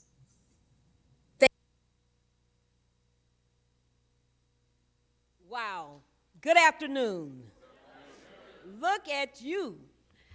Can you please raise your hand if you have a seat near you that's not occupied, so that some of the people standing on the wall, we got standing room only, can take a seat. If you want a seat, look at where those hands were. Please feel free to take a seat. I want to start by thanking Joel Siegel for that introduction. Joel, your leadership, your 13 years when you were here staffing Congressman Conyers were incredible years. You helped to make sure that the Affordable Care Act was passed, and you did leadership around around fighting voter suppression. You are a genius. We are grateful to you. Thank you, Joel Siegel.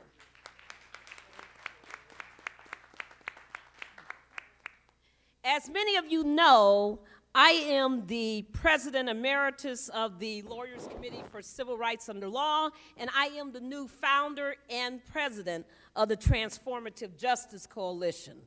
We are so honored to co-sponsor with the National Election Defense Coalition and Ben Patastik, its leader, and its other leader, Victoria Carler, for today's briefing on how voter suppression is threatening our democracy. We want to recognize the chair of the board of the Transformative Justice Coalition who came up this morning all the way from Durham, North Carolina, to be with us. That's Brenda Ford Harding, long-term champion of the legal services and justice. Thank you, Brenda. So good afternoon, everyone. We know what time it is. It is democracy time. We have been through several primaries this year, and we have seen things that no one should have to see. We want to take our time today to talk about not what's been going on in the 1950s, not what was going on in 2000, not what was going on in 2008 or even 2011. We want to talk about what's been happening in 2016 with voter suppression. And what does that mean for this body called the Congress of the United States? So I want to start by giving thanks to the Dean of the Congress, one of the most powerful leaders, a voice that has resonated for decades fighting for justice, the person who has been working, hand in glove with us on putting together today's briefing, and that's none other than the incomparable John Conyers.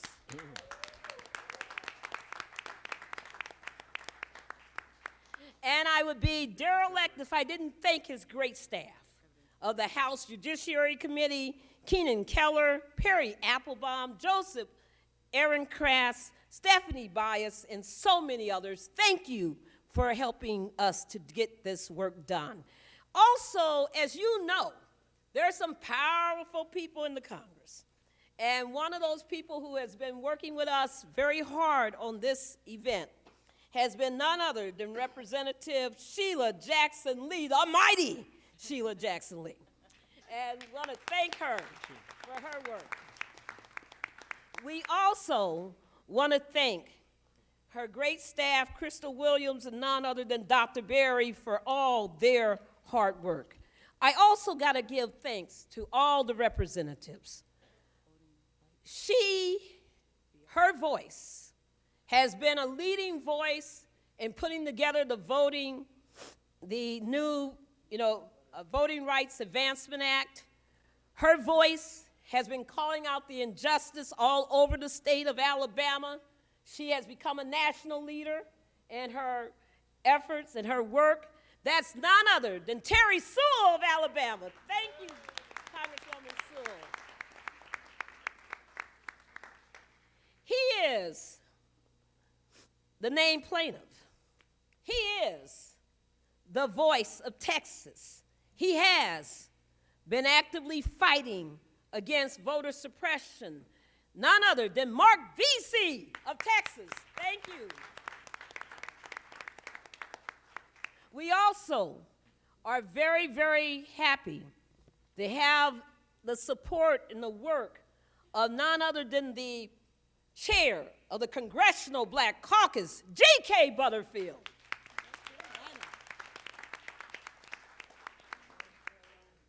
Yes, North Carolina, North Kakalaki, we be doing it.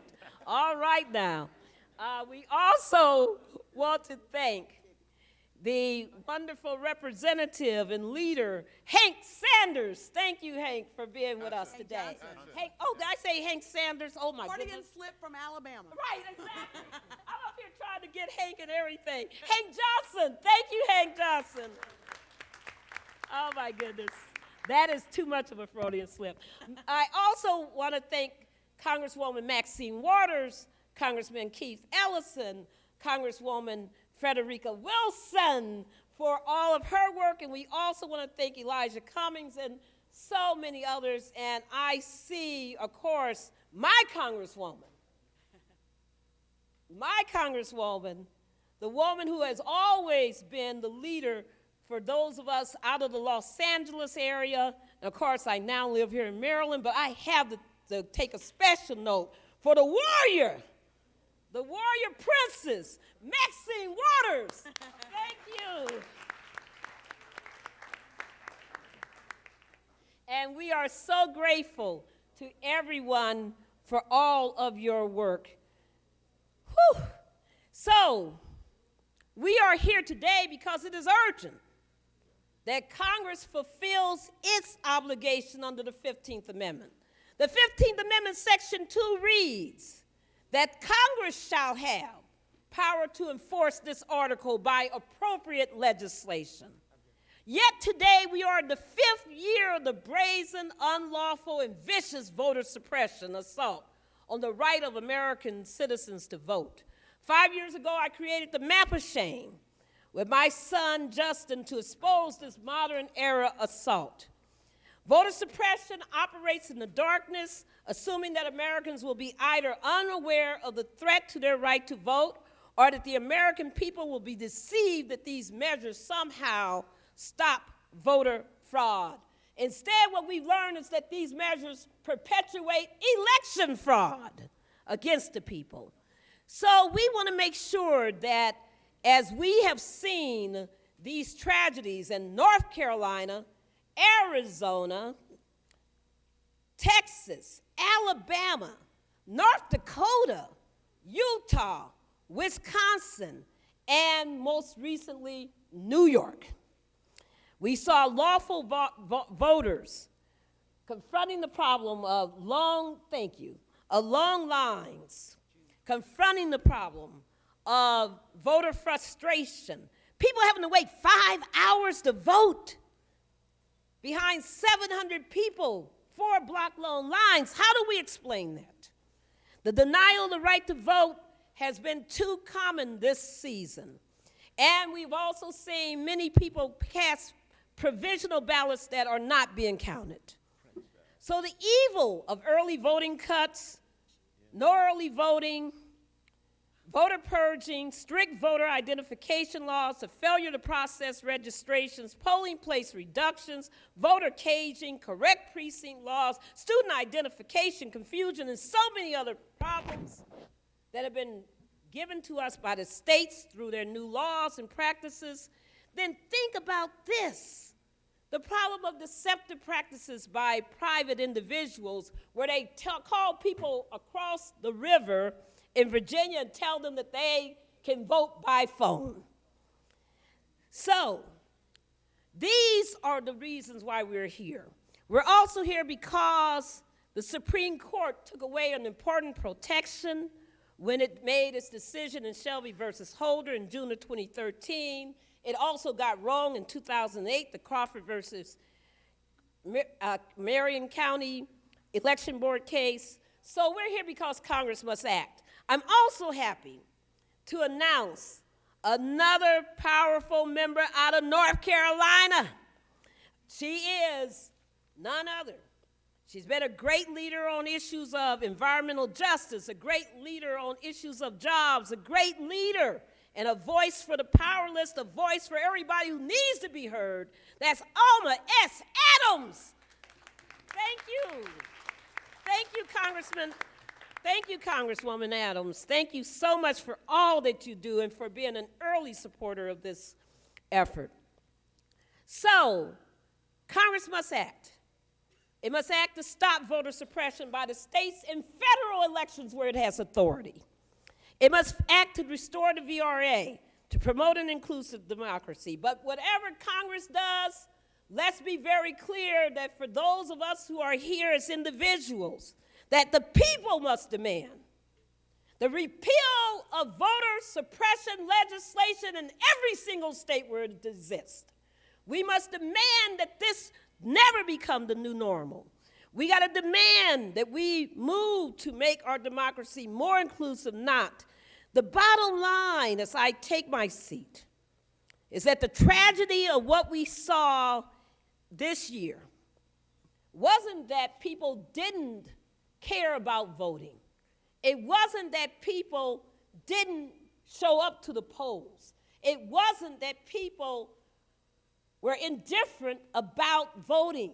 The tragedy is that all the people you're going to hear our great panel speak about, all the issues you're going to hear them address, the tragedy is that underneath all of these awful laws, the people who were hurt were people who wanted to vote.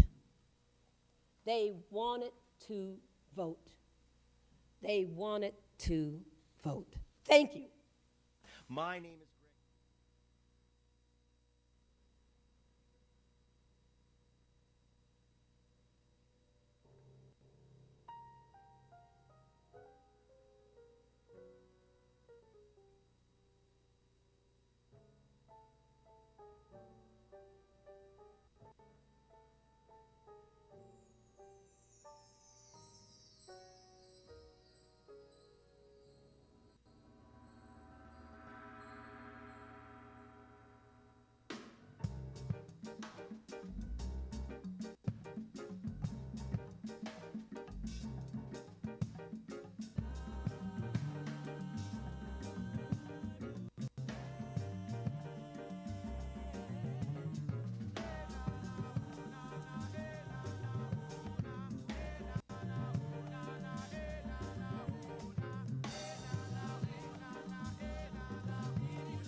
I don't see peace, only confusion all around me.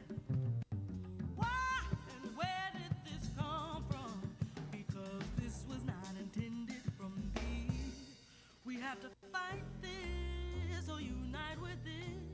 Sometimes the darkness overtakes you, but you have to call out the name of your maker, because it will never forsake you.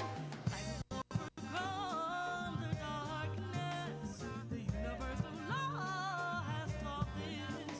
Infinite peace, infinite bliss, infinite lies will prevail. Light will overcome the darkness. The universal law has taught this. Infinite peace, infinite bliss, infinite lies will prevail. Some people all around me just give all these negative vibes, and I don't understand why. But then I too add to the negative mood, and the darkness grows stronger and stronger. But then something inside of me lets me know this ain't right. And then my spirit unites with the light and continues to fight the darkness. Will overcome the darkness.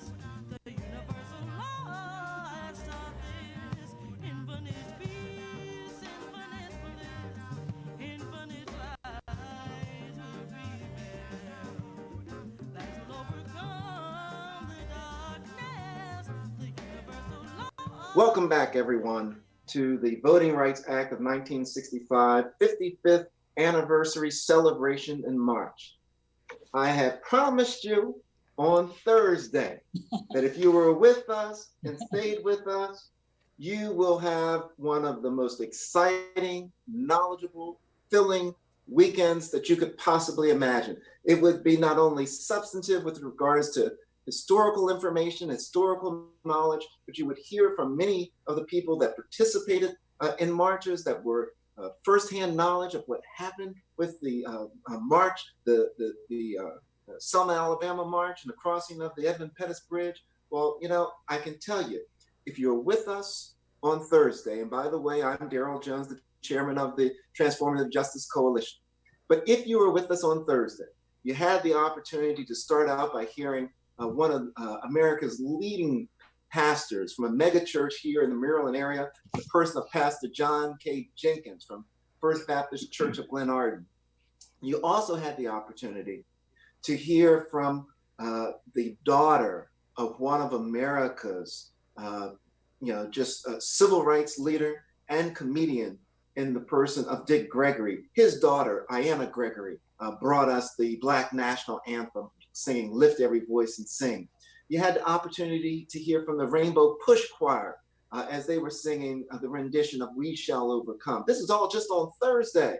On Thursday, you would have had the opportunity to hear from a giant of a minister, not only in the person of the Reverend Jesse Lewis Jackson Sr., but also in the person of Reverend Dr. William J. Barber II. He brought it to the House, and he brought it strong. Latasha Brown with Black Voters Matter followed up. She was inspired. She was so inspired by Reverend Barber. She sang opening up her remarks and then lit the house on fire after that. If that didn't get you going and didn't move your soul, we helped you move your soul because we marched. We marched from the Thurgood Marshall Center Trust all the way down to Black Lives Matter Plaza. And Barbara Anwar got a hold of that bull Connor horn and started yelling from that bull horn, Black Lives Matter, Black Lives Matter, restore the VRA, to the point that people that were in the streets of DC started joining in, shouting, chanting, walking, waiting, whatever they could do to show their support of what we had going on. Ladies and gentlemen, that was all just Thursday. That was all just Thursday. We then came to Friday. When we came into Friday, again, we had remarks from Reverend Jackson. In addition to that, you had the opportunity to really hear some exciting, informative panels that went on. And I'm gonna tell you, one of the things that happened on Friday, and I tell you, we've been so busy over here trying to get everything ready and be certain that everything is perfect for everybody, that every now and then we get a little off in terms of the day that it happened. But let me tell you, Barbara Arnwine and Kimberly Crenshaw brought it. They had a fireside chat. They went through Voting Rights Act. They went on suppression of votes. They even went all the way back to the whole skull case so you could understand what happened in Oklahoma, why it happened, and their influence in making things happen and being certain that justice came rolling down in Oklahoma in that case. Ladies and gentlemen, that was followed by our millennials and Gen Zs getting involved. They got on a panel and they let you have it. They told you the reasons why they are active, what they want to have happen, how they're going to be involved, and not just from one perspective. We had it from coming from the organization that dealt with those that are gay and lesbian and LG, help me out, BTQIA. BTQIA plus. That's right. Coming from that community as well as from, just all segments. We had the homeless segment in there. We had as well those that had been previously incarcerated and now free. That segment in there. That's all Friday. Then we came into today. And this morning, let me tell you, Breon Wells, along with his panel, lit it up once again, lit it up. So welcome back to the Saturday evening segment of this. I think that you are now in store for something that is just incredibly special as we start to come to an end of this weekend celebration of the 55th anniversary of the Voting Rights Act.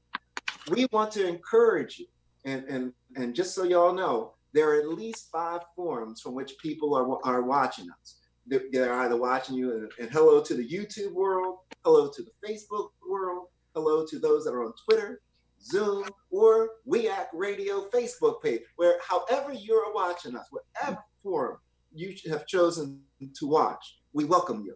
Now, we also challenge you, because we're not here for a show, we're here for work. We also challenge you. Our challenge to you is this. We are sponsoring and have been working for the last 5 months, putting together what we are calling our March to the Ballot Box. Our March is to the Ballot Box is a collection of groups through across the United States. Our March to the Ballot Box to show that they will not stand and let their voice, their vote be suppressed. They are determined, they are guided, they understand their rights, they understand the future, they understand the next generation, and they're going to march to the ballot box. We want you to organize in your community a march to the ballot box, and we want you to film it. And after it's filmed, if you notify us, we will play it on ours, because we're going to have a national march.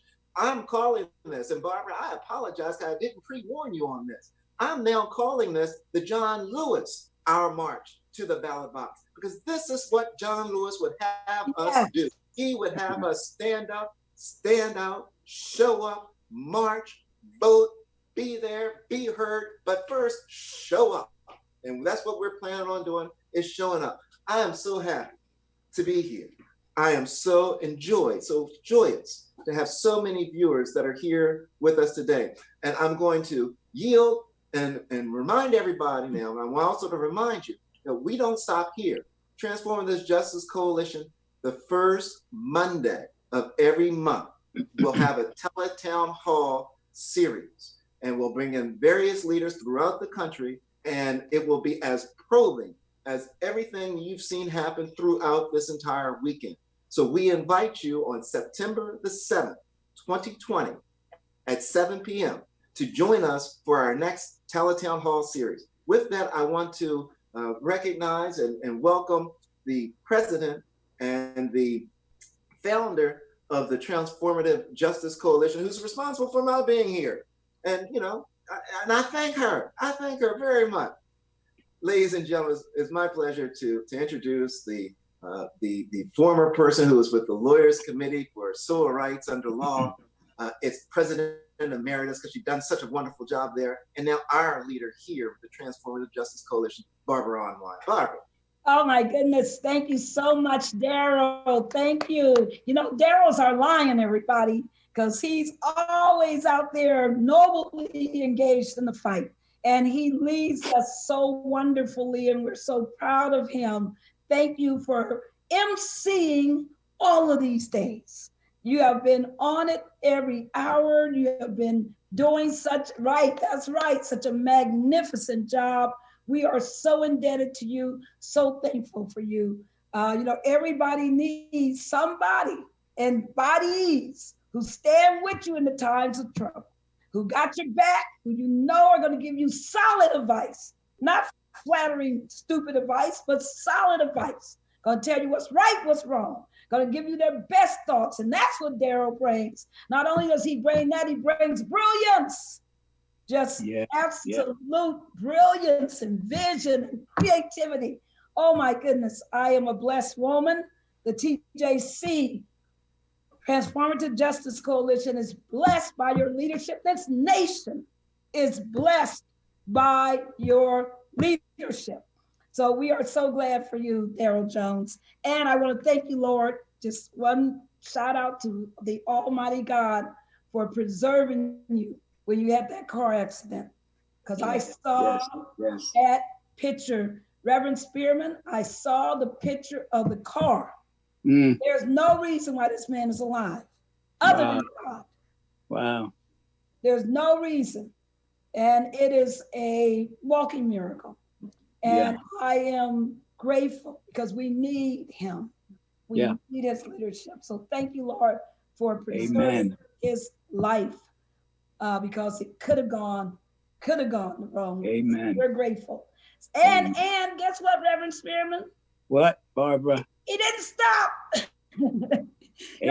People would have gone to bed. We wouldn't have seen him for a couple of weeks. And so I know. We're advising him to do that. But he said, oh no, I'm on a mission. And as soon as he could move, he was up and running to make sure that this program would be great. So what a blessing, what a blessing. Amen. So to all of you out there who are listening on all of those streams, all those platforms, thank you for taking your time to give it to us. Literally thousands of people have watched. Oh, I mean, thousands. I'm not talking about 1,000, 2,000, 3,000. I'm talking about thousands of people have been watching the programs from Thursday, Friday, today. And we're grateful for you because what do we know? In order to win the war on voting, yes, everybody, there's a war on voting. Yes, there is. In that war on voting, we need troops. You got to be part of the people's army. You got to be part everywhere. You got to say, I'm a voting rights champion every day that you get up and think constructively, what am I doing to make it possible not only for yourself to vote, but for others to vote? Folks, listen to us now. There are concrete steps you need to take to make sure that you are able to vote and that everybody you know and love and who's eligible and should be voting is able to vote. We want you to go to vote.org. Come on now, that should be your best friend. Vote.org and check your voter registration status. Don't look at me and say, Barbara, I know I got it. I'm registered. I made the right thing. I just voted for the primaries. No. Let me correct you on that. My friend voted in California. Big old blue state, California. She voted during the primaries just months ago. And she went because she heard somebody saying just what I said, check your voter registration status. And she said, all right, I'll just do it as a thing just to see what happens. She checked her voter registration status, people. She just voted, 7 weeks ago? And she was no longer on the voter registration rolls. She was gone. Zero information. No evidence that she had ever been a voter. Outrageous, outrageous. And we just want to remind people this is happening all over the country. Some 18 million people have been purged. Some 18 million people are sitting on these ugly inactive lists. You can see my video about inactive voters. If you're saying, what in the world is that? Go to votingrightsalliance.org. That should be your second or first best friend, because votingrightsalliance.org stands right there with vote.org as your essential tools. Because when you want to know what's going on, if you need information, if you need fact sheets, if you need videos, if you need to be able to have some kind of organizing tools, they're at votingrightsalliance.org, including my video on inactive voters, including my list of the 61 forms of voter suppression. I didn't say 6. 61. I said 61, Reverend Spearman. That's right. 61, Daryl. 61. And guess what, everybody? This was written in November of 2019. So it has nothing to do with this virus, voter suppression, we're watching right now. So I want people to understand that we're in the fight of our lives, because the reason why they're spending billions, the reason why they're lying to voters, the reason why the Senate just got another intelligence report saying danger, danger, foreign countries are trying to interfere in our elections. This report just came out this week, folks, not a month, 2 years ago, this week. And they're talking about the kind of devious tactics. They're targeting who? Black voters. Yes, sir. Yes, sir. They're targeting who? Latino voters. They're targeting who? Native American voters. They're targeting young voters, student voters. Be real, folks. We're in a war. And the only way you win a war is that you got to fight. You don't sit back and see the battleground. You don't let people just run over you. You put on your full armor, you come ready and you fight. So when you're checking your voter registration status, check your family members, help them check, help your friends check. Make sure that you're vigilant. If you run against somebody and they come up to you and they say, oh, well, I can't vote because, I used to be in jail. I did that thing and now I've been out. You need to tell them, let's check for our state. Let's find out if you can vote in our state. Don't assume just because you heard about Florida, just because you heard about old bad Texas, just because you heard about North Carolina, just because you heard about some problems that some people have had somewhere else in a whole different situation than yours, and it applies to you. If you want to know, if you're one of the 17 million people, listen to me, write that number down, 17 million people who are eligible to vote. Right now, they could sign up and register to vote in their states, but they think that they're ineligible because they got bad information, because these states are so bad that they won't even give people, Daryl, they won't even give people when they leave incarceration information on their right to vote. And they don't want to. It's no accident. This is all purposeful. So anyway, I just had to, say those opening words that, I'm sorry, Dara, I know I got on the soapbox and started running. I'm sorry, that's me, but I'm sorry. Dara, I know you want to introduce Reverend Spearman. Forgive me. Oh, no, that's fine, Barbara, that's fine. I mean, it's that fire that Fannie Lou Hamer talks about. Okay, that's that light that everybody needs to feel and to see and to recognize and to know. You need to get up and walk with that person, walk in with that knowledge. And it's in that same spirit that we now have an opportunity to hear from, I'm supposed to call him a minister, he is. I'm supposed to call him a doctor, he is. He's also the president of the North Carolina chapter of the NAACP, but I'm now proud to call him a friend of mine personally, as well as a friend of the Transformative Justice Coalition. He's also now going to be one of my ad hoc ministers. I have a whole board of him. I've just signed him on. He's just an incredible person. And let me tell you, He just came through a training of millennial and Gen Z voters that was focused partly in North Carolina and some in Georgia and a touch of Maryland. But let me tell you, Reverend Spearman was instrumental in pulling this together for these millennial voters. The NAACP there was open to every suggestion. They went out and they found the students that we needed. And let me tell you, I would say, Barbara, and you can help me out on this, that was probably one of our best classes of millennial and Gen Z voters that we had. I'm not going to start trouble by saying it was the best class, because one of our best classes. One of the best. All 51 recruited by this man, Reverend Spearman. Wow. With the, Reverend Spearman. Yes, please, sir. Welcome us. Thank you so very, very much. And it's just wonderful watching the two of you work together. The synchronicity that the two of you have together is inexplicable. It truly is. And I just want to say it's wonderful to watch Barbara find her voice. I mean, she was hoarse. She was hoarse, y'all, before we got on this session. She was hoarse. And listen to her now. God is working through you like he has not worked through many people in this thing called life. And Daryl, Barbara, you said something about Daryl, and you talked about the accident that he was in. He could not die.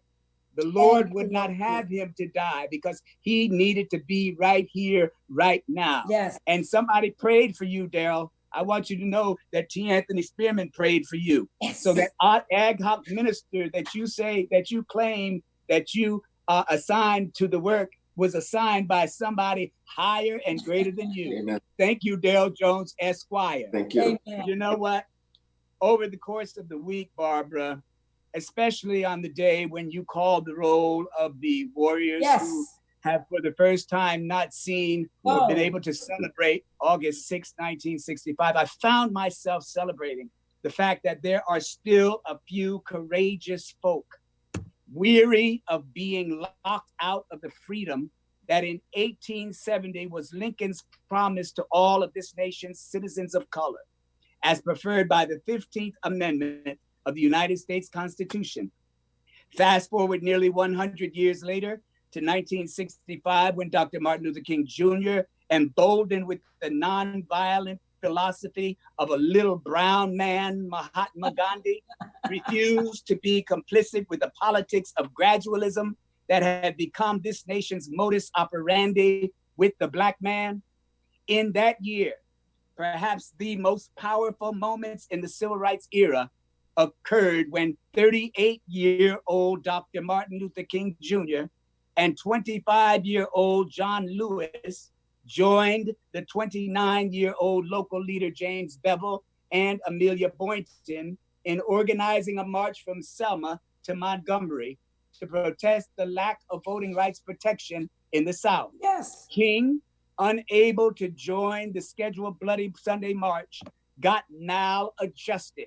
He used to love to use that term. He got maladjusted, much like the whole nation did, as they watched state troopers crack open the head of John Lewis and beat Amelia Boynton into unconsciousness. Dr. King went to lead a second march 3 days later, but sensing the angel of God saying, "No, this is not the time," turned back. Yet finally on March 24th, those marchers arrived in Montgomery. King subsequently dared, I said dared, to step into the office of President Lyndon Baines Johnson with a demand. You do know, don't you, that power concedes nothing without a demand. It never has, and it never will. That powerful demand became the Voting Rights Act of 1965. And for 47 long years, from August 6, 1965 until June 25th, 2013, we experienced more voter protection than ever before. And I don't know about y'all, but I'm longing for the day that we'll experience those protections yet again. since the return decision of Shelby versus Holder, June 26, 2013, we've been left to fight for the right to vote freely and fairly that was given to us over 54,973 days ago in that 15th Amendment. And since that time, we've been through some torrential political storms and some savage social tsunamis. We have been soaked by the vicious attempts of a rogue government to suppress our vote and gerrymander our districts. I don't know about you, Sister Barbara. I don't know about you, Brother Darrell. But with brain trusts and think tanks of the caliber that the two of you have brought to us today and this week, I know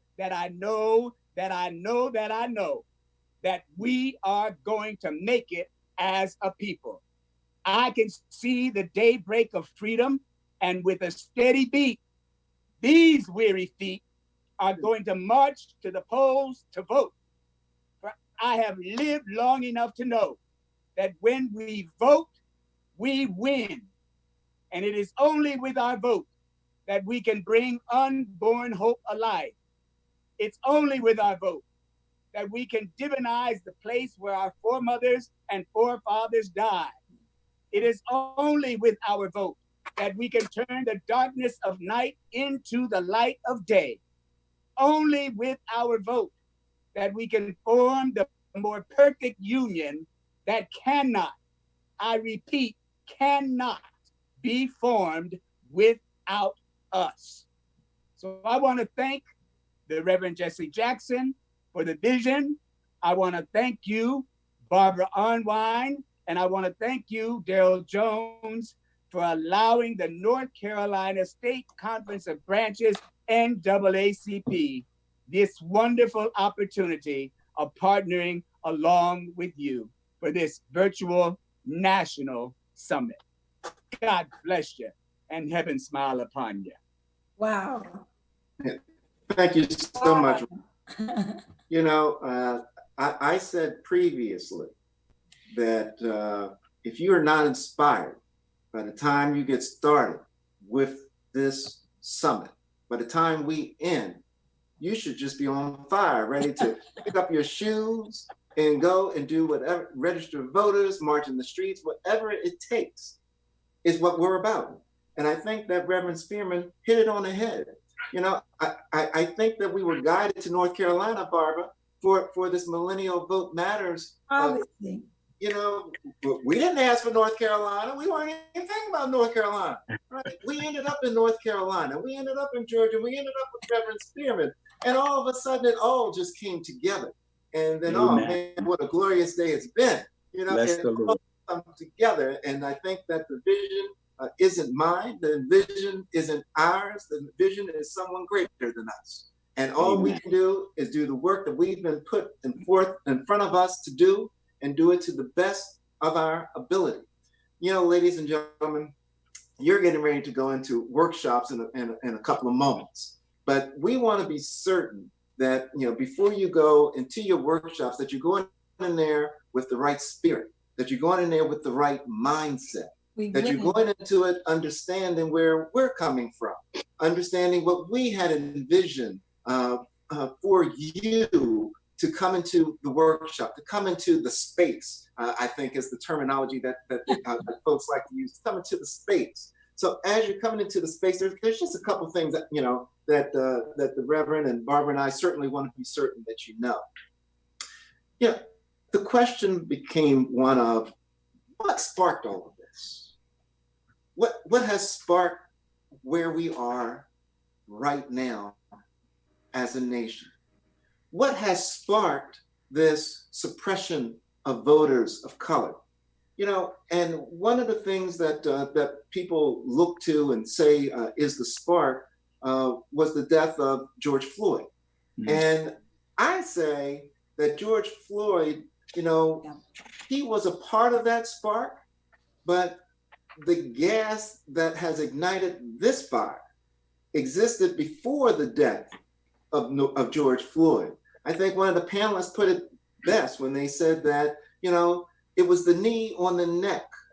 It was the knee on the neck of a lack of medical coverage for African Americans that sparked this. It was the knee on the neck of the denial of equal treatment by police that was the spark of this movement. It's been that knee on the neck of the opportunity, the lack of opportunity, equal access to opportunity, not just opportunity, but equal access to opportunity. That is the knee on the neck. The physical action of the knee to the neck of George Floyd, that physical action manifested everything that everyone had experienced in the race of color for an extended period of time. And it was just an outwardly expression of that. And as he ended his life, his last words of calling for his deceased mother, if that didn't pull at your heart, if that didn't force you, and as Reverend Spearman knows, I'm certainly a religious man and a spiritual man. There's a reason that God had people home during the pandemic, forced to watch what was going on. Because as you've done to the least of his people, you've done it unto him. And so that gave folks the opportunity to see what we're talking about. When we say Breonna Taylor was sleeping in her own bed, they'd already arrested the people that they're looking for, and they shot her and killed her. And yet no one has been arrested. No one has been accountable. No one has been accountable. When we understand those issues, when we understand what it is that we're marching in the streets for, yes, it's George Floyd, but yes, it's Breonna Taylor. Yes, it's Sandra Bland. Yes, it's Rayshard Brooks. It is so many unheard of, unknown African Americans and people of color that have been slain needlessly by police. But let me not stop there. Reverend Jackson gave me the wonderful opportunity to sit on a panel with Rainbow Push several weeks ago. And one of the things I like to confess is what I don't know. And sitting on that panel, we were talking about Native American issues. And I didn't know much about Native American issues, didn't understand why I would be sitting on this panel. Obviously, there was a greater source that understood why I was sitting on that panel.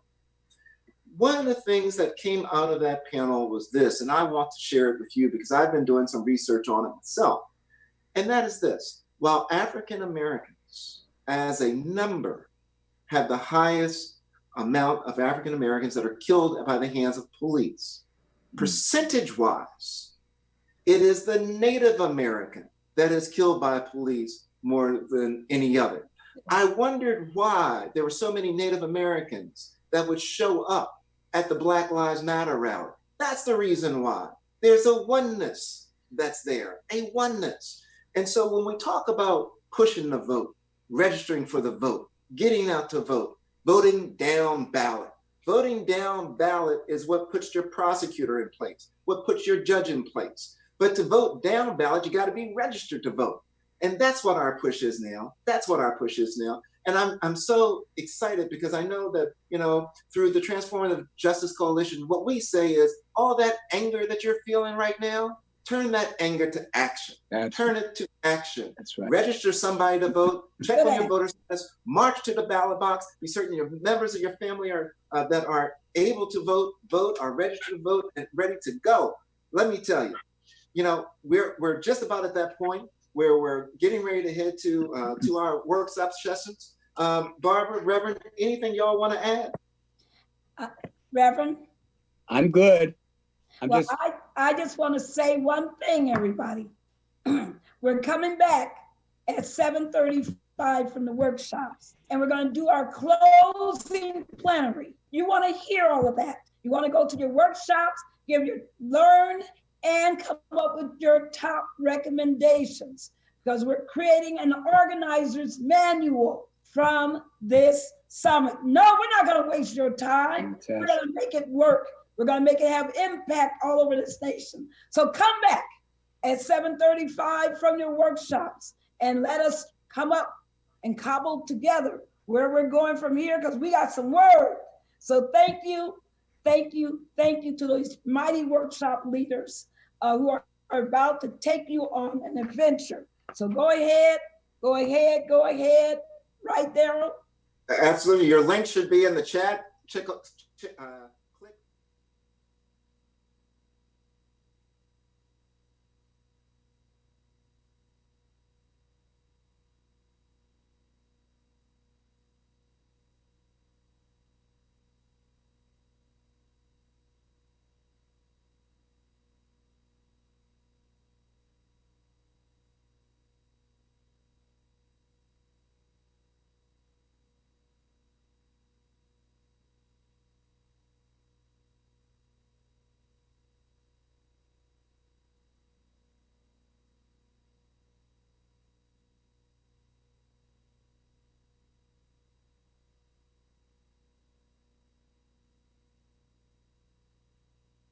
Listening in by Facebook. But for those in the session, if you could just put in the chat box, if you're able to, your name and either what organization you might be with or where you are, what state you're in.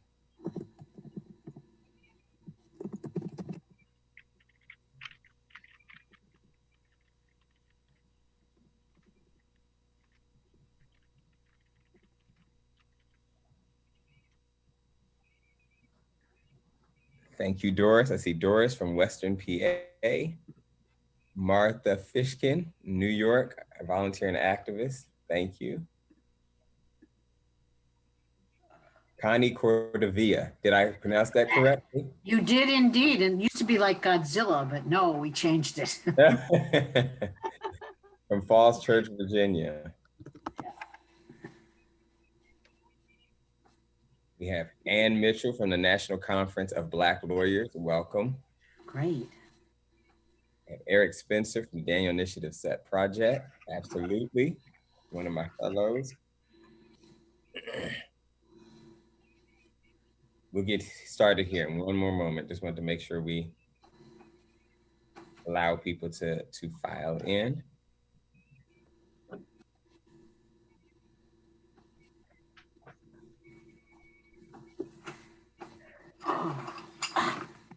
If you're just joining us, please put your name in the chat and either the organization that you're with, or if you're not with an organization, no worries, just put what state you are tuning in from.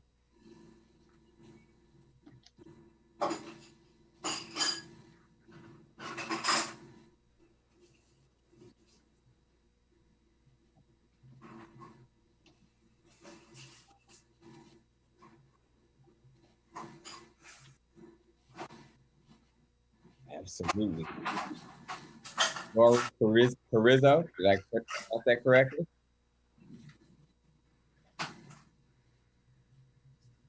From Southern California, scrutineer.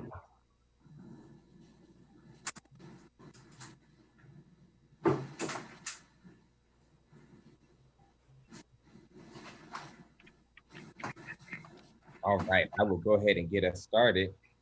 So we are in this panel session or this workshop on how to effectively combat voter purging.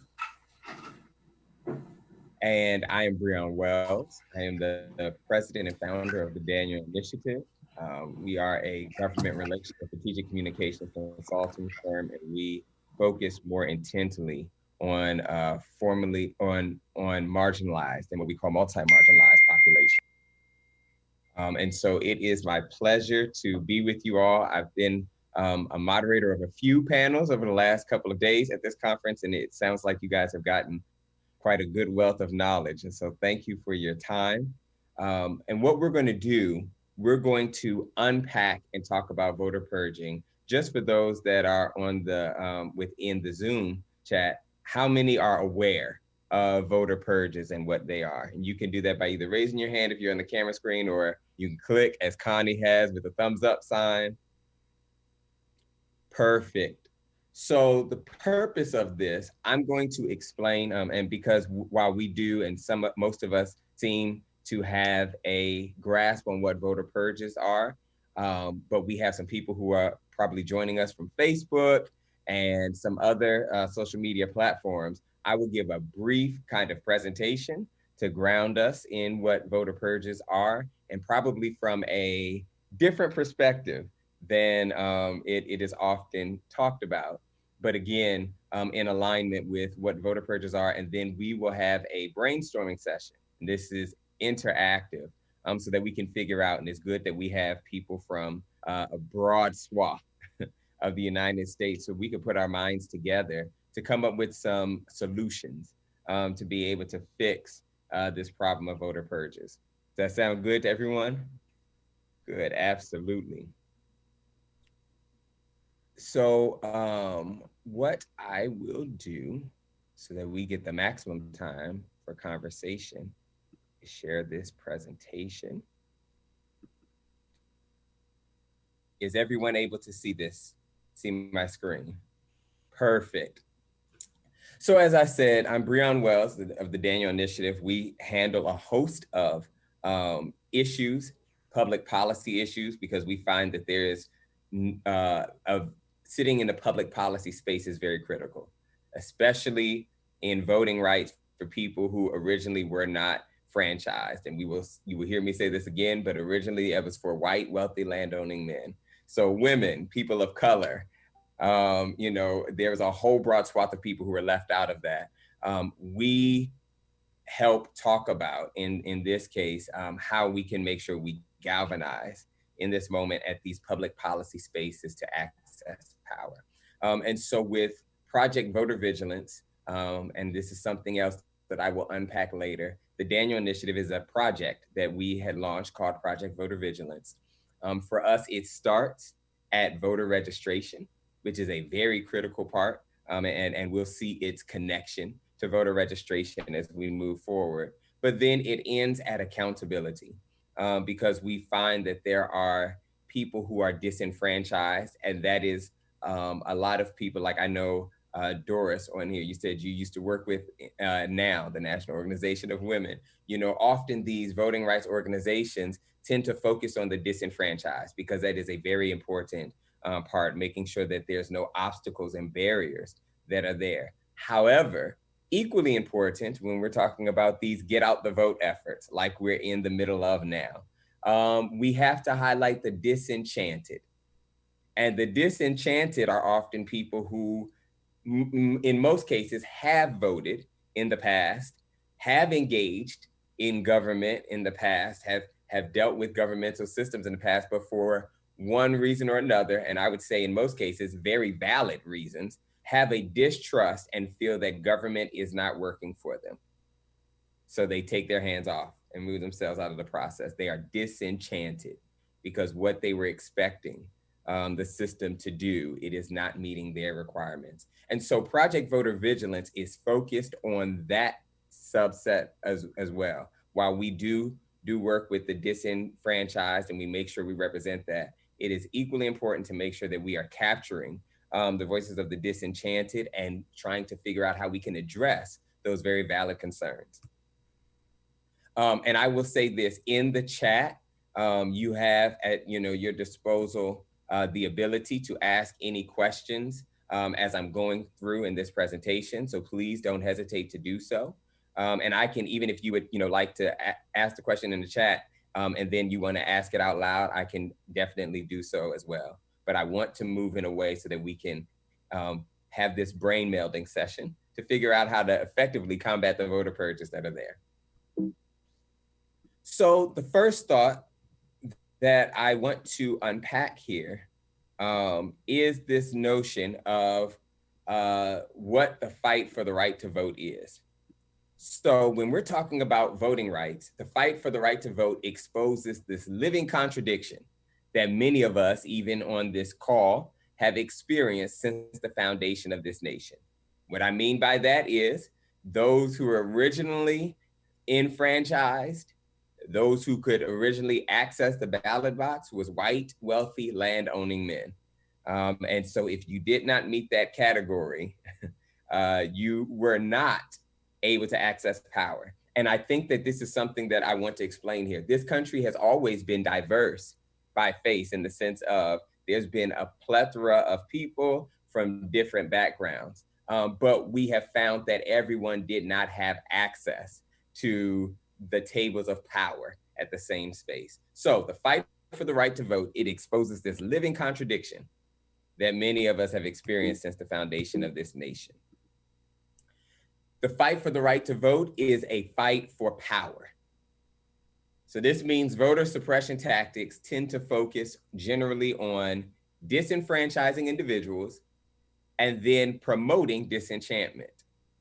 And this disenchantment is what often leads to apathy. So when we want to know why there are sectors of the population that sometimes don't turn out to vote, in some cases it is because this disenfranchisement and the way that they see and their experience in the United States has been that there's obstacles and barriers that are intentionally put in place to shut them out of the process, to silence them. And this promotes that disenchantment and therefore that apathy. So I want to really talk about right here real quick, race and power from a historical perspective, because if we're going to understand voting rights, we have to tie it to its original nexus, which is the civil rights movement. We have to tie it in its original nexus of who even the more were we excluding. So inequities and inequalities have been a staple of American society from its very foundation. Power has always been characterized by access and ability. So access, the vehicle through which I'm able to attain what I feel I need, and then the ability to influence governmental and societal actions. And so in nation states and organizations, even for those that might be a part of, some of these nonprofit organizations, you have a board, right? Power is always expressed in the form of enfranchisement or the ability to vote. And I've just outlined a couple of things, and I'm laying this very intentionally, but I've listed a number of issues that are tied to the ballot box. There are so many. Every issue really matters, hence why we call it public policy. Anything that touches the public is an issue, and the ballot box is step one to you even being able to touch these spaces. So healthcare, education, economic mobility, safety and security, and then of course, representation. So power, as we have said, from a legal perspective, the original Constitution gave that regulated the 13 colonies enfranchised only white landowning men. In the 17th century, the 13th colonies used to impose as well a religious test on this. So, and this is something that's little known, but in the 18th century, that's when, so in 17th century is white, wealthy, land-owning Christian men, right? In the 18th century, they dropped the religious test, but everything else was still the same. So there's still a broad swath of the population that is sitting outside of the borders without access to power. So power then was thus concentrated for this small subset. And I've set here, since we bring up the term wealthy land owning, this is just an example of some of the states. You notice all of them are not Southern. There are some Northern states, Pennsylvania, people from Pennsylvania. These are the requirements that had to be fulfilled in order for you to be considered able to enfranchise. So Virginia, they had extreme land and housing property requirements. So you'll see 75 acres minimum, 12 by 12 feet housing minimum. South Carolina, 100 acres minimum. Georgia, 50 acres. When we go to Pennsylvania and Delaware, they both had 50 acres minimum. I will not delve too deeply in this, but I do want to bring to attention, has anybody heard of the 40 acres and a mule? Yeah, so when we're talking about when the Civil War was ended and Black Americans or Black people were supposedly given, they were supposed to be given the 40 acres and a mule. We know that we never received that. However, I just want to go to show that even had Black Americans in that time received the 40 acres, they still would have been 10 acres short of the minimum requirements. And so that matters because even in this context, when we're talking, this is where just because you offer something, this is sometimes how we can play these games that get you as close, but then again, not close enough to touch power. And we need to acknowledge that intentionality. So power, since the state laws enfranchise only white land-owning males with the commodity of wealth, and since governmental actions have always been formed and depended upon the consensus of those deemed eligible in society, the barriers and requirements based on race, gender, and class are all these social constructs and mechanisms to provide access to some and to restrict access to others. So early US power, when we're talking about voting, voting is all about power. Voting is all about access to power. And we're going to get to voter purges here in a minute. But we need to acknowledge again that early US power constructs engendered racism, sexism, and classism as the barriers to being able to access the ballot box. People of color and women have always existed in the United States, and these same groups have not always enjoyed equal protection and recognition under the law. And so, I've listed Native Americans or indigenous people were labeled as savages. Partial humanity was designated to Black people under the 3/5 Compromise. Women were not empowered in the original Constitution. And in fact, as we know, white women would be enfranchised to vote in 1920 through the 19th Amendment. The last thing that we need to share from a historical perspective is what I like to call this violence trifecta. And what I mean by that is this country has had a history of violence, specifically with the Black community since its founding. It's had violence even with others that, women and with Latino Americans, with indigenous people. But this violence trifecta at work with social violence, political violence, and economic violence all at the same time. We're going to focus on one of those, being political violence, in our discussion today. But social violence, so an example of that, lynching, to include hanging, and other violent acts meant not only to murder and intimidate, but also to accumulate land. That's social violence. Political violence, barriers to representation in government, including obstruction of access to the ballot box. And then economic violence, so destroying centers of economic prosperity. For example, Greenwood, when Black Wall Street was burned down in Tulsa, Oklahoma, right? That's economic violence. All of these were in effect at the same time, employed at the same time. Are we good thus far? We absolutely, I love this. So this violent trifecta is also in existence today. It didn't just magically go away because we had a civil war and because we decided we were going to turn the page. In fact, we know that because government often, and it's not just the United States governments generally don't do things proactively because it's the right thing to do. It has always come because of pressure. It has always come because of activists and advocates who put things on the line and raise their voices. And so we know, and we can say then that this violent trifecta is still in existence today. It just may take a different shape and form. So social violence today, police brutality.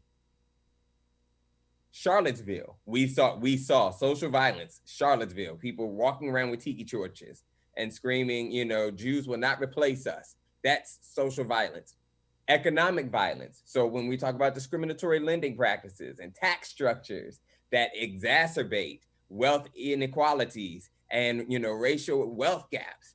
But then political violence, and this is our focus of today. So voter suppression, partisan gerrymandering, and sentencing disparities. By that, I mean, so in the criminal legal system, we have, sentencing disparities where sometimes even we over police in certain communities. There's not even-handedness of justice being doled out across society. That's political violence. I sit and I wear a hat as an advisor to the National Commission for Voter Justice that was inspired by Reverend Jesse Jackson Sr. And Barbara Arnwine, who put on this conference, is one of the national co-chairs. And I can remember as we were sitting in a hearing in Florida that we had put on, that Professor Donald Jones from the University of Miami Law School said the following: when it comes to voting rights, America is facing a second civil war. That's quite a statement. It stood out to me deeply then. It continues to stand out to me today. When it comes to voting rights, America is facing a second civil war. And what this means is, if we're going to talk about wartime, there is a difference to which we approach not only life, but to the strategies that we use as we're engaging in things. And so this means the voting rights community, we have to understand that we're in what would be akin to a second civil war. And we need to have that framework as our mindset to understand how do we move forward then in that reality. So let's talk about voter purging. Mass voter purging campaigns and voter purging, the definition of voter purging is this. It's this massive tool that we use to limit access to the ballot box, massive voter purging campaigns. We saw that most recently in 2016. I will unpack some of these examples later, but the United States acknowledged, at least most of these voting rights organizations began to acknowledge in mass voter purging in 2016 based on the Ohio instance of Husted versus A. Philip Randolph Institute of Ohio. And so this was where you have mass voter purging campaigns that are moving a lot of people off the rolls at the same time. So what is voter purging? Voter purging is the removal of names from off the voter rolls. It's to take off names, and so each state has voter rolls.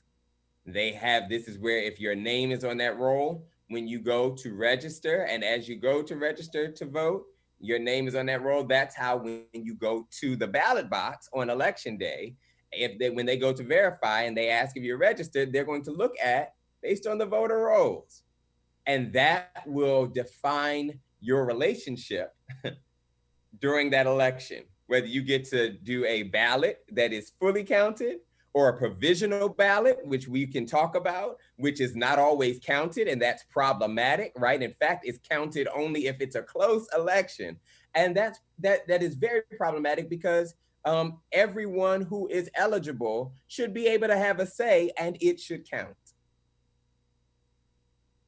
So that's what voter purging is. Now, let's put this question then before us. Is voter purging legal? And the answer is yes. Purging voter rolls is a legal mechanism given to states through the National Voter Registration Act of 1993. And the most legal reasons that states can purge people off the rolls is if they have deceased, if they've died, if they are deceased, or if it's individuals who have moved, whether all the way across the state to a different space or out of the state altogether. So you do want to make sure that the rolls are accurate. So voter purging is a legal mechanism, but we understand that anything that is legal can always be corrupted, can always be taken advantage of. And so when is voter purging problematic? Well, it's problematic when in the form of these massive voter campaigns that often happen with little to no transparency and often strategically employed against voters of color, the formerly incarcerated, and indigent populations. So Shelby County v. Holder. Does anybody that's on the Zoom call, you've heard of Shelby County v. Holder? Absolutely.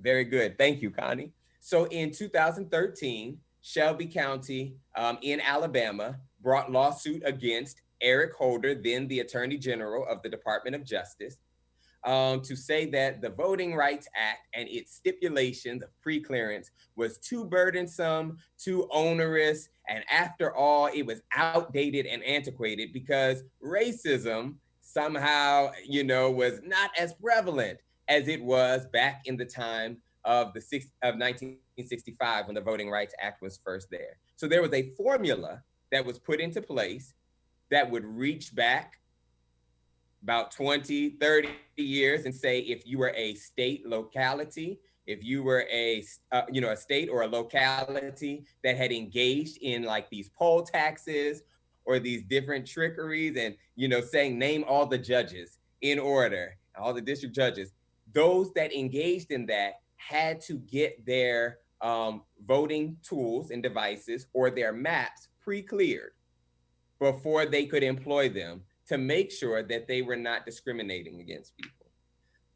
Shelby County v. Holder unfortunately weakened that because what it struck down was really Section 4B, which was the formula requirement, and therefore it rendered Section 5, which was that pre-clearance requirement, weak and powerless.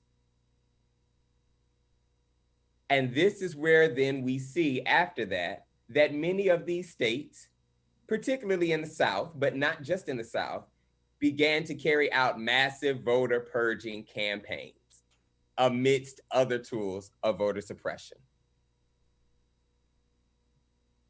So, examples of massive voter purging campaigns. Georgia. Is anyone from Georgia on in Zoom? Or if anyone's from Georgia on Facebook? In 2019, Georgia attempted to purge 300,000 people from off of its rolls. That's a large number. Sadly, it only pales in comparison to 2017 when they tried to and approximately purge 500,000 voters from the rolls. Some of these voter purges, and part of where it's problematic is not just it's the quantity, right, that it's mass in nature, it's the reasons. Sometimes they get it wrong in voter purging. When you have, for instance, some names that they assume are duplicates, but they're not. So you've purged some people off the rolls who have been voting and expect, to vote, but they're purged, their names are removed from the rolls. Wisconsin had and is still trying to figure out with this contentious battle with the courts on 200,000 names that Wisconsin is trying to purge off the rolls. What we do see, and let me be clear and say this here, especially to guide our conversation. This conversation is in a 501c3 context. And so we do not and will not engage in partisanship. But what I will say is the forces that continue to employ voter suppression tactics have as of late adopted this strategy in which they sue states, claiming that they have not adequately purged their rolls. They have not adequately, their voter rolls are not accurate.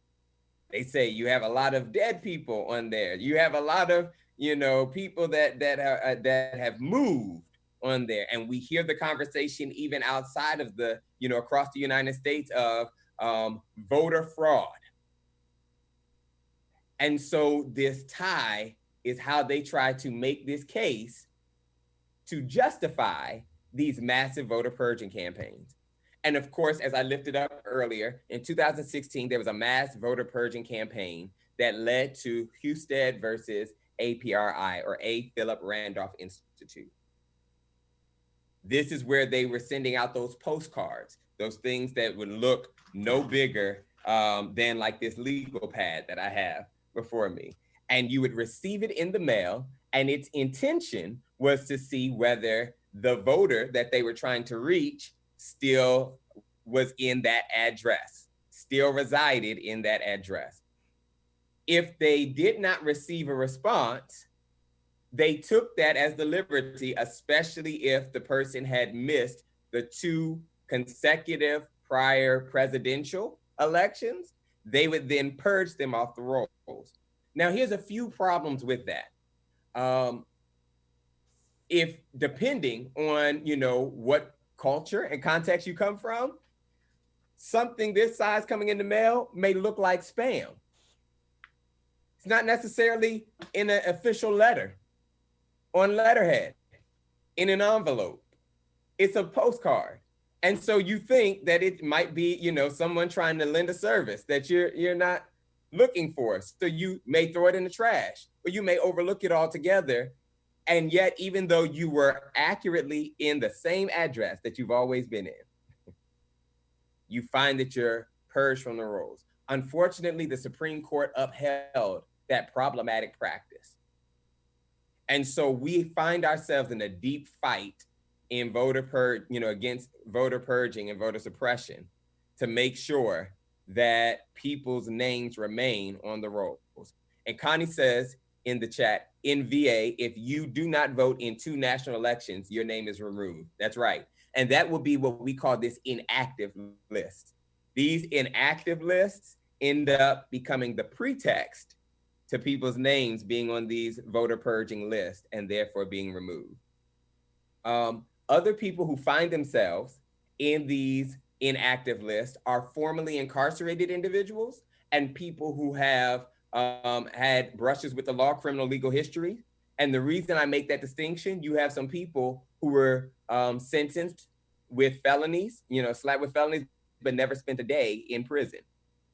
However, their right to vote was struck down, depending on which states you were in. We have only 2 states that allow for formerly and currently incarcerated individuals to vote while they are incarcerated. Does anybody know what those 2 states are? And put it in the chat if you happen to take a guess. It's 2 states that allow for those that are currently incarcerated to vote. Give us a few seconds. No, good try, T. Roberts, not Virginia and California. Anyone else want to take a stab at it?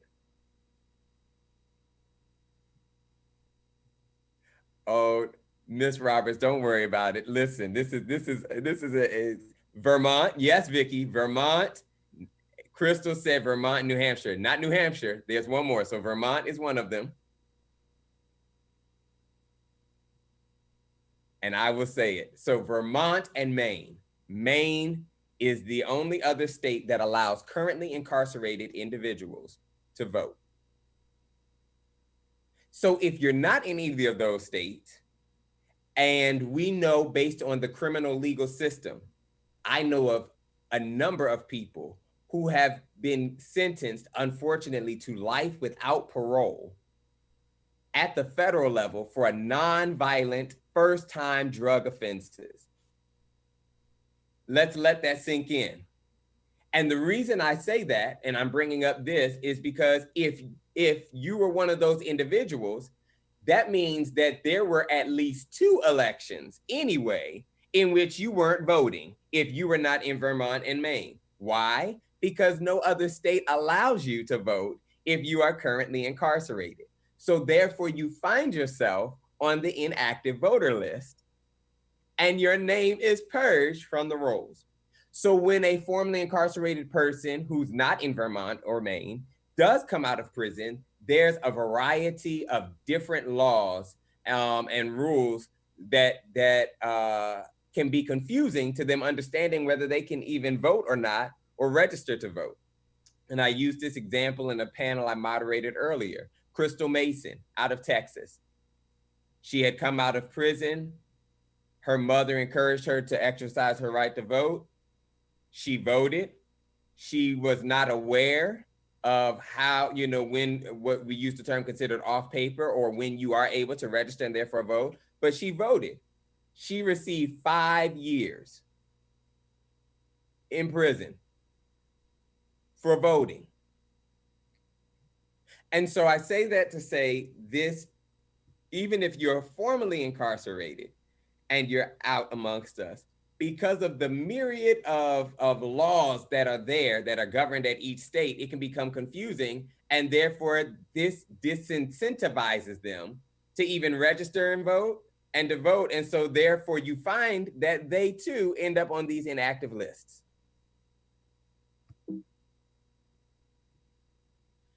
So the impact of mass voter purging campaigns.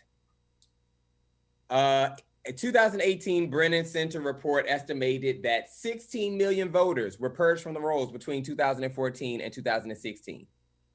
Shelby County v. Holder happened in 2013. So immediately after that case, what we're saying is at least 16 million voters were purged from the rolls following Shelby County v. Holder. Furthermore, this report suggests that 2 million less voters would have been purged during this time span had pre-clearance that Shelby County v. Holder struck down. Had it still been in effect, we would have seen less people purged from those rolls.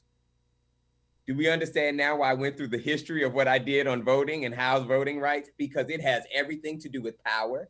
It has everything to do with voting purges being the newest tool of voter suppression that we can not only know is happening now, but we should understand is going to be the continuous go-to to happen in the future. It erodes voter confidence in our election system, and it promotes these feelings of disenchantment that I talked about.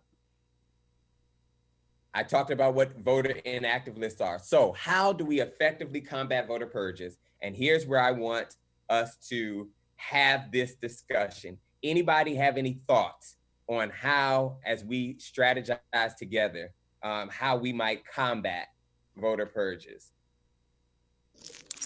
I think this is one of the reasons why we are pressing hard for everyone to check their registration at this point. That's certainly one positive thing you can do. And if you're doing it and you have a record of have any kind of a criminal record, you can then check at the same time with your registrar's office as to what the things are. That's a horrible story about that woman in Texas.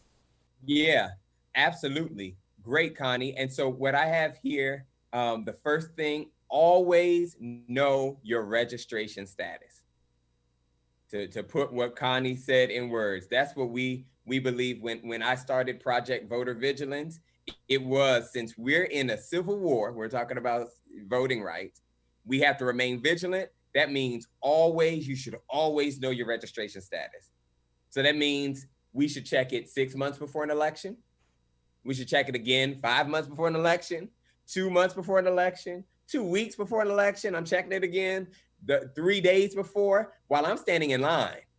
I'm gonna make sure that I check again, even on election day, right? Whenever I go. Why? Because it only takes a second for you to be purged from the rolls. Now, the National Voter Registration Act specifies that states cannot conduct voter purges 90 days, at 90 days before an election. So that you can register if you need to. Correct. Have your registration changed. Correct. And so now, that being said, that does not mean that some states might not still try, right? But you should know that the National Voter Registration Act of 1993 sets forth that they should not be conducting these voter purging campaigns. And if they happen to be, and if you spot that, you need to, really cite that to the State Board of Elections. If you're going to take this in lawsuit, that would be exactly what you would rely on. So always know your voter registration status. The other thing, then, any other thoughts on how we can combat voter purges? And in particular, these massive voter purges. So we've said we need to individually know our status. What about the community? how do we make sure then that the community knows what their status is? Reach out to our churches, our community churches, and various organizations, and just, I don't know, do a small mini town hall. Absolutely. Get the word out. Social media too, getting it out on social media. Absolutely. Your name one more time, Ms. Roberts? I'm Tanja Roberts. Tanja. Excellent point, Tanja. So one place would be child care centers. Parents use them. They're our young voters. Those are the ones we want to be sure they both press for registration and press to check your registration. That's right. So we know a couple of things. In the civil rights movement, the fuel and the bedrock of it were churches and faith leaders, right? Of all sorts of contexts. And we know that even if people aren't going to their houses of worship on a regular basis, they do still trust their faith leaders, especially in times of crisis and things. So faith-based organizations could still serve as the strongest nexus to help make sure we amplify the message that you need to know your status at all times.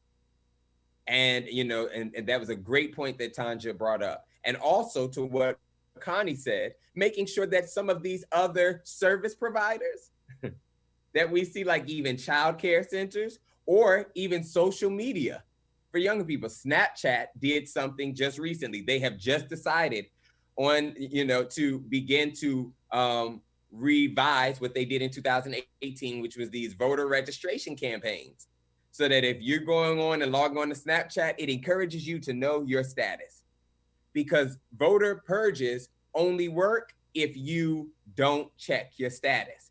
But if you check your status, as Connie said, you'll be able to see early on that, wait a minute, they removed me from the rolls, and you can rectify it, remedy that as much, as is possible. So employ community. Another thing I want to say. Yeah, go ahead, Connie. And that is, please consider being an election officer. I've been doing this for 25 years now. I have learned more than I ever wanted to know. Plus, it's linked me to my community. And I think this is something that's extremely important to do, especially you young people, so that we don't all election officers don't all look like me. Yeah. So absolutely. Excellent point, Connie. What we do know is our most stable poll workers, poll watchers, and are those that, due to COVID-19, are actually in COVID-19's crosshairs. They are the more mature amongst us, right? The more seasoned and wiser amongst us. But that presents not just a challenge, that presents an opportunity for us to engage younger individuals to have stake in their democracy past the ballot box, right? How do we cure this disenchantment? We cure it by giving them ownership. And so part of that means then not just making sure that college students serve as these poll workers, but making sure that 18-year-olders, and service poll workers, and here, let's stretch it even more, 16 and 17-year-olders.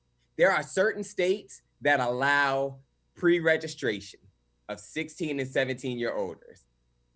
Every state does not, and we ought to move. If you live in a state that does not, you should push for that to happen, right? Because we want to make sure that they get the practice, that they feel invited. And there's nothing more welcoming than saying, go ahead and pre-register at 16, 17 to vote. And guess what? You can become a poll watcher, and we'll make sure that we are paying you to be able, for this service. It gives them a better taste in their mouth.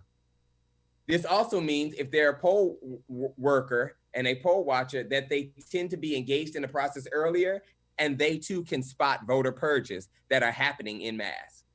And this is why it's important to employ community-oriented voter registration drives and awareness campaigns. Because if I've been purged from the rolls, I might think it's just me until I talk to Tanja. And then when I talk to Tanja, I find out, wait, you were purged from the rolls too?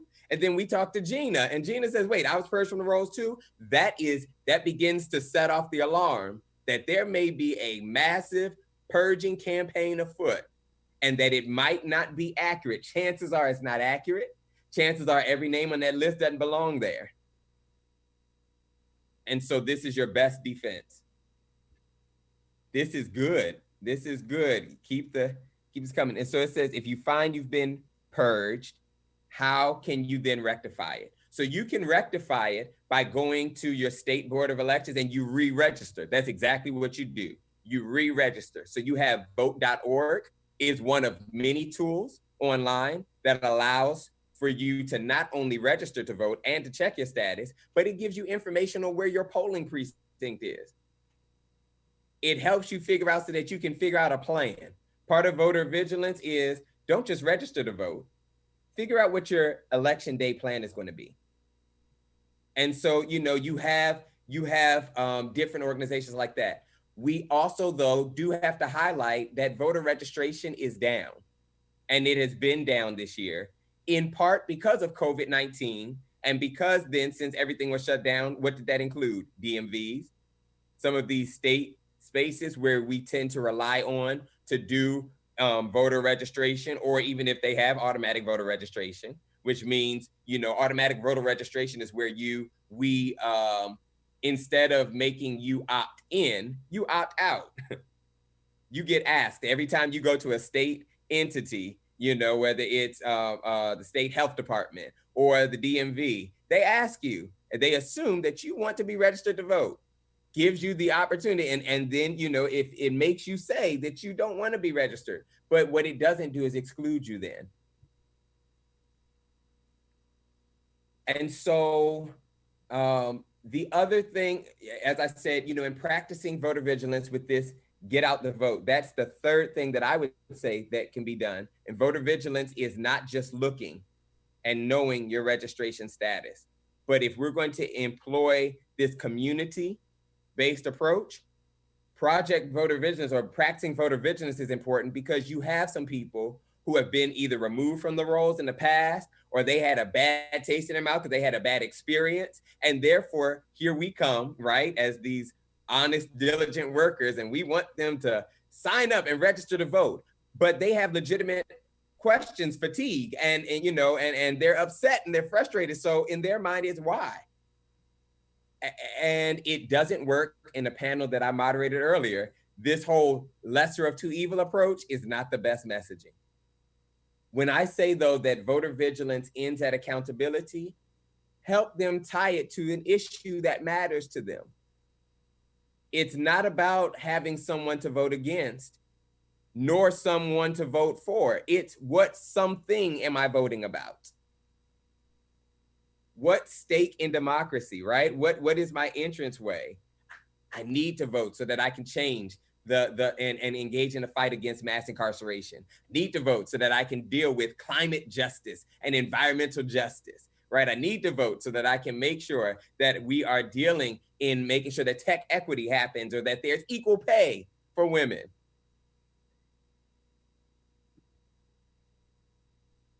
So that being said, let's continue to brainstorm. Any other things, any other questions, or any other solutions that we think we can gin up in this time, that we can combat these voter purge campaigns, these mass voter purging campaigns?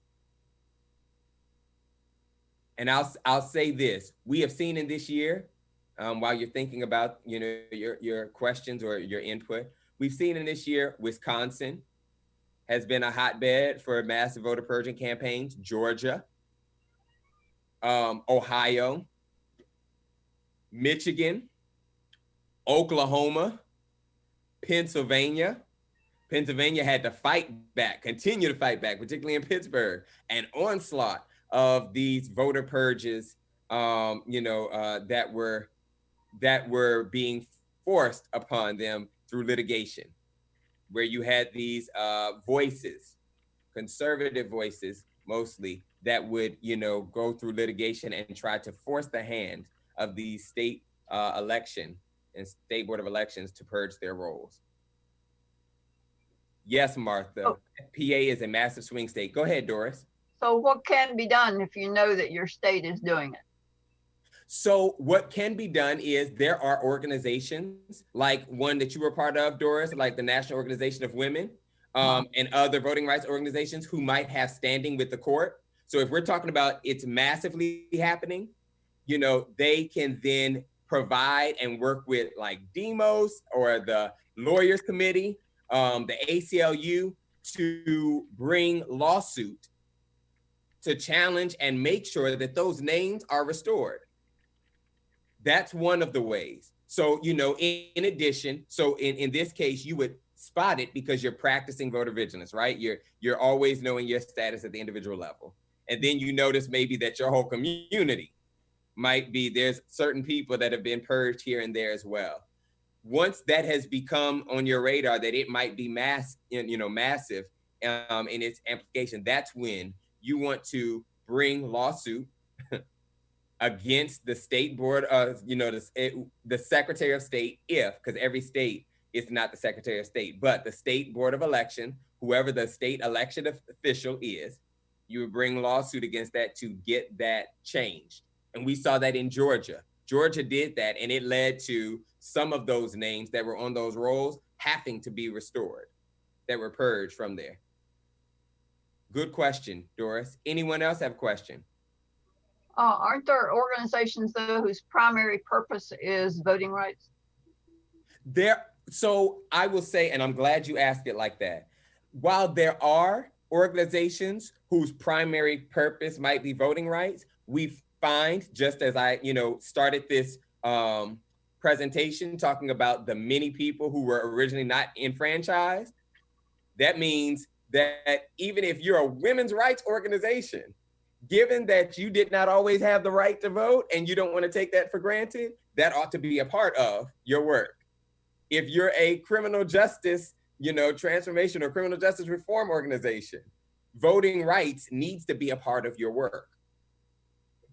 We also know inversely that even within these voting rights organizations, that sometimes we miss these very important populations, like LGBTQ voters, like homeless voters, like voters with disabilities, like formerly incarcerated people and those that have criminal legal systems. And so I would also say that those that are doing voting rights work needs to make sure that you're expanding your scope to include these populations that we call multi-marginalized. And the reason we call it multi-marginalized, they're hit from many different intersections. Why? Because they may be a Black trans female, right? Trans woman who is an immigrant, right? Who is formerly incarcerated, and who has a disability. That's multi-marginalized. That means they're hit in many different ways. And so it behooves us not to work in silos anyway, but to know that access to even changing a lot of these issues that we hold dear, the first stop is the ballot box. So we ought to actually all adopt a voting rights lens in our work. We will reconvene here in about 10 minutes for reflection and closing remarks. I've received that from the workshop, from the conference themselves. I saw another question. If I didn't answer your question, please ask it now verbally, because I'm sure I missed a few in the chat.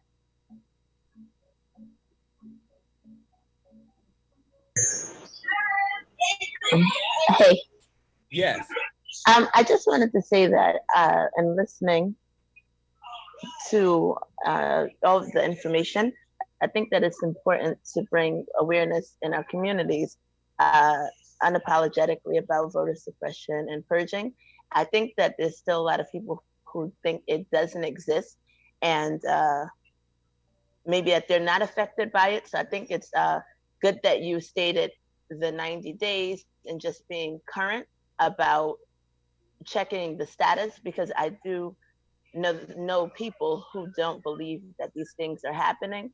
They think it's like kind of an old, like an old issue when it's and this time I think it's very important currently. And also the last thing I want to say is the importance of local elections as well. I think that when it's presidential elections, that kind of overshadows the local elections, and then people at the state and city or county level are making decisions, that are imposed upon the people in the community, and it may make people uncomfortable when the presidential election comes about. Absolutely. Good point, Victoria. And so this is what we do know. We know that elections are in the jurisdictions of states. States get to determine what and who is eligible and ineligible. They get to determine the number of precincts, right, that they will offer. So for instance, we saw in Wisconsin on April 7th that they were supposed to provide 150 locations. And in this April 7th election, they only ended up having 5 in-person locations, right? That's problematic. But to Victoria's point, this is why you vote down ballot. This is why you make sure that you use your voice for every name that is on that ballot or every position that is up for election at that ballot, because they can in some ways determine who can and cannot vote and access to the ballot box.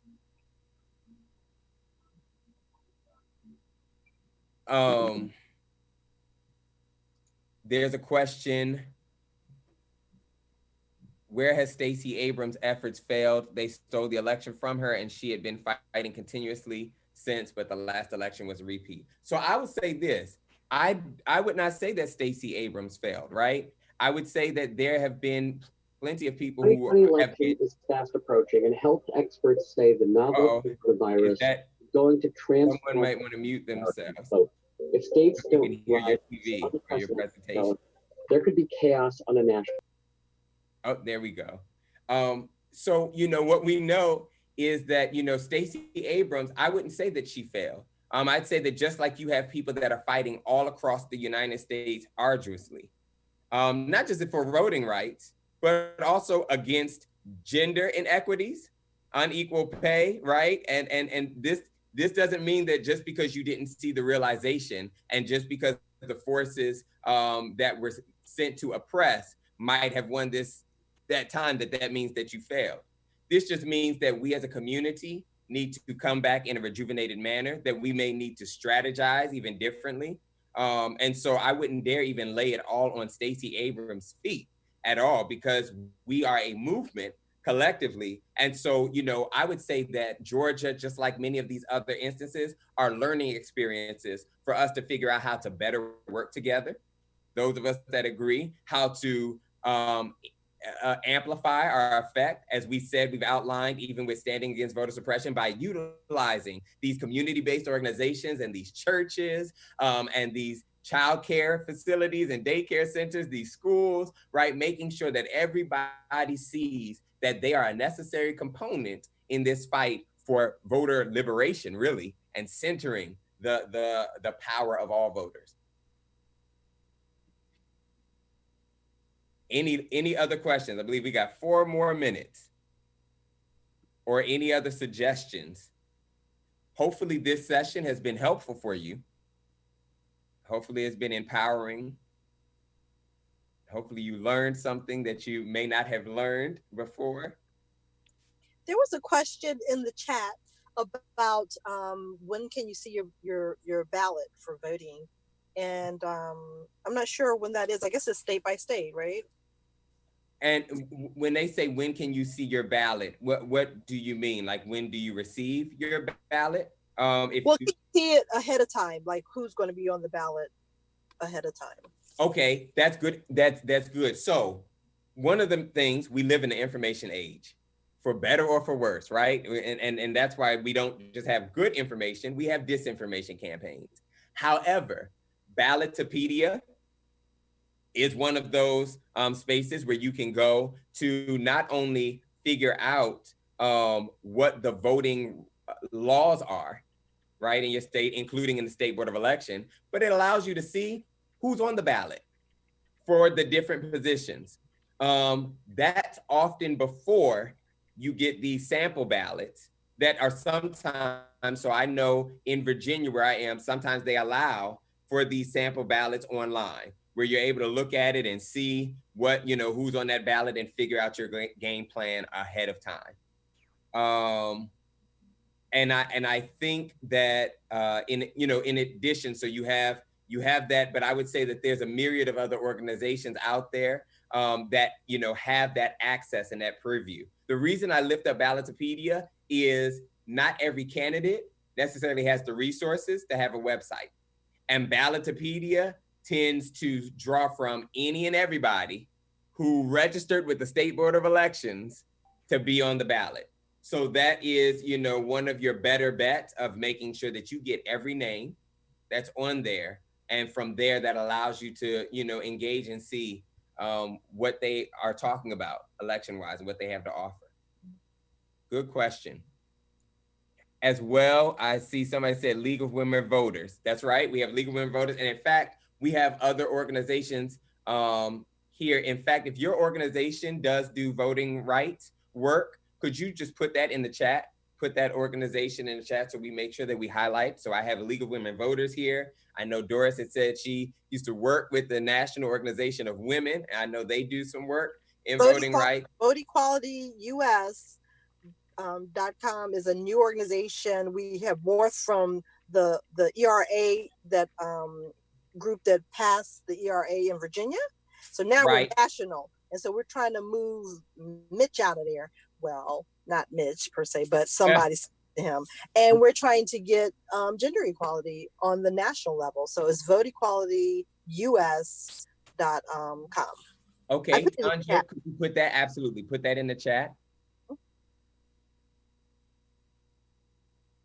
Any others? Okay, so we want to make sure that we always know our status, that we're always aware of our voter registration status. That's one way that we combat voter purges. We want to make sure then that we are utilizing the many different voices in community, that we're interfacing with each other, that, you know, we're millennials and Gen Zers, that sometimes we can be useful in these churches and in these other organizations in making sure that we're walking some of our grandparents and our uncles and aunties and mothers and fathers through the voter registration thing so that they can have comfort in knowing that their registration status is still sure.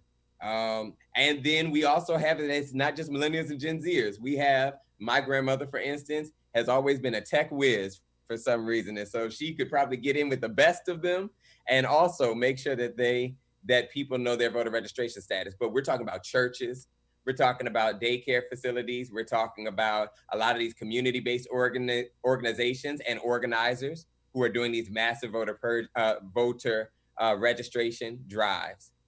And I would say, even as we may have some activists who are out here, we know that we're seeing a lot of marches and protests that are happening now, may happen in the future. That's another great spot to make sure we have voter registration drives, or at least lift up the importance of knowing your status and registering to vote so that you can go with all of that passion to the ballot box. And then finally, practice voter vigilance. So that means in our communication, we want to make sure we're empowering people past just telling them, well, it's just about getting a person out of office. What is the issue that matters to them that we are then communicating so that they can go forward and vote in a way? Yes, Martha, volunteer. As Connie brought up at the top of the call, you can be a poll worker. You can engage. You can do your own voter registration drive. We saw in North Carolina this young gentleman who, you know, was stood outside of Popeyes and was registering people to vote. And so you don't have to have a massive organization. You don't have to have necessarily a lot of people. You just have to have the passion and support and the drive. So that being said, I believe we're 2 minutes over our time. I don't want to get in trouble with the main conference people, but this has been a wonderful conversation. I hope that it has been helpful for you. And I believe there should be a link for you to be able to go back into the main room. Thank you, everyone.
Welcome back, everybody. We're hearing from you that you really enjoyed the workshops that you were involved in. I had a chance to peep in on a couple of the workshops and see how wonderfully well things were going. So at this point, we want to briefly touch on each of the 5 workshops that were going on and have the facilitator just sort of lay out to us very briefly what the workshop was about and the top 1 or 2 takeaways from the workshop, the top 1 or 2 takeaways from the workshop. And we're going to go in the order that we had listed here in the program. And so we began with promoting cybersecurity. That was facilitated by Ben Patashman. Ben? Hi, everybody. So we focused in on the fact that over the last 2-3 years, we'd been educating Congress, and we got Congress to start putting out legislation, which was stopped by conservatives in the Senate, but we did manage to get about $800 million in funding for the states. And then this year, we've been following that money to make sure the states are using it properly. And we as an organization and some of our allies are promoting drop-off boxes for ballots. We're promoting training new poll workers and giving them enough equipment to protect themselves as frontline workers with the COVID epidemic. And in making sure that all the voting systems, the tabulation systems in the states are not connected to the internet, so they can't be hacked by Russian or Chinese or Iranian or North Korean hackers, which the intelligence committee is telling us, the intelligence community is telling us is going to happen. We could be on election morning with Russian hackers trying to get Trump elected and Chinese hackers trying to get Biden elected. And some of them closing down poll books to make sure that people don't vote in the suburbs or the inner cities, depending upon who they're supporting. And we could have a real mess, chaos, utter chaos, which would only give the president an excuse not to leave the White House if he leaves. So that's what we're focused on, and that's what we talked about. And did you have anything to add, Victoria? Did I miss anything? No, I don't think so. Okay. Well, my question to you, Ben, is was there a top recommendation that came out of the top thing that you want to make sure that everybody in every organization is doing? Well, we were promoting our online grassroots campaign on our website that we're hoping people will share and take part in, because we've created a number of campaigns that are really simple to use and ways to put pressure on Congress, on the Senate, on elections officials to do the right thing in the next few weeks and months leading up to the election. So we were promoting electiondefenseaction.org, which is our action website. So there's 4 different pages there, and one is focused on really protecting voting rights this November, because there's never been such a threat of disenfranchisement of just millions of Americans are very likely not going to be able to vote unless the Senate allocates more funding and the elections officials make voting more possible. And one of the other buttons that we've got to click on is to pressure funding the Senate to fund and save the post office before it crashes financially, because I don't know what that's going to mean for people who put their ballot in the mail in November. So of course we're also promoting drop-off boxes. Drop-off boxes is probably what everybody was focused in on for a while, because those curbside boxes are going to become really important this year. If the mail's not working and you don't want to go into the polling place, with COVID rampant, which we think is going to, we think this resurgence is going to take us right into November. Yeah. we're going to be in real trouble. And so we're really pushing volunteering. We're really pushing the state level, poll workers and PPE and drop off boxes. Okay, now, Victoria, you need to say your website slowly and say it twice because people are trying to get it. Okay. So say it slowly and say it twice for people. We have two websites, but I'm going to give you the action site, which is electiondefenseaction.org. Electiondefenseaction.org. Got it. Fantastic. And thank you for the opportunity, Barbara, and for making this whole thing happen. We're really honored to be part of this. Well, you know, we're learning a lot from doing this. And one thing we're going to figure out the next time is what we do when we have people across all these platforms. There's at least 8 platforms where people are watching. But to come into the workshops is a different situation. They have to be on the Zoom one. So we're going to solve that next time. All right. And Victoria, we really appreciate you guys coming because you're coming from Mexico. I mean, international. International. Definitely appreciate that. I thought I was going to retire here, and here I am. Just please be safe. I met her. She got me activated again. Always. Thank you, guys. We also, the next workshop we had was the voter mobilization workshop that focused on the power of the religious institutions. And that was facilitated by Robin Maddox. Robin, thank you for being here, for facilitating that workshop. Can you tell us a little bit about what you focused on and the 1 or 2 top takeaways? And unmute yourself. Unmute yourself. Unmute yourself. There you go. That's me. Listen, I'm trying to get the Zoom underway. As many times Zoom calls and conference calls, you know, Barbara, working with the senator, I'm like, oh, I'm all zoomed out. But I got to be here for my sister friend, Barbara Arwine. Thank you, Barbara. Thank you, Barbara. Thank you for extending this invitation to me just to present and just to share. You know, I am so excited as we started. You know, Barbara, I don't think you thought this through. There's nothing like getting a pastor, right, to present and a PK, okay, a minister to present. So I just want to let y'all all know that Pastor Todd Yeri, I'm telling you, he broke it down to us. I mean, the science and everything about what we need to do within the faith institutions to mobilize and get people out there registered, to educate them and to mobilize them to vote. And of course, he was very diplomatic. He was cool brother, because you know, as a 501c3, right, we can't say like who to vote for or whose side we're routing. But you know, the smooth pastor that he is, right, he made it really clear. And then, hold on, I gotta tell you, because you know how pastors are when they're preaching, right, Barb? You know you're a preacher, right? So he used that analogy. He is. She sounds more like one every day. Yeah, the REM sleep. You know, he started talking about the REM. I'm like, wait a minute, I got this in my falling asleep. But when he started talking about the REM sleep, and then he came in for a landing. REM, voter registration. E, voter education. M, voter mobilization. There was nothing left for me to do but close us out with saying, I am on the battlefield.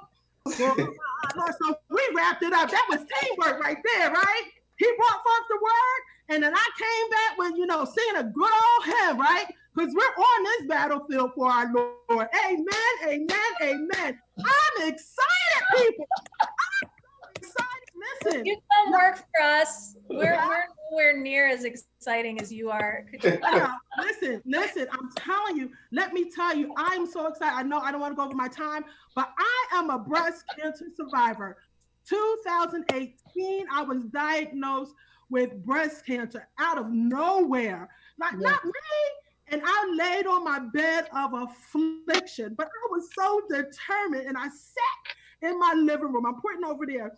and it was primary day. And I said, come hell or high water, I'm making it to the polls. I'm making it to the polls. And my daughter assisted me and took me to the polls to vote. And I got pictures to prove it too, honey. Let me tell you, got pictures. I got receipts, like the kids say. And honey, I sat there and I did this video, and next thing you know, it went viral. The color change contacted me, and I said, wait a minute, I got something here. So where am I going with this? Yeah. Your pain can become the platform for you to pursue your purpose in life. So I just say to all of you all, just to continue to do the work. Now, let me digress. There was a question that came up, and it was really good because one of our attendees asked a question in regards to what if your pastor is not interested, doesn't want to become civically engaged, doesn't want to share the message, right? What does one do? What do the members do? Again, smooth Pastor Todd Yearly, right? Of course, now got real spiritual. Well, we just pray for him, but you don't do the word. And we just continue to encourage folks, right? And if it's nothing else, and this is why I chimed in, if it's nothing else, but if during his Sunday morning service, and there's a prayer time, even if the people of God and the pastor just says a prayer, if that's all he's willing to do for whatever the reason, okay, because we need some folks praying, right? While we have some other people working, right? Nehemiah is on the wall, working one hand, right? Sword in the other hand, right? We're in this together. So we're not going to get upset, beat up the pastors or any of the clergy. We just meet them where they are. And that's what we have to do. We got to meet people where they are. So listen, may the Lord watch between me and thee while we're absent. Amen. Thank you again. Whoa. Well, Robin Maddox, thank you. God preserved you because he knew we needed you for a moment like this. He knew. And I might be of a different mind on these pastors, because I think that if you really are shepherding your sheep, that there are certain things you do. Nobody's a good shepherd if they don't feed the sheep. Right. Amen. And I have had to make some hard decisions about where I go to church. And it's not been easy, but I have made some hard decisions because I told the story before to others, but I wanted to be a member of my mom's church, but they don't let women in the pulpit. And that has nothing to do with me. I don't want to be in that pulpit, but I just know that that's not right. So that's why we have a divided home when it comes to churching, because I can't do that.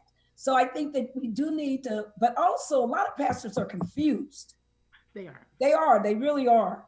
And one of the things that we want to do more of, and that we will evolve into doing more from Transformative Justice Coalition and with our partners, is reaching out to pastors and helping them understand that what their restrictions are legally and what they aren't.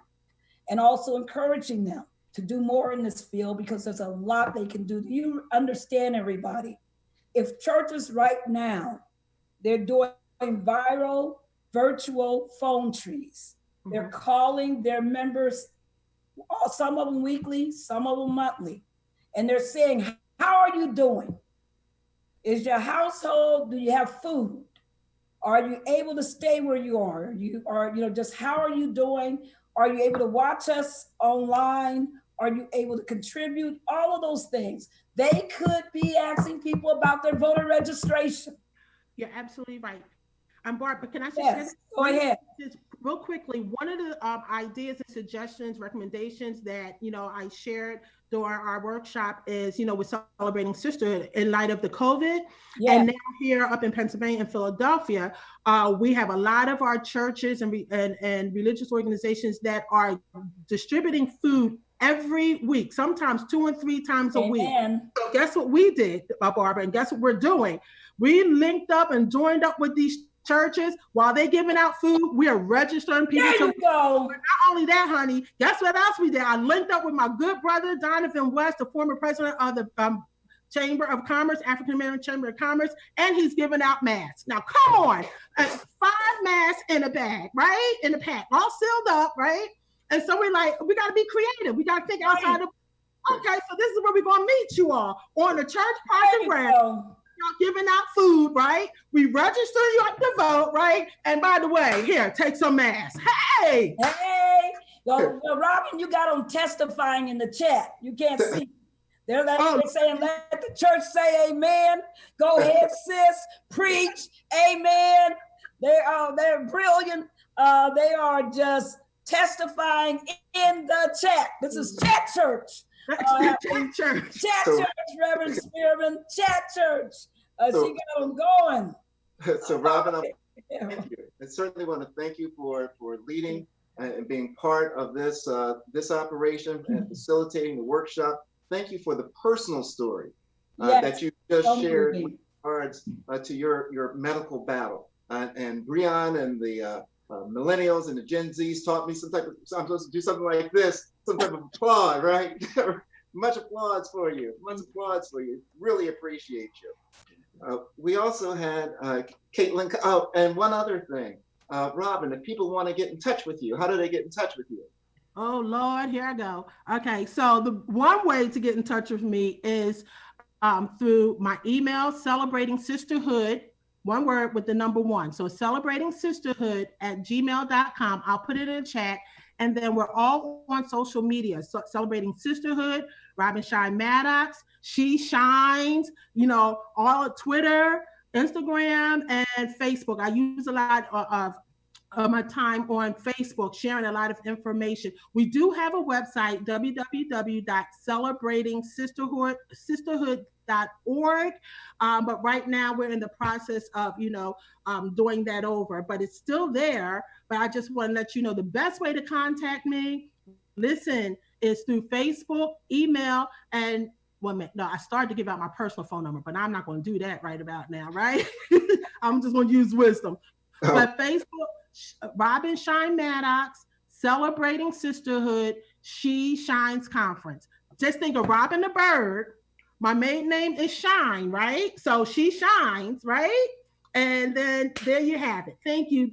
Thank you, Darren. Thank you. We put all that into our chat as well, so folks that are in the chat can pick up right on it. The next panelist and facilitator that we had, the next workshop that we had, was our social media director from the Transformative Justice Coalition, sometimes called, was it CBOT? Caitlin Bot, the Caitlin Bot. Yeah. Caitlin Bot. Yeah. So Caitlin, share with us some of what was presented there and the top 1 or 2 takeaways. All right, so I just kind of went over the different ways that you can use social media to organize, especially during COVID-19, how each social media platform has its own audience, operates differently. And, you really got to know who you're trying to reach, you know what I mean? If you want to, and don't be scared of the social media apps, and you know what I mean? Don't look at TikTok like, oh, I don't know what to do with that. Just get on, start using it. That's the best way. So I had 2 people that joined and we had a great discussion. And they asked a lot of great questions too. And so one of the things that I think the top line recommendations from that would be that we need to do a better job holding sessions like these where we educate older people on how to use social media so that they can go forward and continue educating people. And we need to train, younger generations as well. Like talk to your parents about social media and how to use it. That's how Emma Sanders got involved, right? From her son. Found out that he was in the anti-segregation movement, and she said, I want to know what he's doing on about. And so then we got to do, parents got to do that too. And kids got to do that and say, I want you to be on my team. I want you to walk with me. You know what I mean? I want you to be involved. So so we talked about that, and we talked about the different ways about going live and how to approach people. And just like my sister here, Robin, said, it's all about meeting people where they're at. So we had a great discussion about that and what to do about willfully ignorant people versus just ignorant people who just don't know, and how to reach people where they're at on different social media platforms. All right. That's fantastic. And if people want to get in contact with you, Caitlin? How do they do that? I'll post it all in the chat. Okay, fantastic. The next workshop we had was the state of voting rights litigation. And who did we have for that? Was that Chris? Chris Daniels. Yes. Chris, you ready to tell us about these injunctions that they've been using? Right. So we had a very, very, very interesting discussion, a great discussion. And as anyone who's in the legal realm knows, law is very, very, very, very critical to this whole entire process. The law can be used to give you rights or take those rights away. And throughout the history of this country, the law has been used to oppress certain people and give power to certain people. So now we have more people who are more diversity in the legal field. Is very, very, very, very critical for us to take advantage of that situation and ensure that everyone has the right to vote, right? So we're trying to have the biggest expansion in the amount of people voting in probably the history of this country, right? Voting is very far behind technology.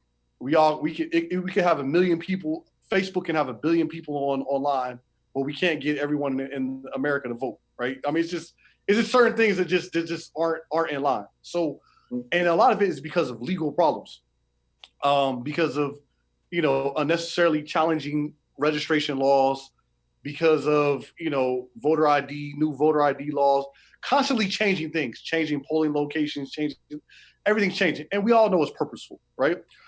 So one of the things that we talked about was we want lawyers, the people who are in the legal community, to preempt these problems and go to court ahead of the election and say, listen, if there's a voter, let's say, for example, the power goes out at a voting poll, that should automatically trigger that poll being open for 2 more hours, or something to that effect, right? So we talk about preempting some of the problems. We talked about being very aggressive about our right to vote, and also understanding the election is not a one-day process, and changing the way we view the election. So the early voting period should all be viewed the same as election day. Mm-hmm. And then also, even after election day, we need to talk about how it may take a week, it may take 2 weeks, it may take 3 weeks. Who knows how long it's going to take to count all the votes, because we possibly could have record numbers of people voting by mail. So we need to be very patient. We need to be very, very understanding, and we need to take efforts. Now, one of the things that they talked about that I thought was very interesting was that they wanted individuals to take it upon themselves to ensure people vote. So it's not enough to say, I voted. You get your sticker, you say I voted, maybe go to, whatever. If you vote, you need to make sure everyone in your circle is also voting. In addition to that, they talked about with the mail-in ballots, because of the logistical challenges that the post office is going to face, we want people to get people's mail-in ballots and bring them in bundles, right, or in clusters. So let's say, me and everyone in my household wants to vote by mail. So we're going to take those ballots and then bring them physically to a drop-off location.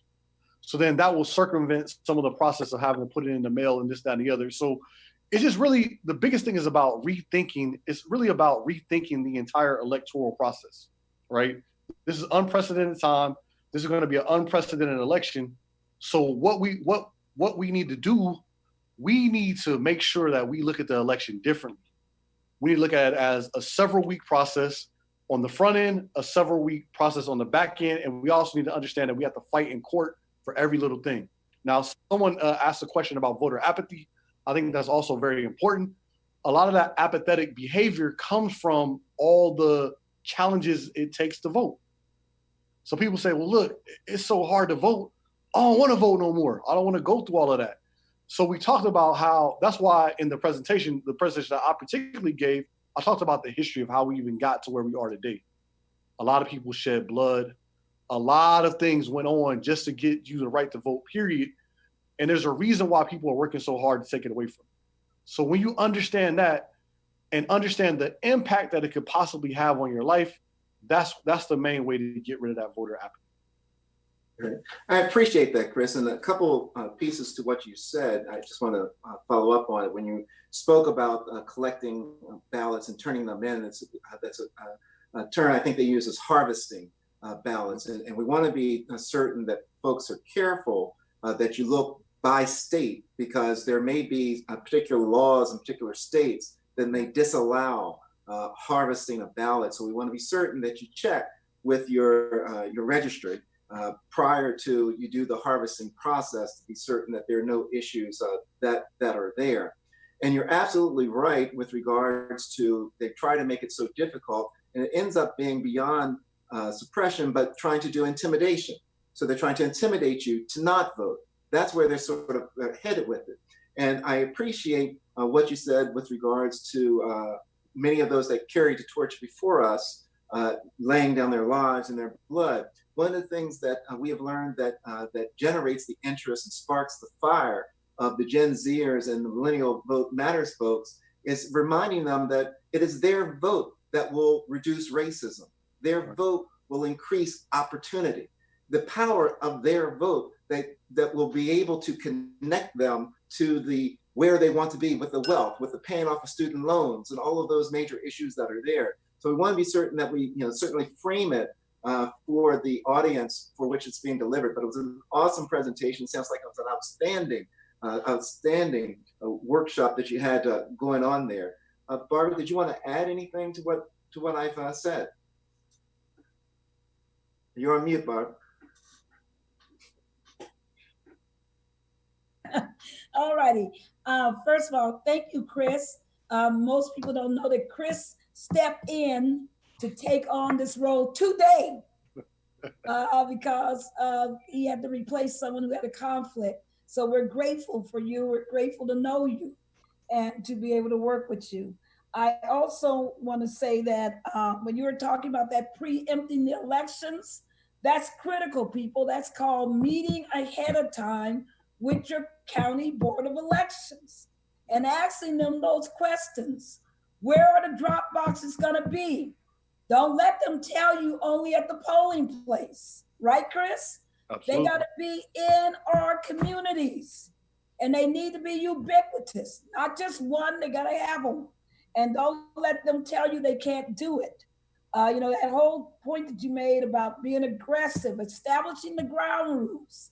What happens, who do you call when there's a problem? In Mississippi in 2018, we called one of their Board of Election centers because they had problems in their state with polling places not open in their county. They were closed. They were closed on election day, folks. So, you got to talk with them. You got to really get out there and talk with them now. Make sure they're going to be open. Make sure they got designated people. Make sure that they tell you in Georgia, in Alabama, and all these states, they got to tell you one thing in every state. How many regular ballots are they going to have? If they're using machines, you don't want them forcing people to be on provisional ballots. Make sure that they have a sufficient stack of regular ballots for people to vote. And of course, what we believe in is that people should vote paper ballot anyway, but they gotta have them because those machines failed. And in Georgia, during the primary, when they failed, what happened? They only had, at some of these sites that served 1,000 people, they only had 20 regular ballots. And I'm serious, Victoria. It took them 5 hours to fix the darn machines. Hundreds of people came and went. And this wasn't just in one site, it was all over the state. So establishing those ground rules, you got to say how many regular ballots are you gonna have, paper ballots in the event of machine failures, because it happens all the time. So let's do it. And Ben, one thing you didn't mention, that I'm sure you would have mentioned with more time, is disinfect those machines. Oh yeah. Well, we don't want to even have them used. We don't even want to have them used, but if they're going to be used, they need to be disinfected. Right. The reality is that could hurt the machine. Exactly. So we really are pushing to not use those touch screens this year. Exactly. Good idea. And nobody's telling people that these machines can hoard and can be infected. And that when you try to clean them, you miscalibrate them. Well, and that's that on becomes our website that I shared. We have a contact your elections officials, and that's all in there. So, excellent. And we're sending letters to 10 states, and we're telling them not to use those voting machines. Thank you. Ballots and have paper ballots. And audit the election when they're done scanning those ballots. You got to have a public audit. That's also what we support. And and use your lawyers to sue. If you find out that they're doing bad stuff up front, if they're going to be using exact signature match, you better know what they're doing. Do they have trained people doing that? They shouldn't be doing it in the first place. In many states, that's illegal. So you need to know, you got to have your lawyers on cue, on tap. It shouldn't be the last minute. That's why we have what's called election protection. 866 our vote. That's what we live for. 866 our vote is to make sure that, like you saw in Louisville, what happened in Louisville? All day long, national media. Oh, they said there were going to be all these problems with having one site in Louisville. And look, it's going okay. They have plenty of places for people to vote. It's gone so gorgeously, no problems. At 6 o'clock, what happened? They closed the polling site, even though the NVRA says you got to keep it open as long as people are in line before you close the polling site. What else happened? They didn't have parking for anybody. So people were late because they couldn't find a parking spot. And they had to park all illegal, all crazy to vote. And then when they got in line, they were told you still can't vote. Lawyers had to fight. Lawyers had to fight. And we know that the outcome of that was what you saw on TV, with all those people running, being allowed to vote, hundreds of people running into that polling site. We have to be on it all the way. Sorry, Daryl. Here in the state of North Carolina, we were in court all day, well, half of the day on Thursday, the 55th anniversary of the Voting Rights Act. And we were there fighting against or trying to keep the state from using, and the counties in the state of North Carolina from using the ballot marking devices. I want to go back to something that Barbara said earlier, and that is with regard to county boards of elections, to make sure that you are going to the county boards of elections and making sure that you're making your arguments heard.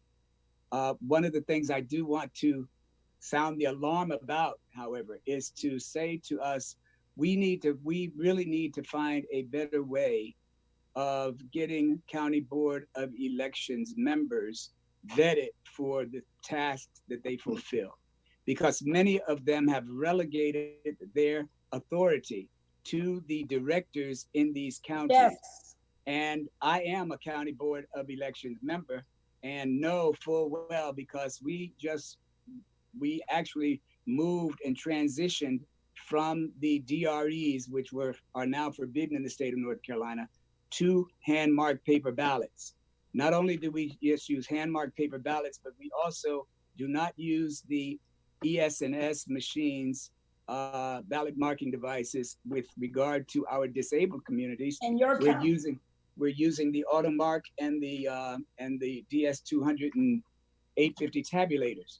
And so, we're trying to do our yeoman's best, or I am trying to lead my counterparts to doing their yeoman's best to make sure, Ben, that this whole protection of cybersecurity is in place. But that's not happening. That's not happening in 20 of the counties across the state of North Carolina. And right now, I'm getting ready to travel across the state to educate folk about this very thing, because when they're not aware, and when they have county boards of elections who are not fighting the good fight for them, and one of the marks of trickery was in Thursday's arguments was that the state tried to argue that the ballot marking devices produce a ballot that has a bar with the barcode that it has, and they tried to argue that the hand-marked paper ballot had a barcode as well.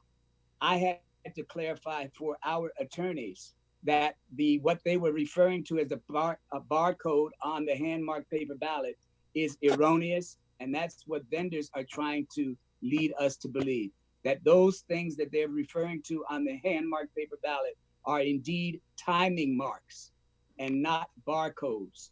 There is a difference. A timing mark is a mark that guides that ballot through the scanner and make sure that it stays on point so that they can read it the correct way. It's not a barcode, and so they are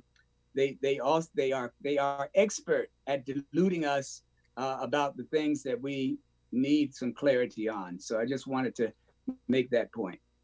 Thank you very much, Reverend. And wait a minute, and Ben, if you look in the chat, somebody is asking for your email address that they want to be in touch with you because they have a big meeting coming up and they need your advice. All right. And Chris Daniels, I want to thank you for leading and facilitating that discussion. This is probably the ideal time as well to announce to everyone that you oftentimes have heard me say that the Transformative Justice Coalition isn't about talk. We're not just about talk. We're about action. We're about putting our action where our words are. So we're going to turn our words into action, and those actions become deeds, and those deeds meet our needs. So with that said, the Transformative Justice Coalition, I think, is very pleased to announce that we have just received funding for an election protection fellow to deal with a lot of the issues that are being raised here. We're going to be working in collaboration with one of our sponsors, the National Bar Association, who will bring to the table their resources of 66,000 Black attorneys across the United States. So the National Bar Association, along with the Transformative Justice Coalition, will have this election protection fellow in place so that if there are any issues that come up, you can contact our election protection fellow. We're currently in the process of hiring. We're taking applications for that election protection fellow. Barbara, do you want to tell them where they can send that information? Absolutely. There is an application available on our main organizing website, which is votingrightsalliance.org. Caitlin just put that up. It's votingrightsalliance.org. See it where it says apply to be our full-time fellow, votingrightsalliance.org. All right, thank you. So the last presentation that we had, the last facilitator that we had that was in place for a workshop was one of the resident millennials that we have in place.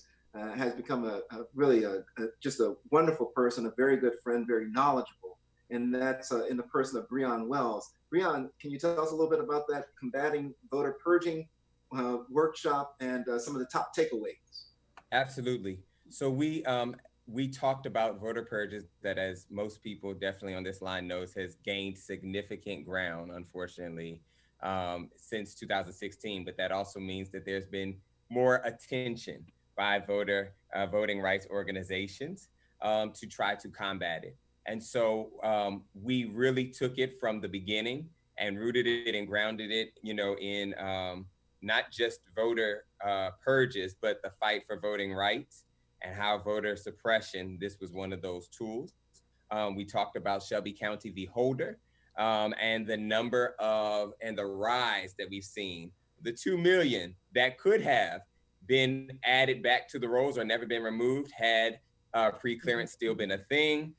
We talked about, the number of people that had been removed from 2014 to 2016. And we began to strategize then. Sorry, let me go back. We also talked about the fact that voter purges is a legal mechanism, right, in and of itself through the National Voter Registration Act, particularly if people are deceased, and we have verified that. or in the cases where they have moved. But we have seen this rise of massive voter purges that are often done with little to no transparency. And so we came to a consensus that the best way to do that is, as Barbara has heard me preach arduously throughout the Daniel Initiative, voter vigilance. And that means starting by knowing your status at all times. Right. And so we encouraged, we came together to talk about how we should check our status 6 months before the election, 5 months before the election, right? On a regular basis, 3 months, 2 weeks, even while you're in line. We uncovered that the National Voter Registration Act sets a limit of 90 days before an election, before that these states and these election officials must stop voter purges. We also, though, did not take that to mean that those actions don't still occur. And so that's where we pushed, as one of our recommendations as well, to get engaged with the organizations on the ground that are doing it, or to also getting in touch with a lot of these litigation-based organizations to make sure that we are addressing and making sure that they're protected.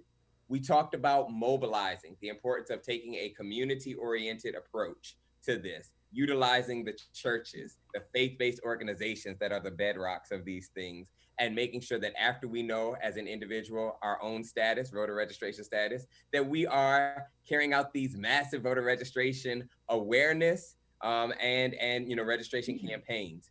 Using one of our attendees brought up even daycares. Some of these daycares, they're starting to do voter registration, right? We talked about the fact that DMVs are closed right now, and we've seen voter registration being down. But we also acknowledged, like, the brave young gentleman in North Carolina who stood outside of that Popeyes and registered voters. So we helped decomplicate this by saying you don't even necessarily have to have a whole organization behind you. But it's how do we make sure that me as an individual, that I'm registered to vote and aware of my status, how am I making sure the community is there, and then also combating voter apathy. That as we're going out here to do these get out the votes and voter registration efforts, we understand that some people have been in, we have voter disenchantment that is out there. And so the best way to do that is to communicate to them about the issues while you're trying to get them to register to vote. Give that something to talk about, right? So that you can make it make sense in environmental justice issues and in criminal justice issues and in equity or gender pay issues. This is how you make it matter in a way that's not giving them someone to vote against, nor necessarily someone to vote for, but policies that give them stake and empowerment in it. So that was our session. It definitely touched, we did highlight those, what we would call multi-marginalized populations, so younger voters, LGBTQIA voters, formerly incarcerated, making sure that they are on our radar, especially as we talk about inactive lists.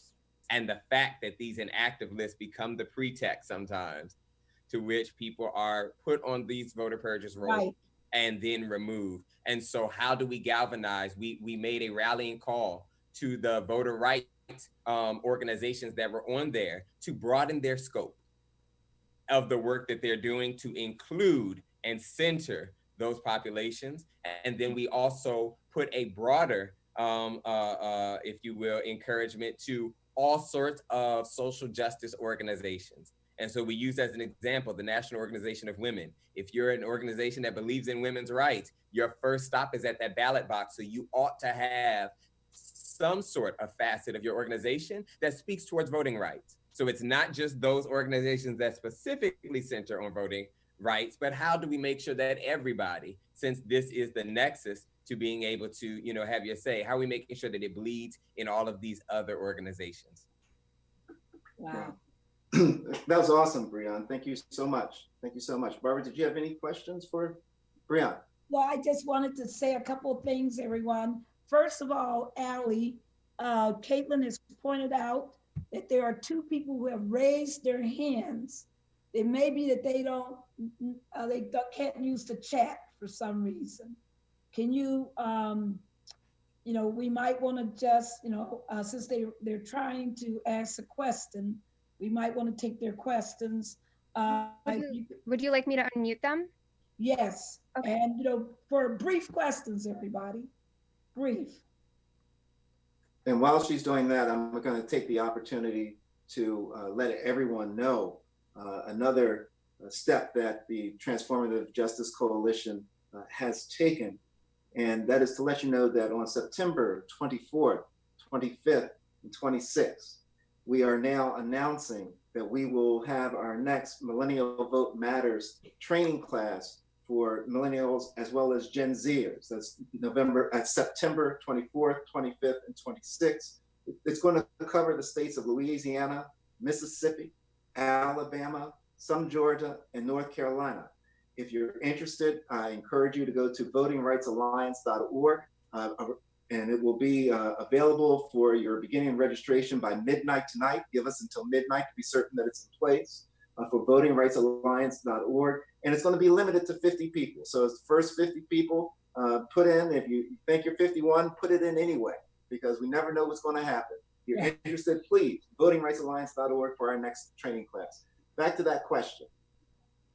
Yes, so Allie, was there someone who wanted to ask us a question? Because I do have a comment on Breon's workshop. Yeah, they've both been given talking permission. What? They can speak.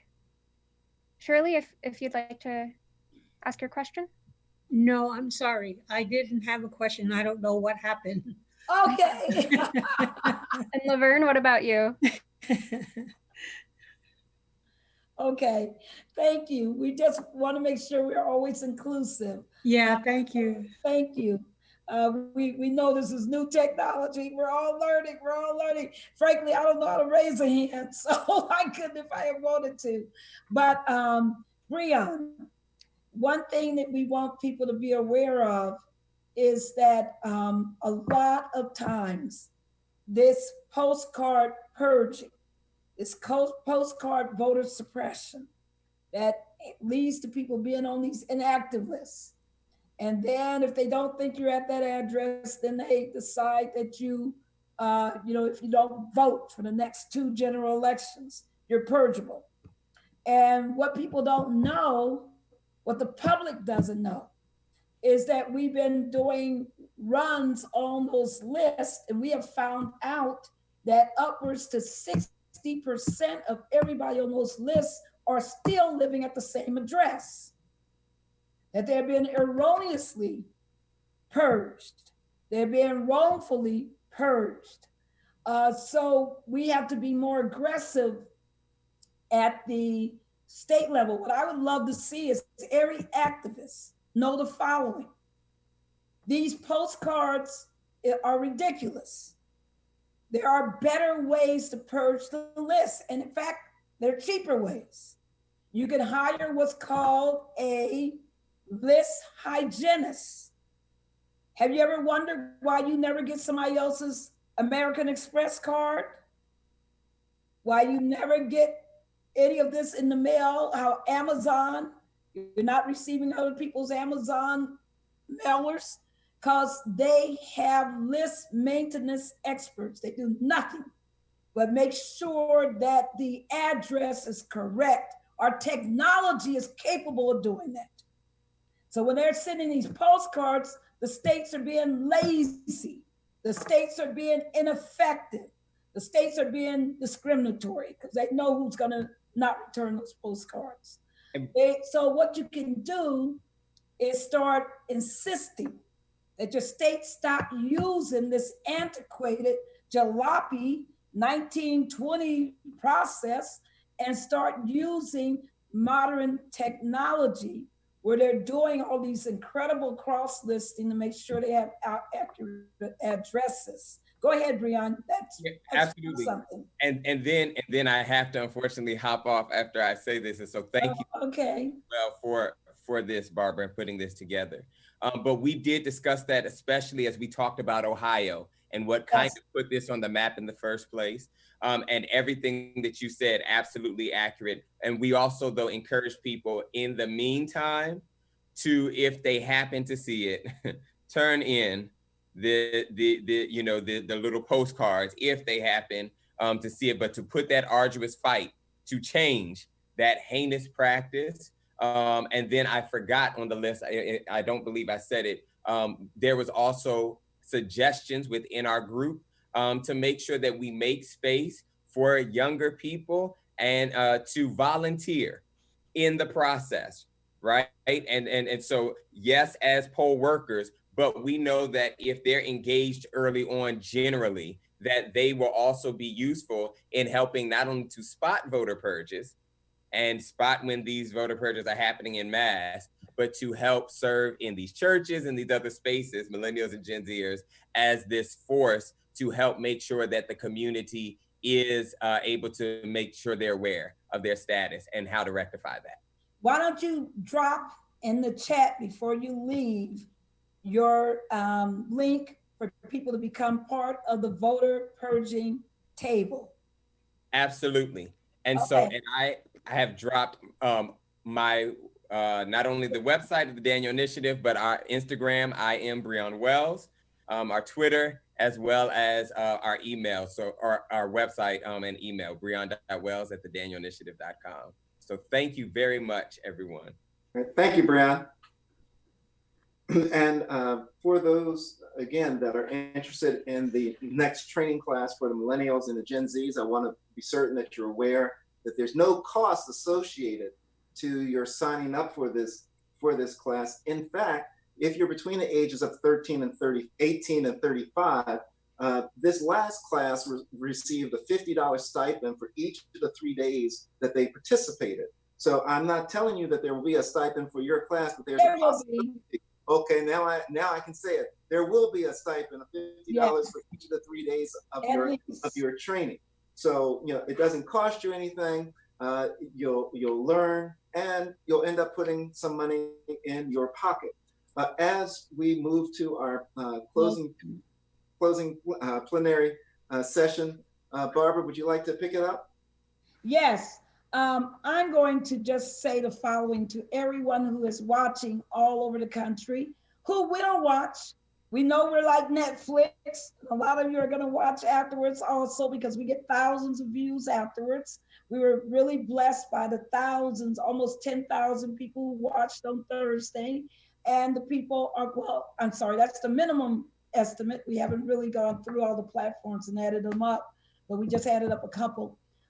And all the people who have been watching. We want to say to you that don't think that this summit was the end of the road. It's nothing but a touchstone.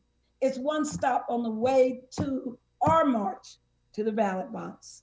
And what we need you to do from now on, between now and November the 3rd, between now and whatever date early voting starts in your state, there's major work to be done.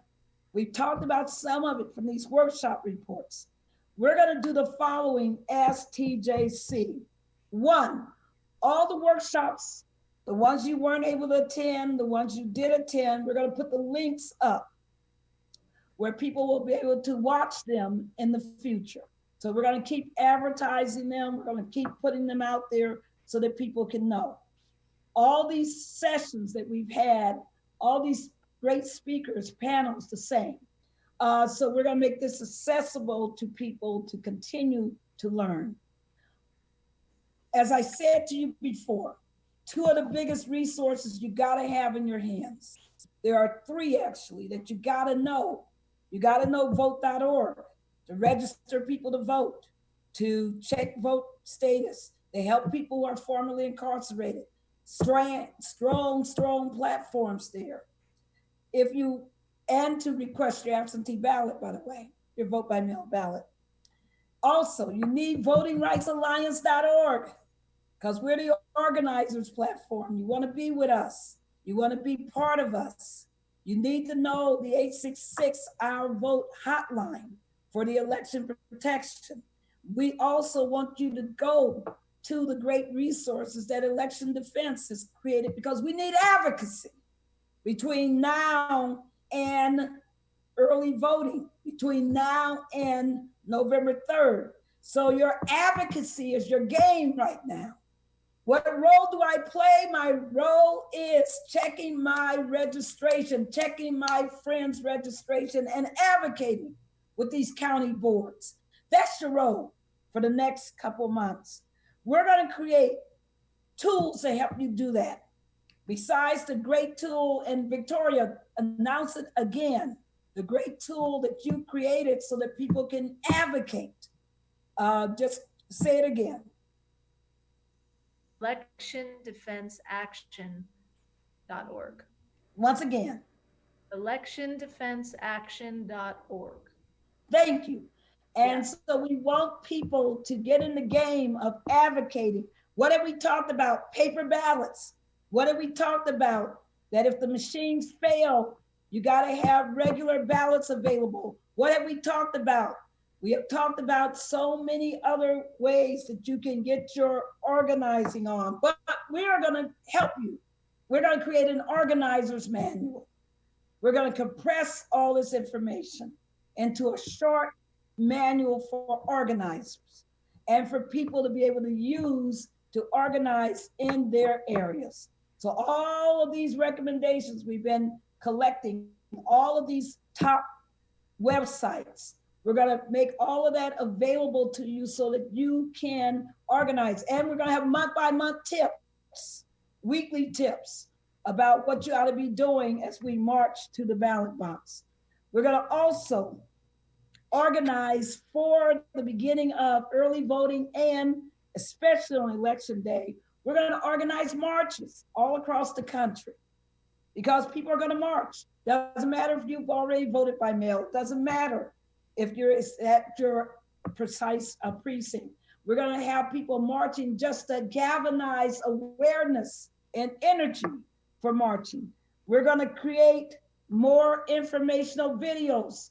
Churches aren't meeting, civic groups aren't meeting, so people are, my goodness, they don't know what to do with these vote by mails. 10% of them are being rejected in some of the states because people don't know where to sign.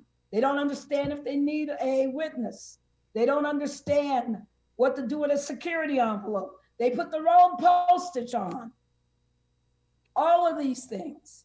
So we're going to start creating videos. But before then, remember when we were talking about advocating with those county boards? You got to be advocating with them to send prepaid postage envelopes to people with the vote by mail, because people are getting it wrong, and the states are rejecting ballots on that basis for not signature matches, all those things. So we're going to create videos, state by state videos, that show you how to use your vote by mail so that you don't have these issues of rejection.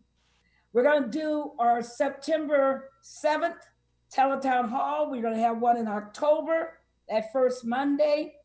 And we're going to be talking these organizing issues. We're going to be continue our weekly Twitter storms. Caitlin would probably tell you we're up to what, the number 16th of them?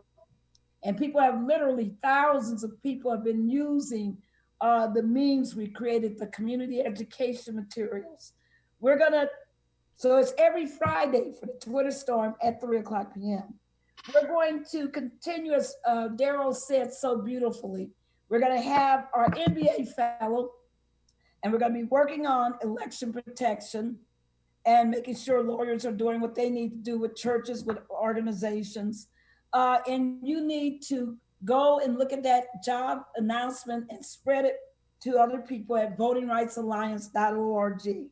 Lastly, well, not lastly, the next thing we're going to do is we're going to mobilize our Gen Z and millennials for this next training, as Daryl mentioned, on September 24th, 25th, and 26th. And we're going to take our alumni. We have now trained 250 young people. When we finish this class, it will be 300 plus people we will have trained. And what we're going to do is, as we saw those alumni coming back and speaking, boy, oh boy, did they blow everybody's mind, talking about how they used the training to build. One person testified about how she has registered 700 people. Another person testified about the organizations they've created and how they're registering people in jail. I saw some questions on that earlier. We'll have those in the organizer's manual about how you create these programs in jail. But we're going to mobilize the chosen 300. And we're going to keep doing everything we can to increase those numbers through the years. You know, we talked about the fact, Daryl, that this is a war, that we're at war, that when you're at war, you got to have an army. Everybody, if you're listening tonight, or if you pick this up later, we still need this army. Be part of the army. Never be on the sidelines. Be in the action. Do what John Lewis told us to do. Get into some good trouble. Get into some good trouble now. We need you. You are it. Again, the states aren't doing what they should be doing. The federal government is horrible. They're not doing what they should be doing. In fact, some of them, the Department of Justice is joining these states and talking about what they're not going to do for voters. The courts are failing to protect voters. So what is there left? Us. We're the front line of defense. We're the front line of protection for voters. We are it. So it makes sense that we organize. Contact us, be part of us, votingrightsalliance.org. Our thanks to all these 40 organizations that have helped to bring you the summit. Our thanks to so many, and I'm gonna let Daryl do the thanks, but thank you, everybody. Thank you for giving us your time. Thank you for giving us your energy. Thank you for giving us your commitment. We are gonna win because of you, because our army is on the march. All right. Thank you, Barbara. Thank you. And she's absolutely right. Our army is on the march, and our army is on the march and is supported by a lot of great sponsors. First, wanted to thank the Reverend Jesse Lewis Jackson Sr. This was all his concept, his idea. Much thanks to Reverend Jackson Sr. If you have not gotten a copy of his book, Keep Hope Alive, that you see on my top shelf behind me, I encourage you to get a copy of his book, Keep Hope Alive. Want to thank Reverend T. Anthony Spearman for all that he's done for North Carolina, as well as what he's done for the Gen Z millennial training that we just did this week. The Summit Organizing Committee that's been meeting since January of this year, that's just worked tirelessly. Thank you for your efforts. Latasha Brown, for your efforts with the Black Voters Matter and bringing that powerful message at our opening session. Helen Butler with the Georgia Coalition for the People's Agenda, and Reverend William Barber II, repairers of the breach that brought us to church in front of the Thurgood Marshall Center Trust. Reverend John Jenkins from First Baptist Church of Glen Arden for your opening prayer. The Thurgood Marshall Center Trust and Thomasina Yearwood for allowing us to use your facility. We Act Radio and Kimon Freeman and his crew for all that you've done with regards to bringing this production.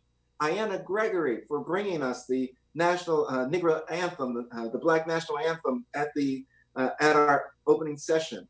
To all of our workshop leaders, to our panelists, thank you.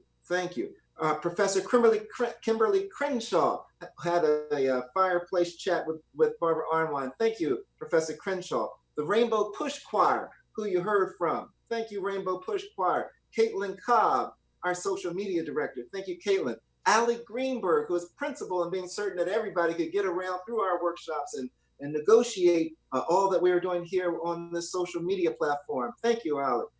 To the First Baptist Church of Glen Arden Choir that did a couple selections for us. Thank you, First Baptist Church of Glen Arden. Everyone who marched with us on Thursday, from the Thurgood Marshall Center Trust to the Black Lives Matter Plaza, losing your voices and raising in the streets. Thank you. Thank you so much. Brian McCoy for getting together our alumni of Millennial and Gen Z Matters folks who have been trained by us to come back and participate. Thank you, Brian. To Abe Gurko and Judith Abrams for the film productions that we saw this evening, the special presentations.